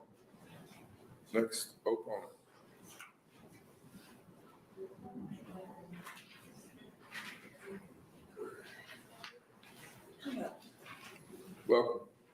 Hi, I'm back. Hello, my name is Kimberly Metzger, KIMBERLYMETZGER, and today I come to speak against LB 371. I have two children, 10 and 16, and I have attended the all-age drag shows at Mana Games. They're delightful. The lovely people performing can be seen for the duration of the show. You can chat with them a little bit afterward, and that's it. There's no nothing lewd, no grooming going on. It's just a good time. So why are we here discussing this bill today? What bad things have happened to children at a drag queen story hour or a drag brunch? Is there some horrible pedophile drag queen I've missed? LB 371 seems completely unnecessary. This bill is poorly written, outlawing performance and clothing and makeup of the opposite the person's born sex. Does that include Shakespeare? You can't do Twelfth Night if you can't have cross-dressing. High school's performances where there weren't enough boys to fill all the positions? Or maybe pastors standing up front in dresses? Is that going to be allowed? Taking into account all of the possible interpretations, the lack of necessity, and the harm it would cause businesses and trans people, please vote to kill this bill. We don't need this hate in Nebraska. We can be so much better than all of the other states that are passing legislation like this. Let us be a refuge, not a place of hate. Thank you. Thank you. Any questions? Seeing none, thank you for being here. Next opponent.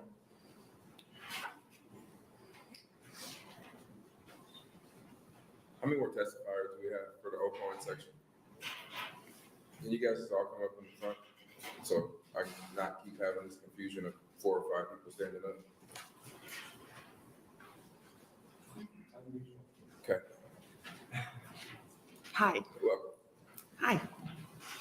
Hi, my name is Carmen Smith, CarmenSmith, and I'm here to testify in opposition to LB 371.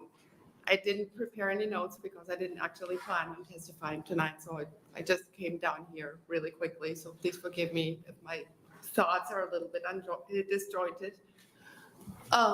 First of all, the stated intent, as Senator Murman said this morning on the legislative floor, is to outlaw sexualized content in front of children. There's nothing inherently sexual about dress. There's nothing inherently sexual about clothes. Drag performers are welcome members of our community, not just the LGBTQ community, but the artist community, because they are artists and they're kind and they read to children. Now, let me talk a little bit to what I think the real intent of LB 371 is, and that is because we can't divorce it from all those other bills. We can't divorce it from the bill heard here before, LB 441, I believe, is the bill number, the library number, LB 574 and LB 575. I have a transgender son. After the vote yesterday, I watched from the balcony and I checked in with him and made sure that he was okay. And he's not okay. He told me that he's worried about this bill the most because he's worried that if he gives a job speech in front of an underage child, which he doesn't know is in the audience, while wearing pants, he's gonna get arrested on stage. This is what these bills do to our kids. This is what these bills do to our community. They are there to instill fear, and they all work together to erase trans people and to erase anybody who doesn't conform to some sort of gender ideal or gender expression. They're hateful, and we can't separate them. Thank you. Thank you. Any questions from the committee? Seeing none, thank you for being here. Next opponent.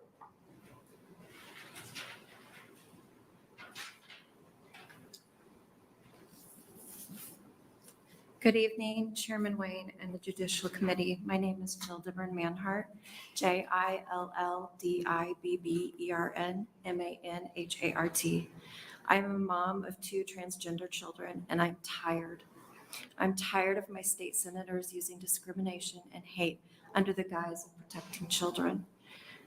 What I have seen is that they are only concerned of protecting children that they deem appropriate or that are following what God wanted. They're not concerned with protecting my children. I've been here opposing 574, 575, and now 371. This week I've listened in the balcony as state senators said things like, if left alone, children will go back to as God wanted. Don't entertain their childish notions, a contagion spreading in our schools. Someone planted the idea in their head and promoted it. Just a whim and a whine of a child, and it's just temporary. I've heard senators flippantly say LGBTQ, transgender, or furries, or whatever. I have read a tweet from a committee head saying, youth transgender bill, hold my beer. I don't think you can understand how painful those comments are to me as a mom, how harmful they are to my children. These are our senators saying things about human beings.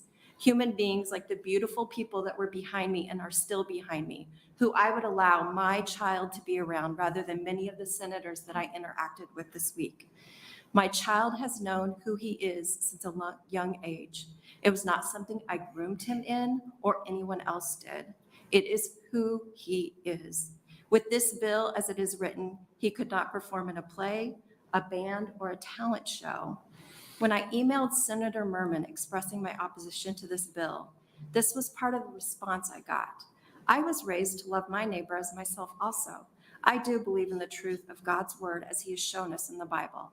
I cannot encourage anyone in sin. Encouraging sin is not showing love. What happened to the separation of church and state? I grew up in a church in the middle of Nebraska, and I read the Bible. I want to know where Senator Murman finds that trans person or someone in drag is a sin. If he is just picking lines from the Bible, then has he sacrificed any of his children? Does he make the women in his life go to the woods when they're menstruating because they're unclean?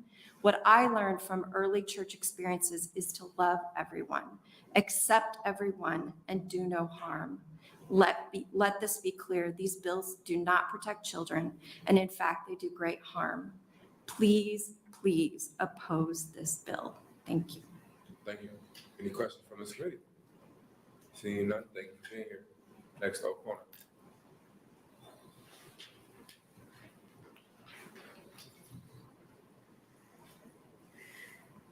Hi, good evening. My name is Stephanie Meyer, StephanieMeyer. The heterosexualization of children is something that happens all of the time. From fairy tales to Sunday school lessons, children are taught about heterosexual behavior. From little boys kissing little girls without consent and adults not stopping it. And in my personal experience, being groped and told my developing female body would make all the boys like me by a male family member. However, in all of my experiences with drag performers, my boundaries have always been respected.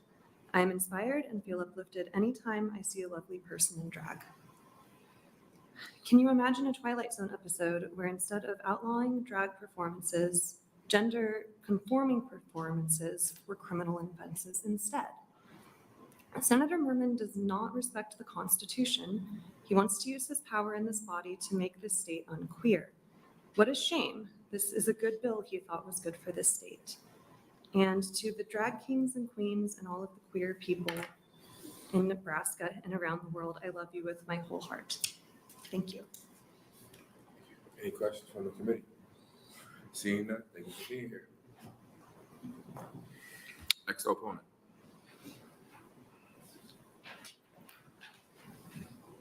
This is not the education hearing. It's not. Good seeing you again. Wes Jensen, WESJENSEN. Thank you, Chairman Wayne, for making sure that this committee hears from the second house, the people of Nebraska. I really do appreciate that. I wasn't planning to testify. I'm a teacher. It's been a long week after spring break, and I wanted to go to a fish fry in Omaha, have a few beers, eat some fish, and hang out, watch some basketball. But I saw that this hearing would be going late, and I knew it was the last opportunity for me to have my opinion be put in the record for all of you to hear and for the whole state. And so as a gay man, I grew up in where Senator Murman grew up. I went to church with Senator Murman. And the last testifier talking about the response he gave, really I'm perplexed because that's not how I was raised. And that's not the God I know, Jesus I know. And so I hope all of you, if you are a person of faith, that you truly do reflect over what God truly intends to be. And there are so many beautiful people who spoke here this evening, and their creativity. I'm not a drag performer. Honestly, I don't go to drag very often, but sometimes I love to go to Flicks in Omaha and have a good time. But I believe in creativity, I believe in expression, and ultimately I believe in the humanity of all people. And I hope you would do the same. And I just want to speak directly to the trans youth of Nebraska. You are loved. There are so many more people who care about you than the people who want to erase you from existence. And we see all that this week by those who chose to support the denial of health care to our trans youth. And so I ask you, please do not support this bill. Please seek help. And if you would, I know the light went on, but I think it's so important to the trans youth who need support. Contact the Trevor Project. You can text START to 678-678, or you can call 1-866-488-7386. You are loved, you are seen. Do not give up. Thank you. Thank you. Any questions? Seeing that, thank you for being here.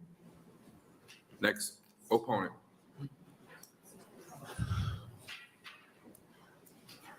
You don't get to look around. There's no time like the present. Come on up. I've waited to the last because I really wasn't sure that I was going to testify. Go ahead. I came in support, and these are my babies. You have to speak up a My little name- bit. I get the dubious distinction of being a Karen these days, so I'm Karen Williams, That's pretty good. WILLIAMS. And I will be a Karen if I need to be. I am not who you would expect to be testifying tonight. I am a cis, white, straight woman, admittedly over 60. And I had not stepped foot into a drag bar until I was over 55 years old. I went to my first drag show as a little church lady, person on the left, trying to figure out what this was all about. My child is non-binary and is a fantastic, fabulous drag performer. I am admittedly a helicopter mama, and I wanted to see what was going on since I was a naive farm girl, and I was so surprised by what I saw. All of my preconceived notions went out the window at my first drag show. I was embraced with loving arms by the most loving, generous, giving, creative individuals that my life has been incredibly blessed by this community. And I can't tell you how wrong I was. I really feel guilt for all of my preconceived notions. And so I would just really encourage people to attend a Drag Queen Story Hour. Kids are so engaged, and just seeing somebody dressed up and playing dress up, and there's nothing sexual about it. It's such a loving environment, and I just encourage people to, if you don't know, if you haven't been, please go, please support these loving people. And again, I apologize to the community for how wrong I was for so many years. And I love my babies. Any questions from the committee? Seeing none, thank you for being here. Next opponent.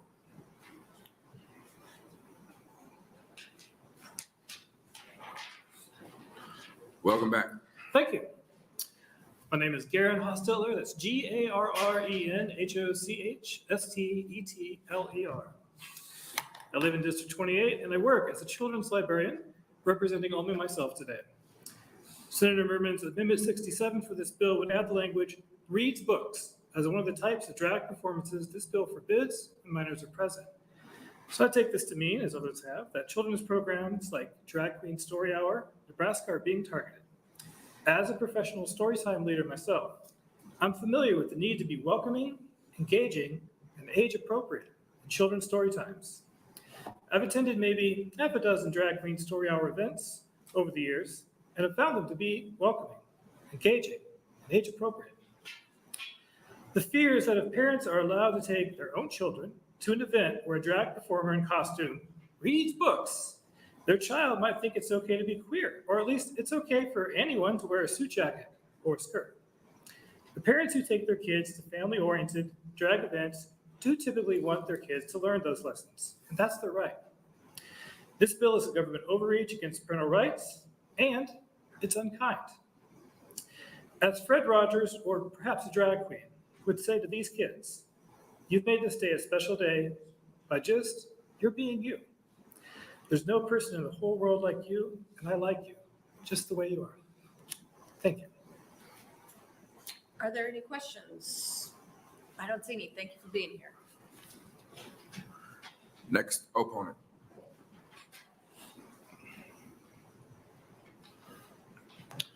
Welcome. Thank you, Mr. Chairman. Mr. Chairman, members of the committee, my name is Natalie Weiss, Nataliewiess. I'm appearing here today on behalf of Randall Kottwitz, RandallKottwitz. My name is Randall Kottwitz, and I'm a professional theatrical and event producer and director. I currently direct Hastings Pride, the third largest LGBTQ pride celebration in Nebraska. Now in its 5th official year, 650 people celebrated Pride with us last year, and we are expecting as many as 1,000 guests to join us this summer. Our free event is very family friendly, including inflatable rides, face painting, a photo booth, and many more activities and entertainments to appeal to all ages. I write an objection to LB371 on three bases. 1, how will this bill affect currently existing events? Although we do not include drag performance as a primary part of our programming at Hastings Pride, we do consider it a fundamental entertainment art appropriate for the LGBTQ+ audience, including families. We want the option to include it in future festivals without unreasonable restrictions. 2, how do you define performance in the context of this proposed law? Our event in Hastings has free admission in a city park we rent for the day. All are welcome to march and celebrate. Even if we don't program drag performances in our entertainment, there are likely to be a number of people in attendance in drag. Are we to be made responsible for how people dress at our free public event? If one of our attendees chooses to dance or sing or entertain on their own, does that fit the definitions of this bill? 3, lastly, how will this law affect theatrical performances that are not primarily drag events? Several years ago, I directed a production of a comedy called Leading Ladies for the Hastings Community Theater.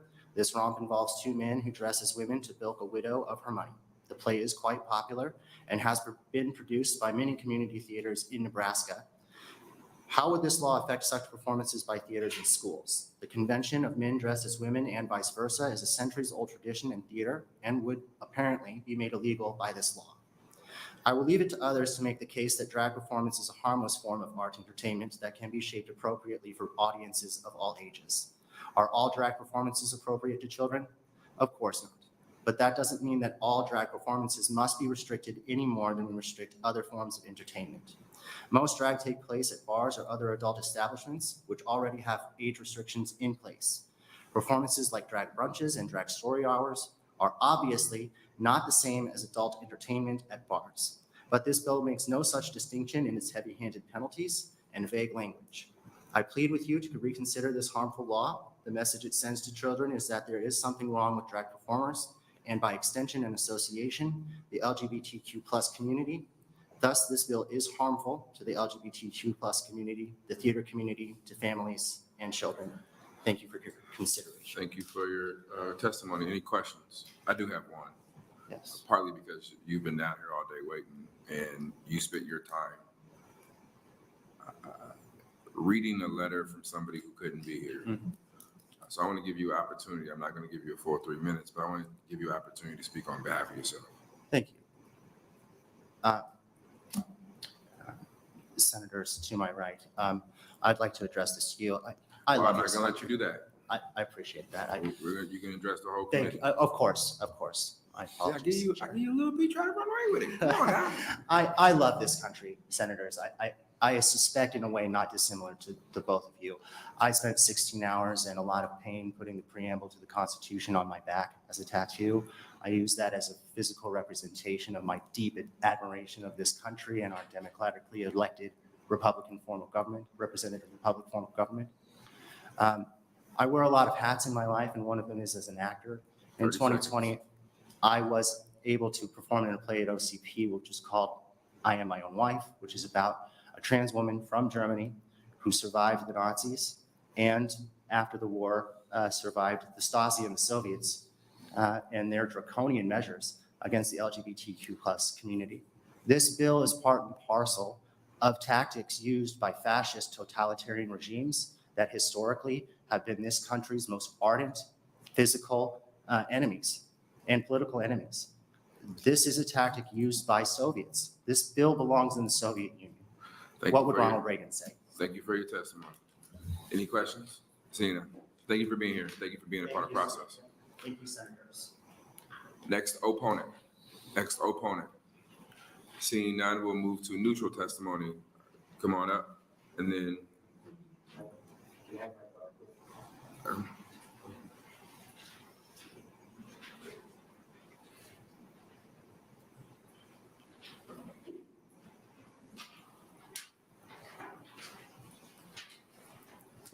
Welcome. Hi, You have to speak a little loud, and I want to spell your first name for the record, please. I am Julietta, Julietta. Lean forward just a little bit closer to the mic so we can hear you. It's not your fault. This is the worst room to do testimony in. Go ahead. I wouldn't say it's the worst. Well then, go ahead. It's nice. I Go don't ahead. get to see stuff like this every day. I had read a book. It's stories from World War I and II. I wrote 6 pages for one of my teachers. Just extra credit. I didn't really expect to get anything out of it, but at the end of the book, there was a quote that kind of stuck to me. It said,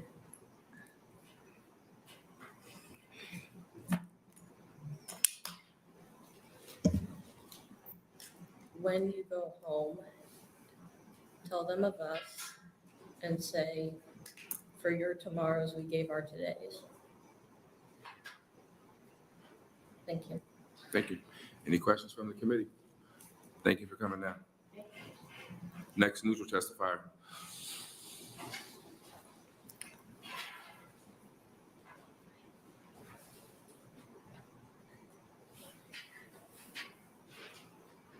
Welcome to your judiciary. It's been a long day, and I know you had a long day because I seen you in the legislature earlier. And I'll start. My name is Daryl Lechner. I'm from La Vista, Nebraska. Spell your name. My name is Daryl, D-A-R-R-E-L, middle initial E, Lechner, L-E-C-H-N-E-R, and I'm a junior. I'm from La Vista, Nebraska, and I was originally down here at about 11 a.m. this morning. And then I had to race back to get my daughters from school, and I had to feed them, showers, I would race back down here. And I was down here last week too. I've seen multiple senators cross it. And I wanted to thank you again specifically. I have family with Indian background and Hispanic background, and I love some of the thoughts you had presented earlier today about trying to get another bill out. At some point, hopefully we can get everybody to move things along. And I really look forward to seeing some of that in the future. I want to thank you. Now, back to the point. I have 13 years as a school bus driver in Omaha Public School District. I also was a therapeutic level foster parent. I worked with Project Harmony. I've worked with a variety of organizations from Lutheran Family Services, Catholic Charities. I have direct knowledge of extreme situations which would make you cry. I initially came across as neutral on this, and I'm really leaning more towards pushing this bill forward and saying yes. I've seen too many, and don't get me wrong, the majority of the the majority of the people are great, but the protections that this law needs to really stand for need to be here. Don't get me wrong, they're some of the most fun people. Two of my roommates I've lived with for years, they'll laugh at me later on about it. The LGBT community I'm quite familiar with. But this law really needs to be for the children, and it is designed to protect the children. I have seen too many horrific things where children have been traumatically abused. I won't give names. The horrors I've seen will affect me the rest of my life, and the children. And that's just me trying to help them get through it.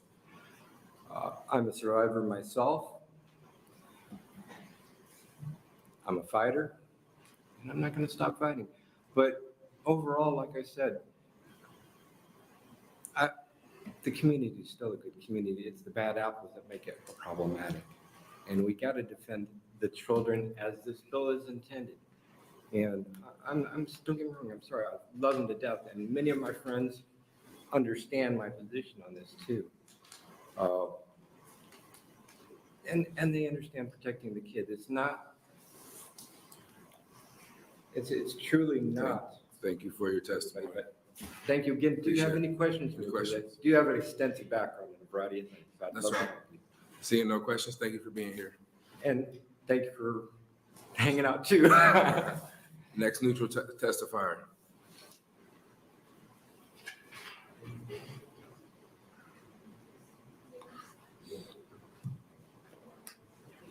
Welcome back. Thank you, Senator Wayne. On Nebraska Judiciary Committee burning the midnight oil. I got your work cut out for you. Okay. My name's Scott Thomas, SCOTTTHOMAS.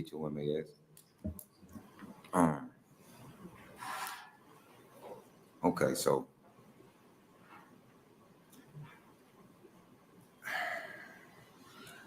I'm here in a neutral capacity.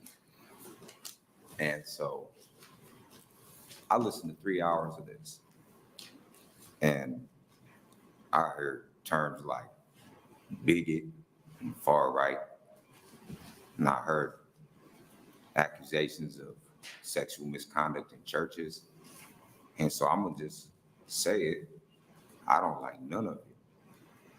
I don't like none of this stuff, but I don't care if you don't like that, I don't like it, because this is America, seriously. But what I don't need, and I'm neutral on this because I don't need the government to impose on these folks on my behalf. What I need the state of Nebraska to do is uncuff fathers, because there is a double standard in our judicial system, in our family and juvenile court systems, that effectively disenfranchises fathers from being able to protect their children and make decisions in the best interest of their children. That's what I think needs to be addressed. You have parents who are separated and divorced, and as far as I'm concerned, this is inappropriate for my children. Their mother can't consent to none of it. So pass it, don't pass it. You could pass a resolution making National Drag Queen Story Day. I don't care. My kids aren't going to it, and their mother can't consent. So the question is, like, what kind of a civic environment does that create? What kind of pressure do we put on our fathers? Can we let our dads be dads? Any questions for the sentence? My bad, man. Nah, I kind of was winging it. I came up here for a minute. I had to. You're all right. You're all right. You're all right. Any questions?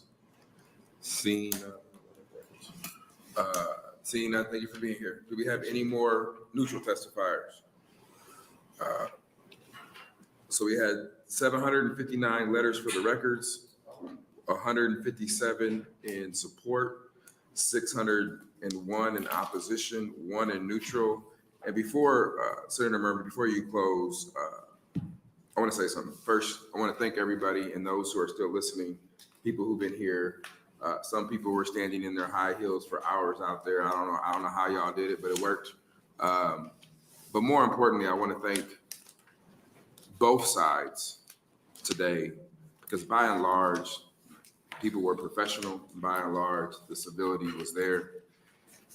And I just want to say to both sides, because I feel like there's a commonality on both sides in this. It's hard to be respectful in these committee hearings. It's hard to be respectful on the floor. And it's hard to respect an institution that sometimes you feel doesn't respect you.